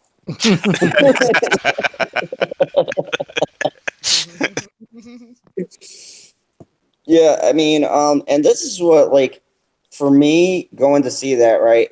And then seeing like Aliens 3 and stuff, and the stuff that was decent that I got to see in the theaters that unfortunately a lot of these kids are gonna miss now. That was one of the reasons why I was super excited to work at the theater, because everyone's like, dude, you own half a martial arts school. Why the hell do you work here? I go, well, it sure as shit isn't for the money. It was for that feeling you get, when you go into the theater and you smell the popcorn and you see the way it's laid out. Like, there's something in that moment for me that's always resonated to this day. Hold on a second. In the movie theater, it smells like food. It smells like a locker room in a dojo. Yeah, to I me, guess that's it depends right. on the movie theater. Yeah, because when I would go into movie theaters, I would smell how expensive everything is. Like if I get like popcorn and a hot dog, I will be in debt for the next 2 weeks. No, but I mean, come on, you guys know, like, the feeling you get from going to the movies and seeing something on the big screen. There's, Right. Yeah. Yeah, it's amazing. The Yeah. feeling of diarrhea from the concessions. That's maybe now, but most of I The only knew thing- something was wrong with that damn hot dog. It was too damn good, and it sent my ass straight to the toilet. Yep. the only feeling I get is that I'm not lonely. So Hey, yeah. I guess that's a good thing, LB. Yeah. no, it's not. That's probably the best. When I went to see Dark Phoenix, that was probably the best theater experience I ever had. I was like there by myself. Damn, that is damn. That's what I gotta say. Too bad you had to waste that feeling on a horrible movie. Yeah, my true ticket was that. free. It's My true. ticket was free, so I was good. Oh, okay, yeah, that definitely. If it was free, then yeah. Aw. yeah. So I mean, that's what the thing that I miss about movies now to movies back then is that I don't know. For me, CGI added a lot, but CGI has fucking destroyed a lot in the film industry today. It's just like It's laziness. I feel like people feel that they can just write a shitty ass script and they throw a bunch of special effects in it, and all of a sudden it's going to make it a great film. Yeah, I agree. It's the Transformers All formula. Mhm. all flash and no substance doesn't make a good movie. It does not. You're right. Because look at something like the '90s live action Ninja Turtles movie that had a small budget, and I Oh, would yeah. rather watch that than a lot of movies today. Oh, me too. But Jim Henson was involved, so I mean, Yeah. Yeah. if Jim Henson and the puppeteers are involved in that stuff, it's got to be decent. People Yeah, that shit want to was dope. see men in a rubber suit, just like the old Godzilla movies. I agree. I think that's true. Hey, Yeah. there's something special about that because these new Ninja Turtles movies, I that shit, both of them were terrible, but it was some reason they thought it was a good idea to combine Kareem Abdul-Jabbar with Brock Lesnar, and that's how the Turtles look. I'm like, what the fuck happened? Well, I mean, there's not a whole lot that they did differently, like physically with the modern turtles, because they used motion capture that they couldn't do with the guys in the suits. Because I mean, they were getting their legs up really high, man. They were killing it in those suits. Yeah, it was like, but it's just it was the look of the turtles. They looked terrible. I'm like, those aren't the turtles. They were practically invincible. They were jumping through trucks, falling off of buildings that should have killed them. I'm like, Yeah. they're not supposed to be invincible. You can kill them. Like when Shredder finally showed up, he was a ha ha ha. I am Shredder. I was like, I don't give a shit because the turtles are not going to be hurt by you anyway. And for some reason, I didn't get April O'Neil. I got Megan Fox because my pillow can act better than Megan Fox can. So that was a problem too. To be fair, though, the only reason why I ever, and I think I was one of the few people who saw it in the theaters, the only reason I ever saw Megan's body was because of, Jennifer Fox. That movie was Oh my terrible, God, he but yeah. transposed both of the names. That was beautiful. Oh, that was beautiful. Ooh, that was a steaming pile of horse shit if I've ever seen it. Yeah, she cannot act, Jennifer man. Fox. Jennifer Fox. Megan's She's a better body. actress than Gal Gadot. I don't agree with I don't that, think LB. so. I don't think so. No. Yeah, You can't. she definitely is. I have to disagree. No, negative. They're both trash. Damn. That's what I'm Hey, saying. but Megan Fox though, like Gal is not like on the piss poor level that Megan Fox is. She No, may not if be they- she may not be the greatest actress in the world, man. She's but- on the strain piss poor level. I think it's the accent nah. why you think that, maybe. Huh? The accent, Gal Gadot's accent, is maybe why you think she's a bad actress. That Nah. does happen to some people. I saw her in this movie with, what's his name? The Madman guy? Well, yeah. That's the thing. It's like she's gotten better from that point to now. Yeah, I mean Hey, Megan Fox, like if you would have casted her. No. Show me a movie I can watch where Gal Gadot got better than the acting, and I'll watch it, and I'll let you know my true opinion. I would say okay. Wonder Woman, man. Like I'm just Man, no, sorry, no. no. Like Megan Fox, if she comes in the room, I'm gonna be like, get your ass out of here. I'm not casting you for this role. Me but too, I've man. gotten better as an actress. I don't give a shit. Get your ass out of here. Yep. No, I'd say I'd keep her in the room, but No, I wouldn't. Well, I mean, I'm not talking about I'm trying to bend her over on a Tuesday night. I'm talking about if she's applying for a role. I wouldn't even do that. Hey, because you don't man. know where she's been. Sometimes a Tuesday night is wide open. Right. We're not talking about what happens when you bend over, PB. Hurtful.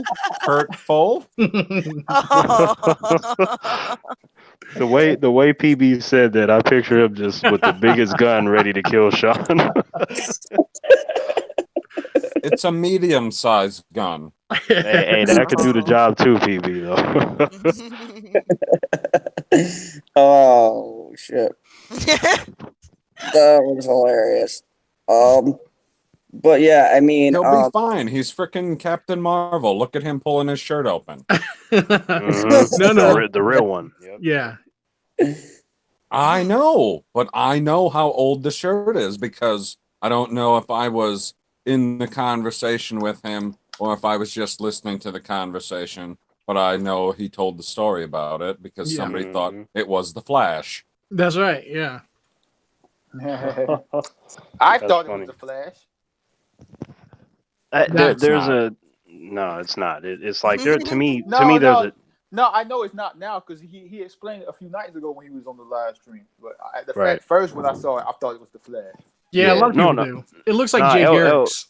LB, in your defense, it does look similar, but it's just like I guess once you know, then it's like you just kind of know, like yeah, that's this character and that character. But yeah.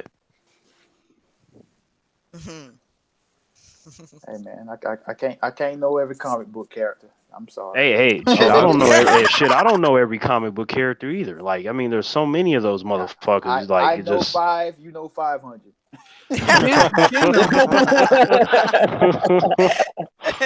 LB, I come to your channel for information, man. You're supposed to know these things. You might need to go to General Zod channel if you're looking for information. Wow. He doesn't verify his sources. Oh my. Yeah, he don't. Like, yep, the latest news. Like, what planet is this news on? Like, where's this on? This is from Zod To be fair, though, I'd still be more accurate than, say, the other N news. Yeah, probably. Who? Okay, you lost me there. What? CNN. The communist news network. I'm sorry, I mean CNN. Well, I mean, to be fair, you'd probably be more accurate than most mainstream medias. True. True that. Hey, did y'all know that Joe Biden worked with racists back in the 70s?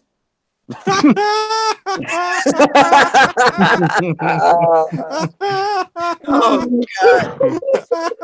I mean, Trap.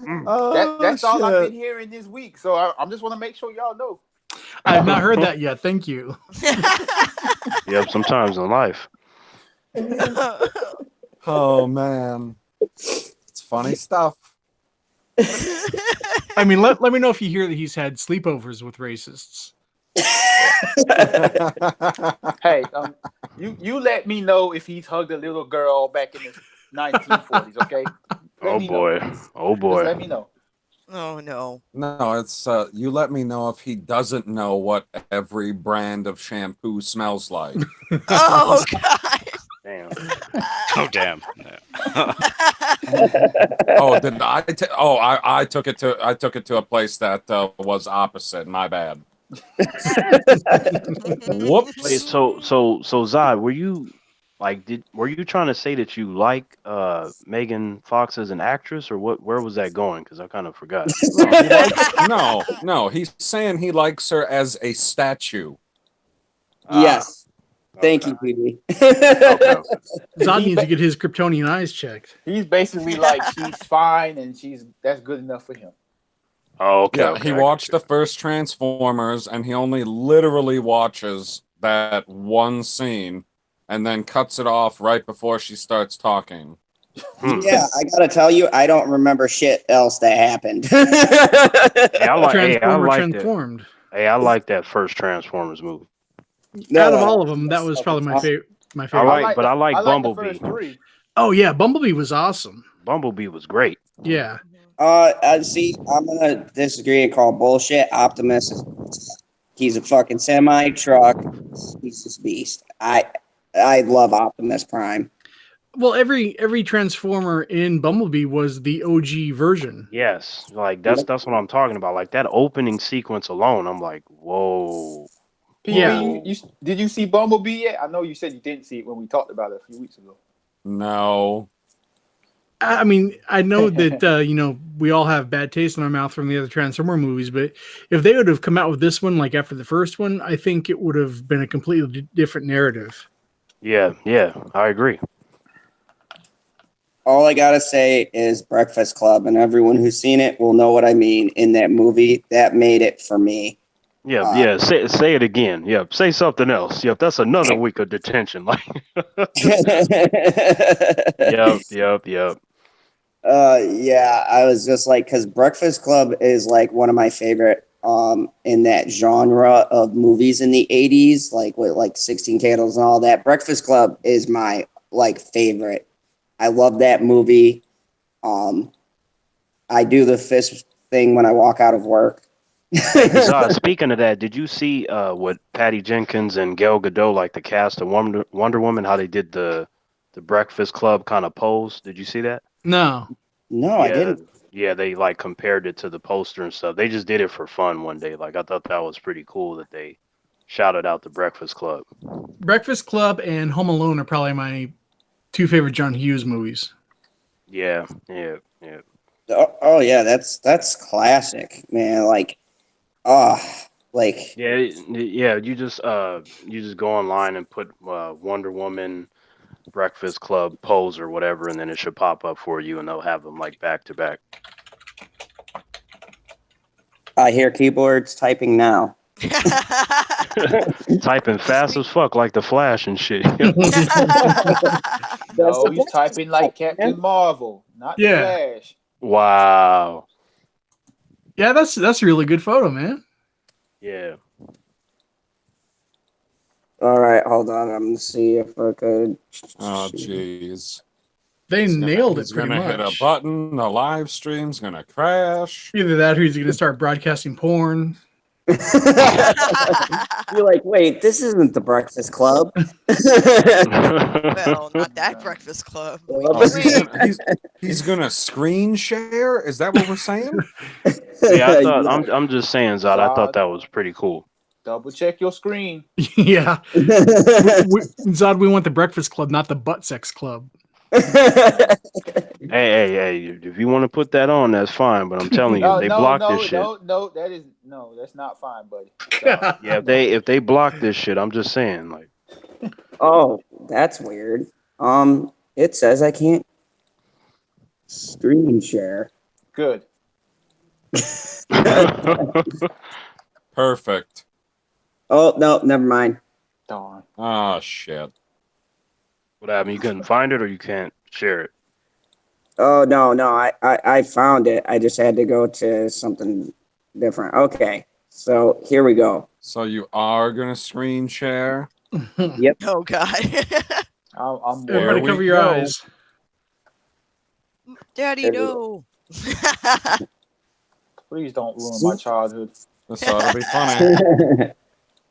So there we go. Yeah, that is pretty stellar right there. Yeah, I liked it. I thought it was cool.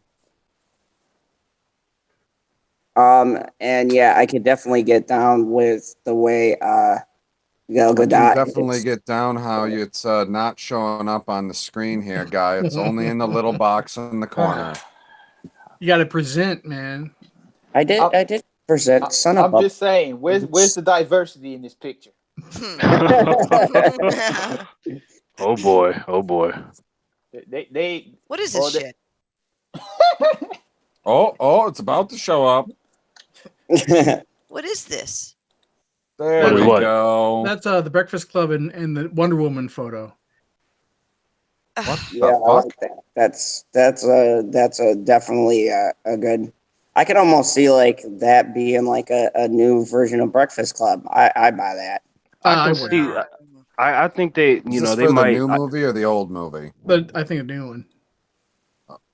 Hey, is that It's actor? just. Is the actor from at the top in the blue jacket still alive? Oh, Judd Nelson. Yeah, they're all still alive. Yeah. They're all still alive. Emilio Estevez? No, not him. The other one. Yeah, Judd Nelson, the one in the jean jacket. Yeah, he was cool. Yeah, I think he was my favorite character. Yeah. John Bender. Yeah, he was awesome. Yep. Yeah, that song is my jam right there. I just thought it was cool that they did that. It seemed so random, but it was something that I really appreciated. Anyone ever notice, like, and not to bring it up, but it's just a comparison that just stays that between Wonder Woman and Captain Marvel, where Oh, you get fuck. fun photos. There you go again. Ain't no comparison. Wonder Woman dope, Captain Like, Marvel. how you gonna set it up with? Well, not to bring it up as I'm bringing it up. Damn, So Zod. why not? That is be the line like, that gets. I hate doing this. Like, I'm gonna do all these things that I hate, but we'll do them anyways. Zod, the way you did that is the way that a lot of villains get beat up in movies. Like, not to bring up the fact that I killed your mom, but yeah, I killed your mom. Like, it's like, why would you do that? I am a villain, people. Oh, you- That's what you call yourself, huh? now you got the screen stuck on your face, don't you? And you don't know how to unstick it, right? Oh, yeah. Whoops. Son of a bitch. No. It's switching back. I cracked the code on how to get the different things I switched. don't believe you. Oh, Oh, shit, there it goes. Ah, yes. I told you I've been messing around with it. I got to come into the stream first with my double little dual thing here, and then invite people. And for some reason, that helps the screen switch. That's weird, man. Yeah, He is a weird man. Very weird. I don't know what you guys are talking about. I'm the most normal person here. Yeah, you're the most normal person in the fandom zone. Alone. Yeah, We're you better not say that. connecting to you You better not say remotely. that. God, you better not say that to your soldiers. If you tell them, that you're normal, that's going to be a problem. They're going to start creating an uprise and overthrow you. And nope. So yeah, I like where now I want to ask the panel, and I'll go down the line here. But the anticipation for the new Wonder Woman. Oh, I wanted to read the super chat that was up there before. I gotta scroll back up to it. It Oh, was yeah, it was an either or. I feel like it was a simple one. I don't remember the number. I know it was from the Senate, so it was negative some ridiculous, stupid fucking number, and it was burgers or burritos. Yes. Burritos. Burgers. Burgers. Burgers. Burgers. Mad Squirrel's like by the border. That's why she say burritos. Bingo. That's all they got. It's true. No, but it's so tasty. Yeah, Oh, but a bacon cheeseburger, man, like that's what's up. Oh yeah. for Nice. sure. Yeah. With cheddar. Yeah. Yep. I mean, but the nacho cheese that I can put into a burrito Just stop doesn't talking, seem to man. work. But the on stuff top I can of add on a burger, though, yeah. I mean, I can but put all of that into the burrito and not have to worry about spilling it all over the place because it's in a burrito. But you gotta. if you get the right burger, though, PB, like it just, man, change your What life. if I man. what if I get this right burger and wrap it in a tortilla? Then it's a burrito. Oh. No. No, negative. Like, And man, you've got to know Spanish if you're gonna eat a burrito. See, See. I didn't take that class in high school. I took German. I mean, you live in You Wisconsin. How many Spanish people are in Wisconsin? Like, More than you would think. a surprising number. Yeah. wow, Hmm. okay. We do get some people coming up here that the government should probably round up. Oh God. Man, they're trying to get into Canada. Hmm. It'd be nice. Send them all to Canada and see how Canada deals with it. I bet they deport their asses. No, the Canadians seem a little too nice. They probably like, hey, you can stay, do whatever you feel like here. Have a beer, eh? We don't have concentration camps over here. Eh? damn. Oh, damn. No. That's what AOC says. There's I concentration camps by the know. border. She's a gold mine. Oh God, Yeah. that was the stupid. I know. DJD, she's got to be your favorite politician, right? No. Fuck no. No, I mean not favorite as in you like To make her, fun but of? favorite Yeah, for if I mockery. did politics, yeah, she's definitely up there. She's a I- gold that- mine. I really like. No, I make don't- fun of more of entertainment people. Yes. She'd be the only reason I want to make politics videos, but I don't want to do that on my channel. Like, wow, man! Every day it's something stupid that comes out of her mouth. I'm just like, golly, man. I mean, that video that Drunk 3PO did when he kept on saying her name was freaking hilarious. Who are we talking about? AOC. Who's that? Alexandria Ocasio-Cortez. Cortez. Yes, or pretty much one of the in living color fly girls that pretty much failed. Nice. Oh, that's beautiful. Derp. Oh shit. God, there's a YouTuber called Jericho Green, and the way he says her name, he's like Cortez, and then he starts talking like Scarface. He's like, her womb is polluted. Yep. See, man, like you don't even got to talk about politics with her. You can just talk about everything else, That's true. and it's just funny. I I almost made a Oh. video about her the other day when she was talking about she needs a pay raise and all that stuff. I was like, no, I ain't gonna do it. Probably upset my followers. No politics. I ain't talking about YouTube would politics. definitely demonetize you, man. Yeah. Yeah. They don't play about that. So dumb. Yeah, I don't throw the C word around, but yeah, big capitals. You don't throw the word cunt around? No.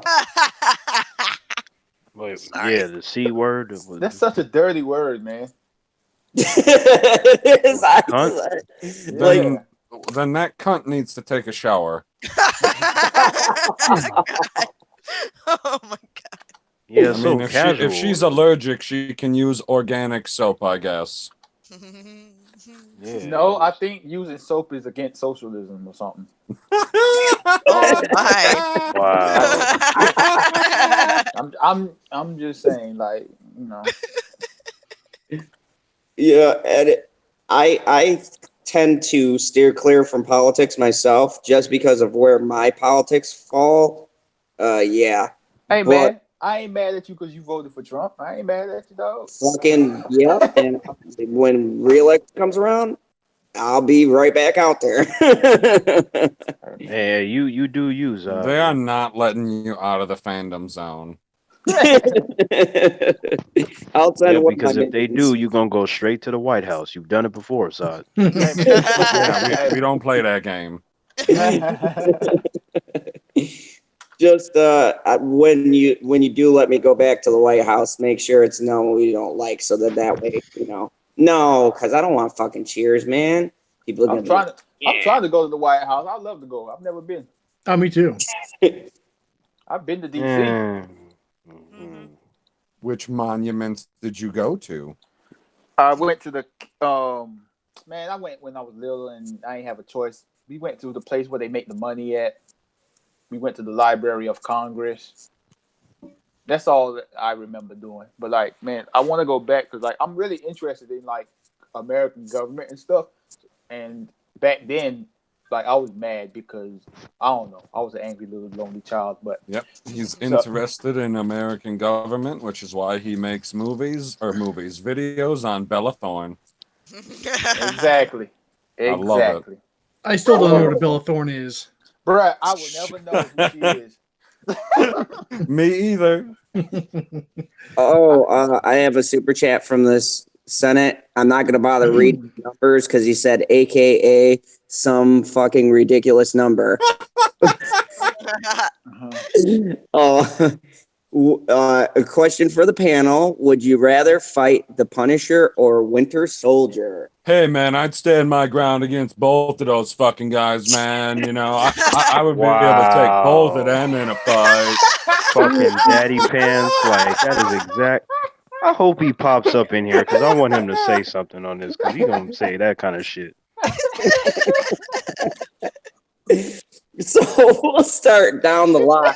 LG, who would you rather fight, Winter Soldier or Punisher? Well, I'd rather fight the Punisher because the Winter Soldier has like that fake super serum in his body, and the Punisher is just a regular man. He might shoot me up a few times, but at least I'll get a few shots in. That's fair enough. That's a good point. Mad Squirrel, what do you, Punisher or Winter Soldier? I'd rather deal with the Winter Soldier over the Punisher. I don't know. That's me personally. Because yeah, I don't know, something about the Punisher. He's just like a loose cannon cop who didn't play by the rules, and that means pretty much every like I don't know. Plays by his own rules. Yeah. I don't know. That's kind of like, I don't know. The Punisher's always had this kind of, there's a dark place that he goes to, you know, and it's a little darker and deeper. Like we were talking about like sociopaths the other day in the green room. I'm like, yeah, I think he's kind of, he could go in that direction. Not saying he's a sociopath, but I think he lives there a little bit. So, you know, especially if we're fighting. Yeah.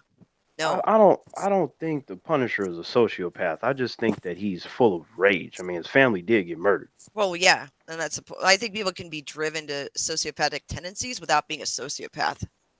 So I think he could go there. If we were fighting and he's in that zone, yeah, I don't want to deal with him. I don't want to deal with that. That's some deep-seated therapy after school special shit.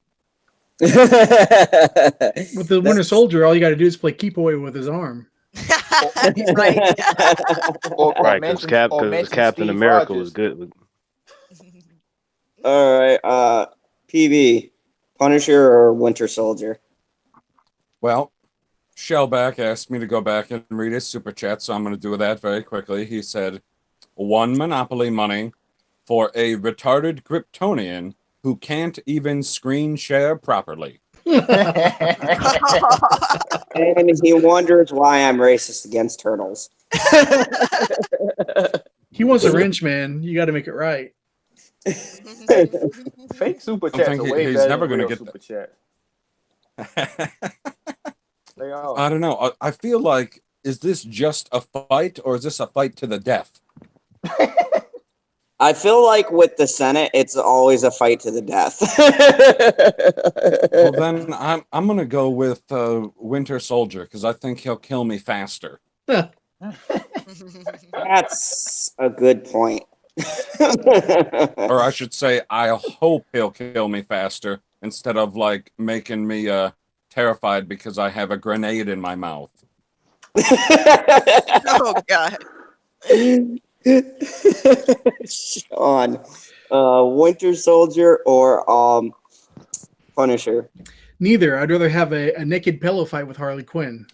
Oh my. It's not how this works. Yeah, you sounded like Perp right now. Between the two, I would probably go with Punisher because Winter Soldier has that serum, True.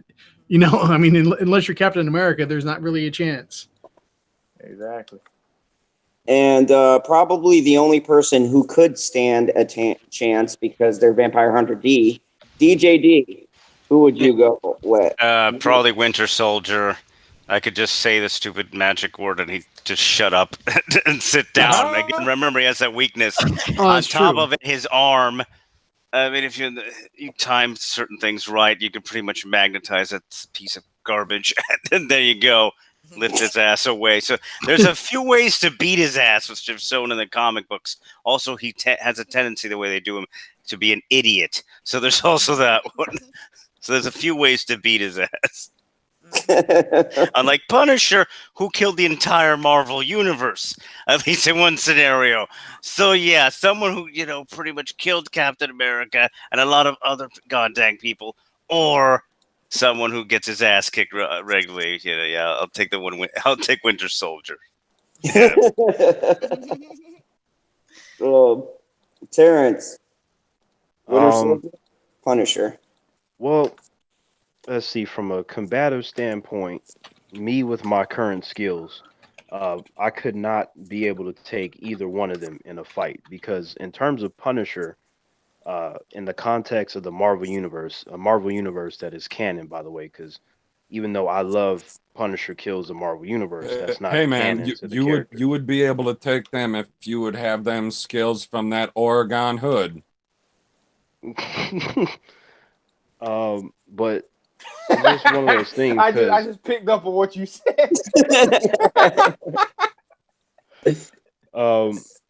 It's one of those things because with Punisher, I've seen him take on Captain America and not die. Same thing with Deadpool, and all of them know how to fight really well. And then I look at someone like the Winter Soldier. His combat skills are pretty good, and I feel like probably out of the two, like Winter Soldier, I might be able to hang with him a little bit, maybe even Punisher. But I feel like at the end of the day, like they would just end up destroying me in that fight at some point. So I'd be lucky to maybe last 30 seconds against the two of them just in a hand-to-hand combat situation. But I probably would go with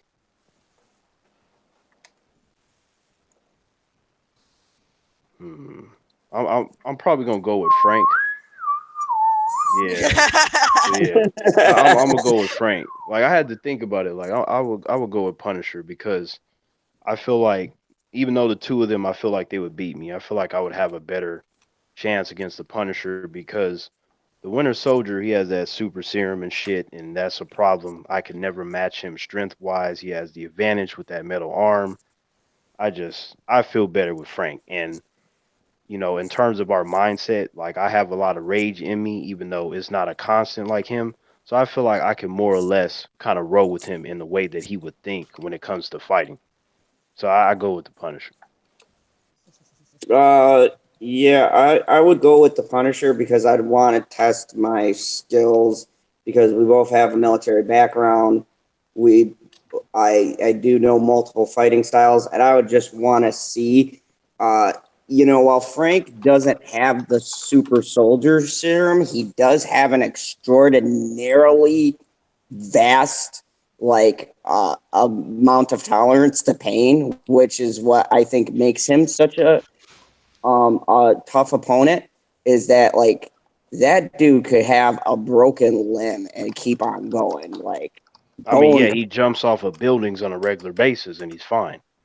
yeah, yeah, like, he's on some next level shit. But I would just want to see, like, comparatively, if I could, like, even stand half a chance. I know it'd be a short fight because I'm not from that Oregon hood, but yeah, I Um, would go Frank. Zod, like actually, now that I thought about it, I'm gonna have to change my answer to Winter Soldier, and this is why. The in the Civil War storyline, when Frank Castle came in and he had to deal with like I don't know, like 700 plus superheroes, every single one of them were afraid of him, including Captain America, and they completely told him to leave Spider-Man at the doorstep because he got fucked up by Iron Man, and they told him to get out, that he was too insane for them to deal with. So now that I actually thought about that, then I should go with Winter Soldier. Like if you got 700 plus heroes saying they don't want to fight you, I feel like I would have to be an idiot to think that going up against Punisher is a good idea. Yeah, that is true, man. In Civil War, when you look at his arc, no one wanted to ask him. Yeah, they was like, wait, who's Like, that? Frank? Oh hell no, send him out of here, send him out of here. you think like having him would be an automatic victory, and even in the comics, he's like, "Come on, guys, I could like join in," and they're like, "Nah, we're good, Frank. Right. We'll sort this shit out." Yeah, that's true, man. All right, we have another super chat from the Senate again. This one kind of played off of what Sean said. The which, Senate must have just got paid or something. I know. I love it. Oh, No, Zod, I he got a sent a question bunch for of you real negative quick. super chats. It's called he got his invoices. Hey, Zod, I got a question for you real quick. Like, how did you feel about Ray Stevenson Punisher? Because I thought he was dope. Oh yeah. Warzone?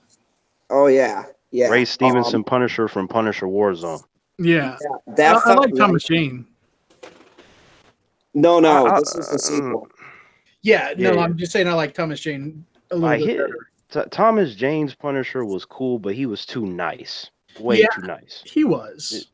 And to me, like I've heard humans tell me like, well, Ray Stevenson was too big to be the Punisher. I'm like, have you seen how fucking big the Punisher is in the comics? Like, have you not seen him?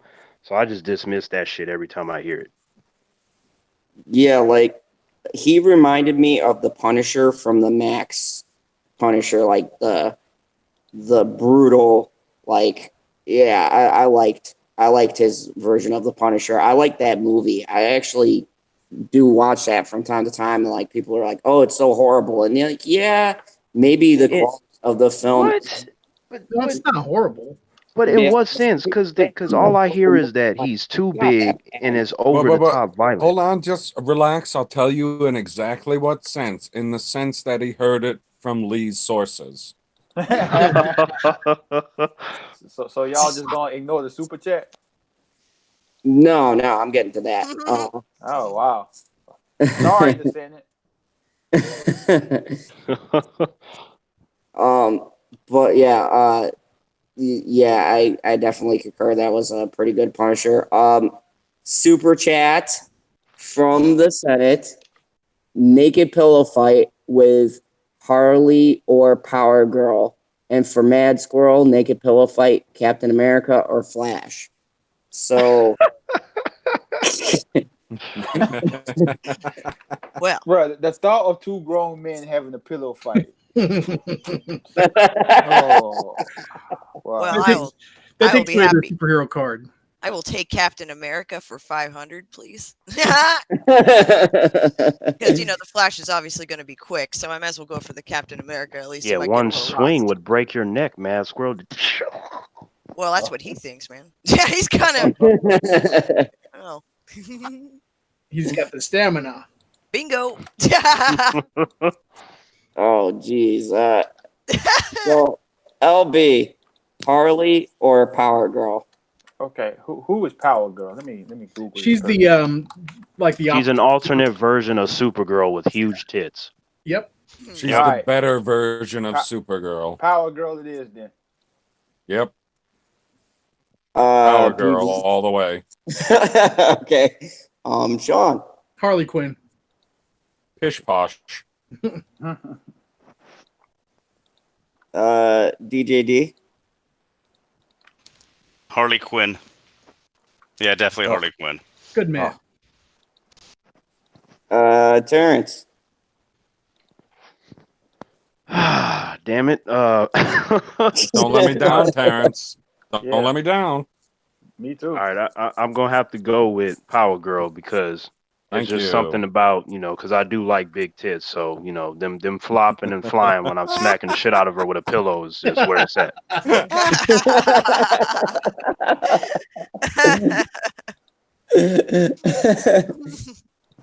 Yeah, I was going to go with Harley just because she's crazy and I like crazy chicks if you couldn't tell. So That's why yeah. you have PB on. You like crazy chicks until they hit up your Facebook without your permission. Oh, is that too soon? Too soon? Yeah, that one stung on LB, but I'll survive. Yeah, Harley Quinn is dope though, Zod though. I'll give you that. Oh, she is. She would be a lot of fun for everything if I'm gonna be honest. Oh, Yeah. Oh yeah. Oh yeah. What? That was awful. Yeah.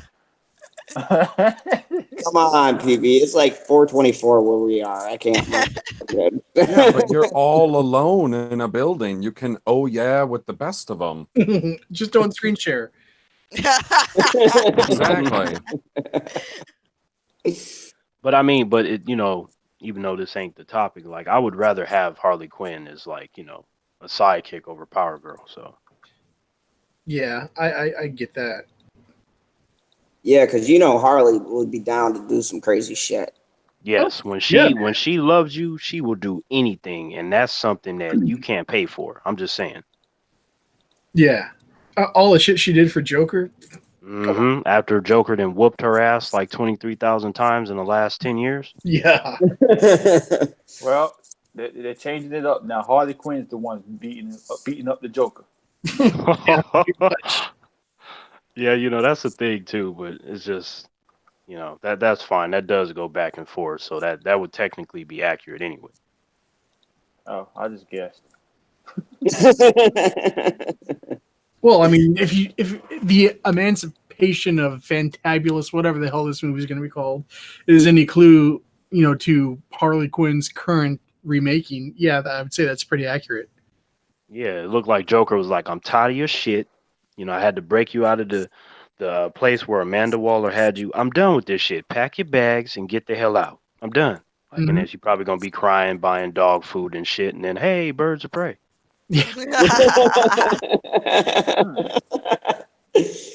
Like I don't even know. Speaking of Birds of Prey, because I've been going over this in my mind. I don't even know how the fuck they're gonna make that. That just seems like a DC idea that falls into terrible ideas. Yeah. Let's just wait and see a damn trailer and then wait to watch the movie. See, that's the conversation we had. Just wait and see, give it a chance, and then we can get into this. Oh, I'm definitely going to give it a chance because I like Margot Robbie's version of Harley Quinn from Suicide Squad. Right. That's like the only thing about it I liked. Yeah, I mean, they just told me that they're gonna have Harley Quinn, Black Canary, and Huntress in the same movie. That's reason enough for me.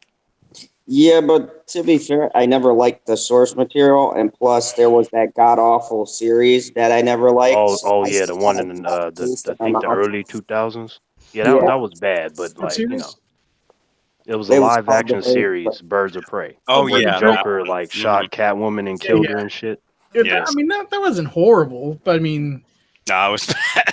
Yeah, I mean, it's better than most things on the CW now, DC related, but it wasn't. Nah, hell no. You gotta see it again. That was bad. No, that show has so many problems. I had to like just write down all the problems and go back to the source material. Like I had to double check so many things because it. Well, maybe I should go back and rewatch it on the DC streaming service. Yeah. Which, by the way, is $9.99 after your something. It's Yep. $7.49 Perfect. plus, so you can get a subscription for $71.49. So DC is where it's at, doing marvelous things, and not Zod, Marvel. Fuck Marvel. DC. Zod, I'm just saying, like, we could either get a movie that's going to be really silly in the sense that it's going to be fun, or we can get something really serious. Like, so they can really go in many directions. So I'm curious to know what they're going to do and what the plot is going to be. Because if Black Mask is there, the shit's going to be on and popping. Because Black Mask is a dope villain. So I want to see what they do with that. Mhm. See, but I don't feel like he fits the Birds of Prey, because when I think Black Mask, I automatically think Batman. Yeah, me Yes, too. but Black Mask is like a mobster and shit. Like the Birds of Prey, they protect women, they stop drug dealers, and people like Black Masks. So technically speaking, from a source material standpoint, it makes perfect sense. Like anyone from Black Mask to Penguin would make sense as well. Anybody gangster.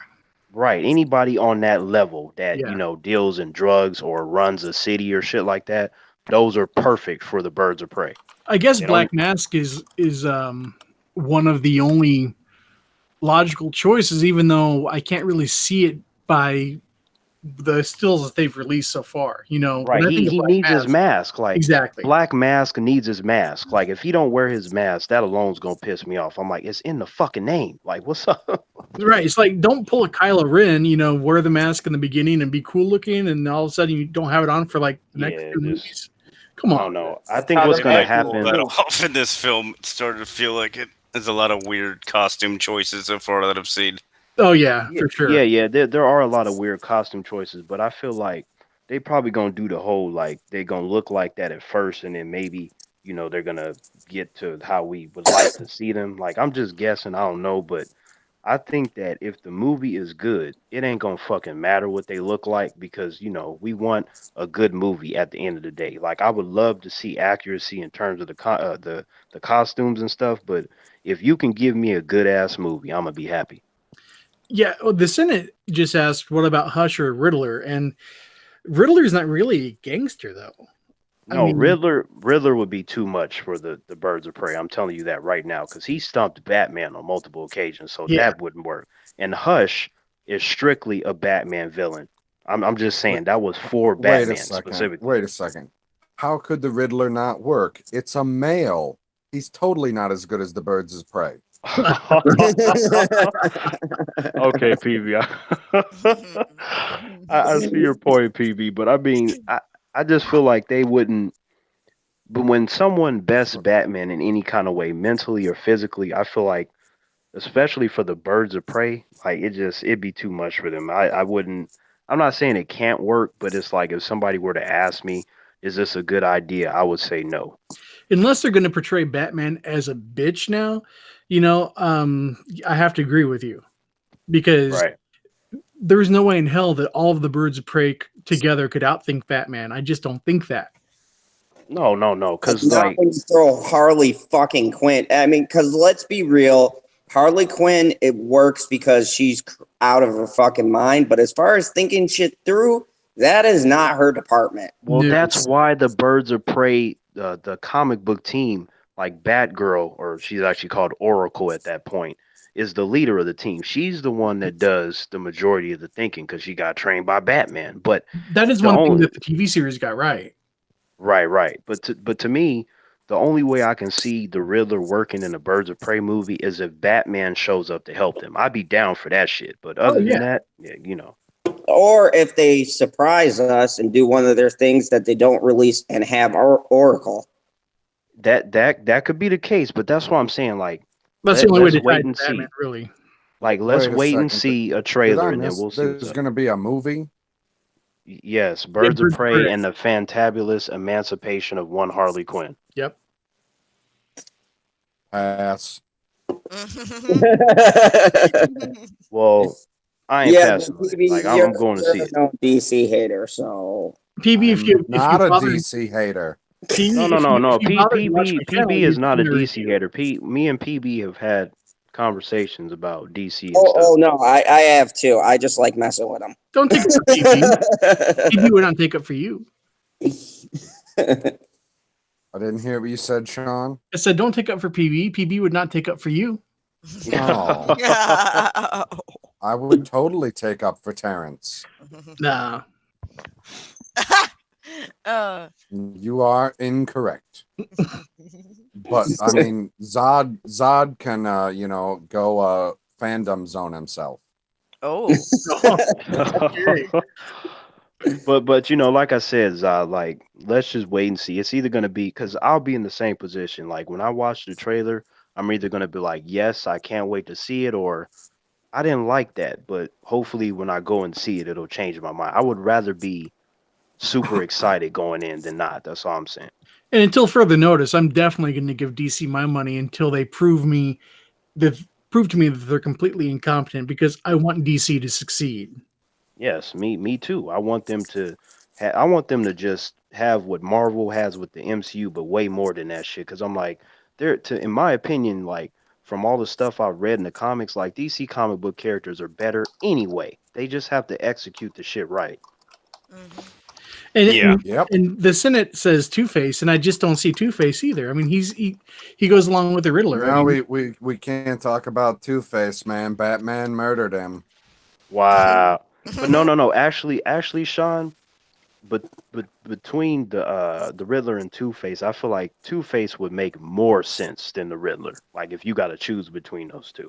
if you absolutely had to choose between those two and they were the only choice, then sure, Two-Face would make more sense. But in the grand scheme of things, I just don't see him as a fitting villain for the Birds of Prey. Well, no, but I think if they were to, like, say we watch it and Black Mask is there, and then Two Face shows up and they got like a partnership or something, I feel like that'd be pretty dope. Like I wouldn't mind that. If he was not like the main villain, if he were like maybe Yeah. the person backing Black Mask or something, that would be okay. Yeah. I would like that. That would actually be pretty sick. Like I'm still waiting to see like Two Face in a sense to where he has the black and white suit and then his face is blue, like on the half part. Mhm. Like I'm still waiting to see like that Batman the animated series kind of Two Face. I want to see that shit. Yeah, me too. I have a super chat that I'm reluctant to read because it's from Shellback, but and I've pre-read it, and both choices are terrible, but I'm gonna read it anyways. $1 Monopoly money, 3 minutes of making out with Captain Marvel, or 3 minutes in the ring with Bonesaw. No, I'm not doing that fucking ridiculous thing where they go Bonesaw, because it's stupid. That was a terrible So, impression. yeah. Actually, that was even worse than what they regularly do when they do it. Yeah, I say those are horrible choices. Well, I guess we got to pick one, don't we? Yeah. So let's go down the line. Lonely, 3 minutes with Bree, or I'm sorry, Captain Marvel, or 3 minutes with Bonesaw. I'll do 3 minutes with Captain Marvel because she'll probably turn me down and call me sexist anyway, so it wouldn't happen. You know what, PB? You know what, LB? That's not true. Like, cause you black. Like, I think you might be all right. It's white men that she don't like. You make a great point. Great point. She was only Yes, nice Terrence, to you Samuel make L. an Jackson. excellent point. Yeah. Okay. See, Sean? Hmm? I said, see, Sean? Yeah, you just said that to spite me, man. Yes, I am full of spite. I know you are. But I am full of more spite for Chris. Well, that's good because Chris deserves it. Mad, I don't know how to pose this question to you. Those are shitty ass options for us. So, substitute a male. But No, like a just toxic white male. Give her two males to pick from. That's how you. Let's say Army Hammer, And who's the other one? and then we'll keep Bonesaw. Okay. Yeah, it's still Bonesaw. Because you got to be in the ring with him as a squirrel. I don't know. I take the squirrel in that match. As Oh you no, should. man. He couldn't handle a spider. Damn. Hey, go ahead, Mad Squirrel. Nuts. I would rather deal with Bonesaw than her. Yeah. I just don't want to. No, that's gross. I don't even want to deal with her. You know, some women, they come in the room and they just bring spite with them, and I wouldn't even want to be in the room with that. You know, bitches like that don't last long. I'm like, I don't want to deal with that at all. But she's for all women. She's for all women. Yeah. You know what? She's got a punchable face, man. I don't want to deal with that. And then I just get sued because she had all that surgery done on her fucked up face and her ass or whatever the lack of. I don't know. Whatever. That's funny, Mad Squirrel, that you said that because she got punched in the face by Thanos. Punchable face. I can hang out with Thanos. That'd be all right. I'd hang out with him. That's cool. PB. I suppose I'll go with the making out. I don't want to go in the ring with Bonesaw. That's not for me. Okay. Plot twist. What did you expect from me? Like, go hang out in the ring with a sweaty male, or have the opportunity to probably put ridiculous Captain Marvel in her place. I'll take that one. Like, if you're making out with her, it means that she can't say something stupid. And even if she is saying something stupid, you probably can't understand it. Like, there are advantages to the situation. True. Sean. Captain Marvel. Because, you know, who doesn't want to get a stern lecture from a pretentious white woman about why white men are all bad? She didn't say that, okay? She never said that. She kind of alluded to it, though. Okay. You've taken it out of content. She was All talking right. about white males shouldn't be the only movie reviewers, okay? All right.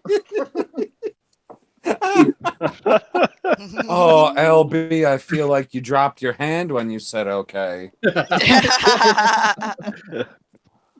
DJD. Captain Marvel, pretty much. Aha. Yep. Hold on. I need to clarify. Which Captain Marvel exactly were we talking about on this question? I'm gonna guess the recent one made of cheese. Yes, Brie. Terrence. Well, you know, I'm definitely going to go with making out with Captain Marvel because since I am a black man, I feel like I can definitely convince her to not be a dumbass bitch. Yeah, she's already been with LB, so I mean, maybe he's ruined her for black men. You know what?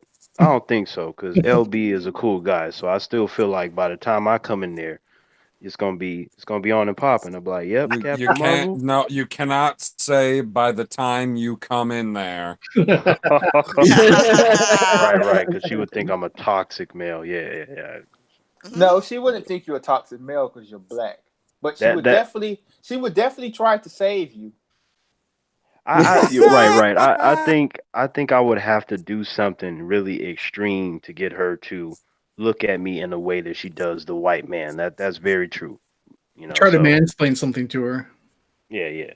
But no, she would. Look, her kryptonite is black, so she's not going to criticize us. She'll just call it. No, I don't know. Hey, you know what though? This is. I think it might. I might be able to push her buttons though if I say something like, Tom Cruise is like the best actor ever. He is the best stunt person because she can't stand him. So I think that would kind of get her blood to boil just a little bit, and then I might have to do something else. But yeah, he does he does his own stunts better than you could ever dream of doing, bitch. Yeah, that's very true. Her 30,000 stunt doubles ain't gonna change that. Mm-hmm.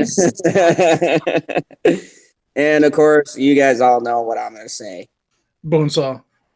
Bonesaw being lit on fire, being hit by a bus. Wait, damn, why is he on fire? Slamming Like, my nuts in the door. Slamming my face repeatedly against the table till I pass out. Fucking trying to dodge traffic. I can just keep going. That's like daily I'd life. rather do any of those things than even look at her fucking ridiculous face. I want you to do all of them at the same time. I would try to make that happen. you know what, Zod, though? But since you are a DC character, like, no one does time travel better than them in alternate universes, so you can definitely pull all that off at the same time. For Yep. sure. I'm gonna do one more super chat because it's getting like past 4 o'clock, like way past almost to 5, and I got to like be out of here before. He's got to wake up in the morning to kick children in the face. Yes, and there is an art to that. So the last one I'm gonna do. Zod, I'm sorry. I just got this. Like, I can picture you with your students and shit, and they have a question like, Zod, is this the correct way to perform a roundhouse kick? And you just backhand that child like, silence! You don't talk when Zod is talking. I feel like Yes. you've told them kids to call you General Zod.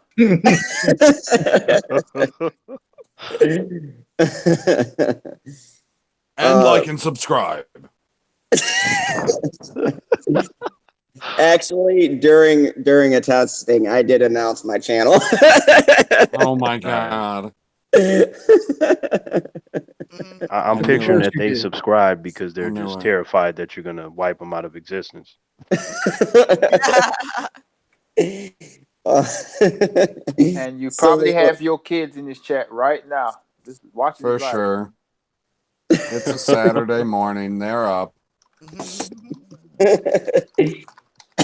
So last super chat of the night by the mad squirrel who's relaying from the Senate, which is, fucking ridiculous number. Would you rather be killed by Phoenix Force or Galactus? Good question. Oh my god. What the? All right, yeah. I know. The Senate be saying some wild.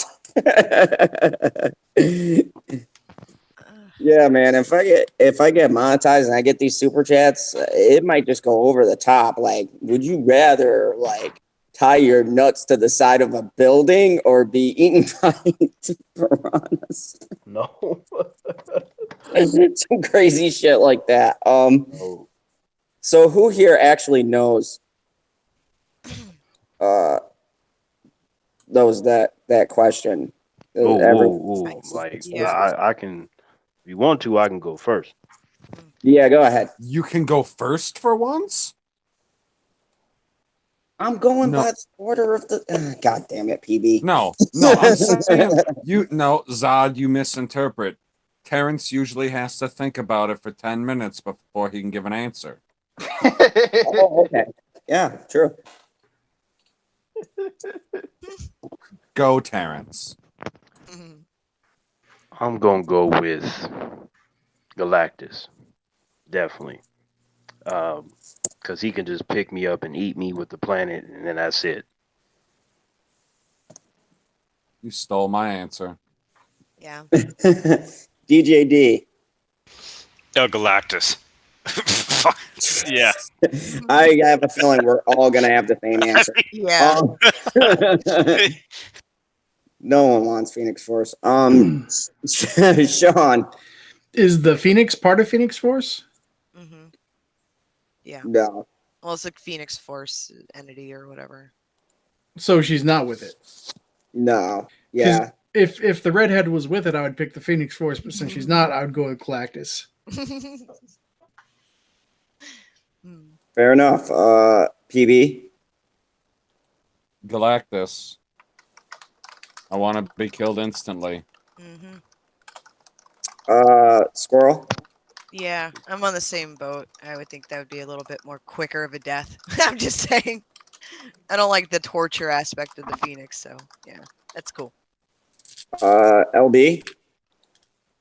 Well, I was going to originally say I'll prefer to get destroyed by the Phoenix since I get to be with a woman first. But apparently, she's not going to be there when it happens. So I'll just go with Galactus. Wait a second.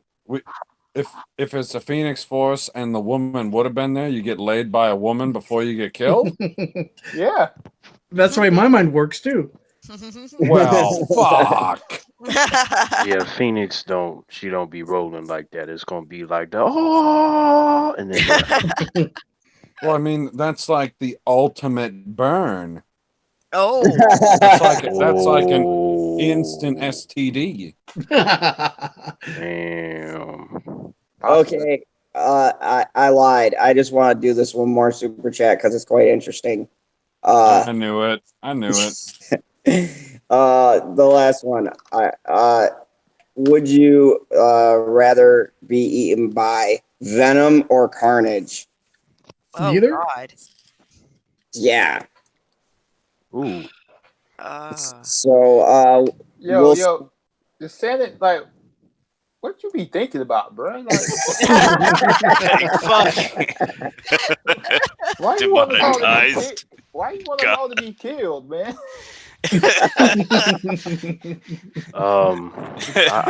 I would rather be eaten by Venom because Carnage is literally insane, and I feel like Carnage would take his time, like eat one finger and then eat my arm and my leg, and no. So definitely Venom. DJD. Yeah, it would be Venom because Carnage is a crazy bastard and fucking evil. He would shred you. He would really fucking shred someone. Fuck. Sean. Yeah, same answer for the exact same reasons. Definitely Venom. PB. Now, we're talking eaten, not being absorbed. Like I don't get to become the person that has the symbiote. No, you're fucking dead. Well, that's fucking bullshit. Yeah, you don't get laid by Redhead. You can't become Venom. What the hell? These questions are terrible. I like the first one when it was frickin' burgers or burritos. Yeah, That was the best super chat of the night. it was. Fuck, man. I guess I'll get killed by Carnage because I don't want to be the person that was killed by the black guy. Racist Jedi.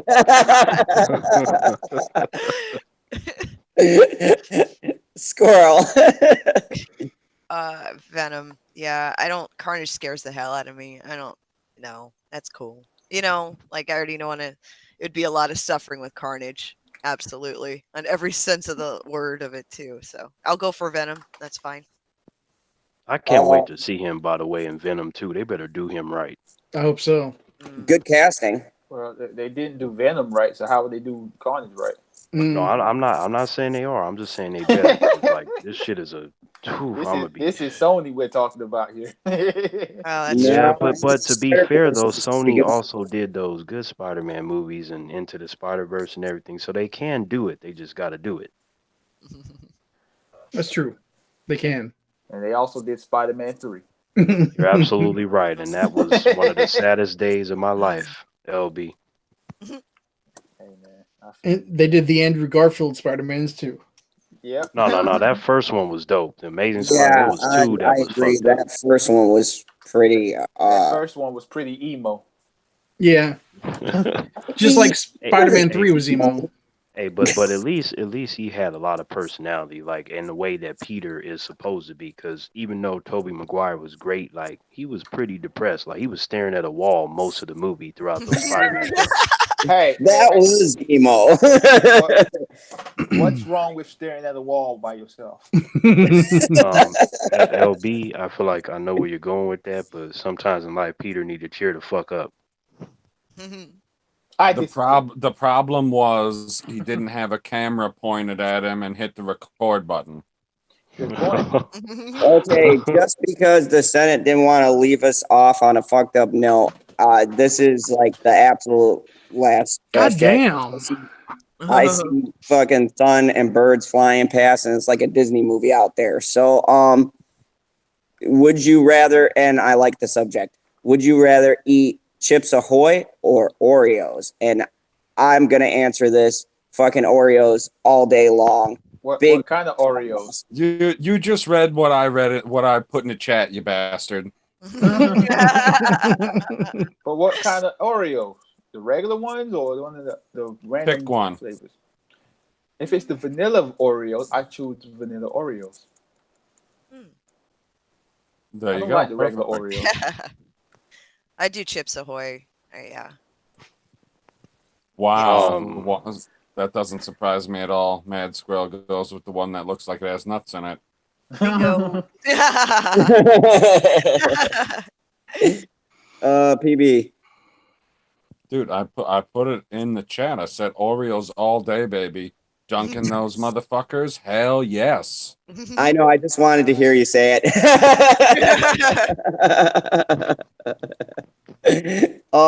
Sean. Definitely Oreos, man.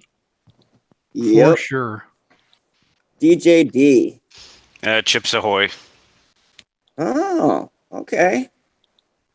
Boom. All right. So you and Squirrel are in the same boat. Yeah, the two of us.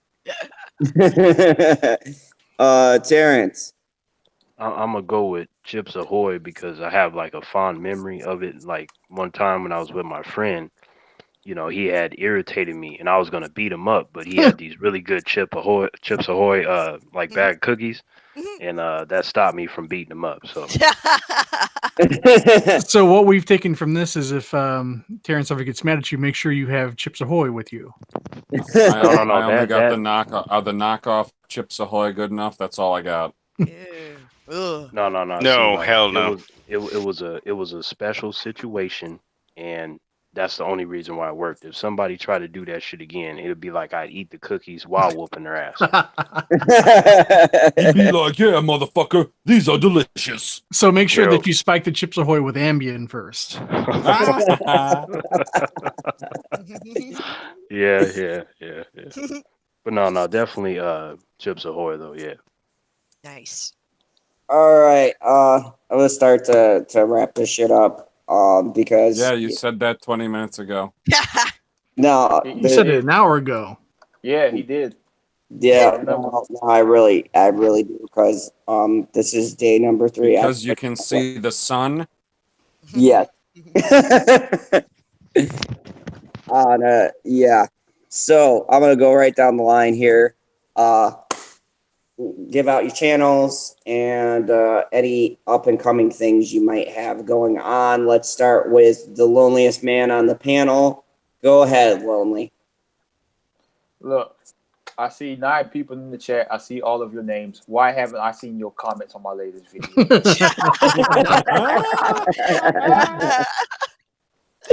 That's all I want to know. I have nothing else. Mad Squirrel, go ahead.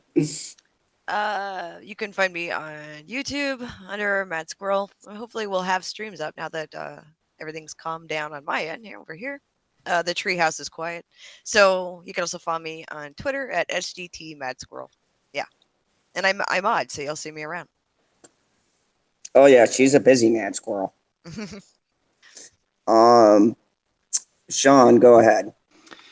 Yeah, you can check me out at Sean Stackhouse Reacts and also the Real Review 3000. And this Sunday, I'm doing a stream talking about the state of DC Comics with the TV and movie branches. And I'm going to have Chris Knight, Thomas Gilkey, the Chad, Fatal J, and the Geek in Disguise on. Ooh. Wow, that almost sounds like a really good panel, but you said Chris Knight. I know. Almost. And then next Sunday, I'm going to do a Ghostbusters panel talking about, the upcoming movie and talking about what has killed Ghostbusters 2016. Was it feminism or was it just poor writing? And I'm going to have Tom from Midnight's Edge, Chris Knight, because it's his channel. No, it's my channel. And the Lonely Banter, LB himself. Nice. Oh, Very Yeah. nice. I'm coming up. Yep. Oh, speaking of that, yeah, I'm doing a live stream with Drunk 3PO and 2 other black guys on Sunday. I don't know what time it is. It'll be black time, so Black do whatever. time. So it will start slightly late. Yeah, sometime on Sunday on Drunk 3PO's channel. And DJ D, go ahead. Yes, ladies and gentlemen, well, I do parody, do satire, and I pretty much roast every single bastard on the goddamn YouTube and Twitter and all the other fun places. As long as I can, until, of course, YouTube kicks me the hell off with all their lovely new policies. So I'm having as much fun as I can before. Adios, I'm out of here. Pretty much. They just love my brand of comedy. I can't make fun of you. I can't say negative things about you. What the hell can I do, YouTube? But so pretty much it's that, and it's pretty much every day around between 10 and 11 Eastern Standard Time is when I'm doing that more often, not on my channel. Sometimes the videos come out early, but yes, by that time you'll definitely have something on my channel. It's all it is. It's just me making fun of stuff, and I'll read, for example, a news or an article like, let me see, oh, Ferrari has a new mystery engine, and, say some force lightning probably in that mystery engine, and I sense much failure. That might blow up the freaking car. Well, that's a terrible disaster. So stuff like that, I'll do pretty much that, ladies and gentlemen. And that'll pretty much be the news. And thank you very much, ladies and gentlemen. I'm sure it's been a fun day with this fine panel. You got some Lonely Banner, some Mad Squirrel, some PB, of course, Sean, that wackadoodle there, and definitely Timeline, and of course General Zod. Tremaine. Sorry, Matt. It's just I don't read it. So that's pretty much the fun panel tonight, ladies and gentlemen. Hopefully, you enjoyed yourselves. Honestly, Yes. nothing else needs to be said. We're out.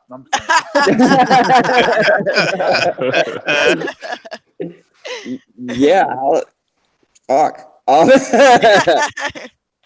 I can't help that shit. Terrence, go ahead. Hello, humans. It's Terrence. If you would like, go over to the Tremaine Terrence channel and subscribe to join our family. I like to just talk about whatever comes to my mind, and to me, it's all about having fun over everything else. So yeah, go ahead and do that. Terrence out. Nice. Of course, you've been in the fandom zone with General Zod. I got a couple of reviews coming out. I'm gonna do one for You fucking Shaft. skipped me, you bastard. Oh, go ahead, PB. Yeah, I mentioned TV, Right. Then I Like I was like, okay, I understand that you were having me go last before you because I'm the commander co-host over here. But shit, I didn't realize you were just gonna. Oh, I made it to the end of the list. Apparently, everybody went. Let's fucking wrap it up. I don't want to be getting this panel pregnant. Fuck. Damn. Well, yeah. I'm gonna have to make some video on my channel talking about how General Zod can't keep the fandom zone in order, because that's what I do. I keep the fandom zone in order. When he's giving out sources, I go, well, is this a real source? And he's like, well, I interpret it. I interpret things. I take a little artistic interpretation with my sources from time to time. But yeah, you can find me on YouTube and on Twitter at the same name, Pop Culture PB. I do some funny things that I think you'll enjoy, so go check them out. You don't need to check out what Zod's going to do. You can end the stream now if you'd like. We don't need to plug anyone else. We really don't. Yes, so very Fucking true. Kryptonians. Very true. So, y'all, thank you for coming. We do this daily at the midnight hour. I'd like to thank all of the people on the panel, especially PB, because shit would go off the rails without my commander co-host who keeps things in check. And yeah, because, reasons.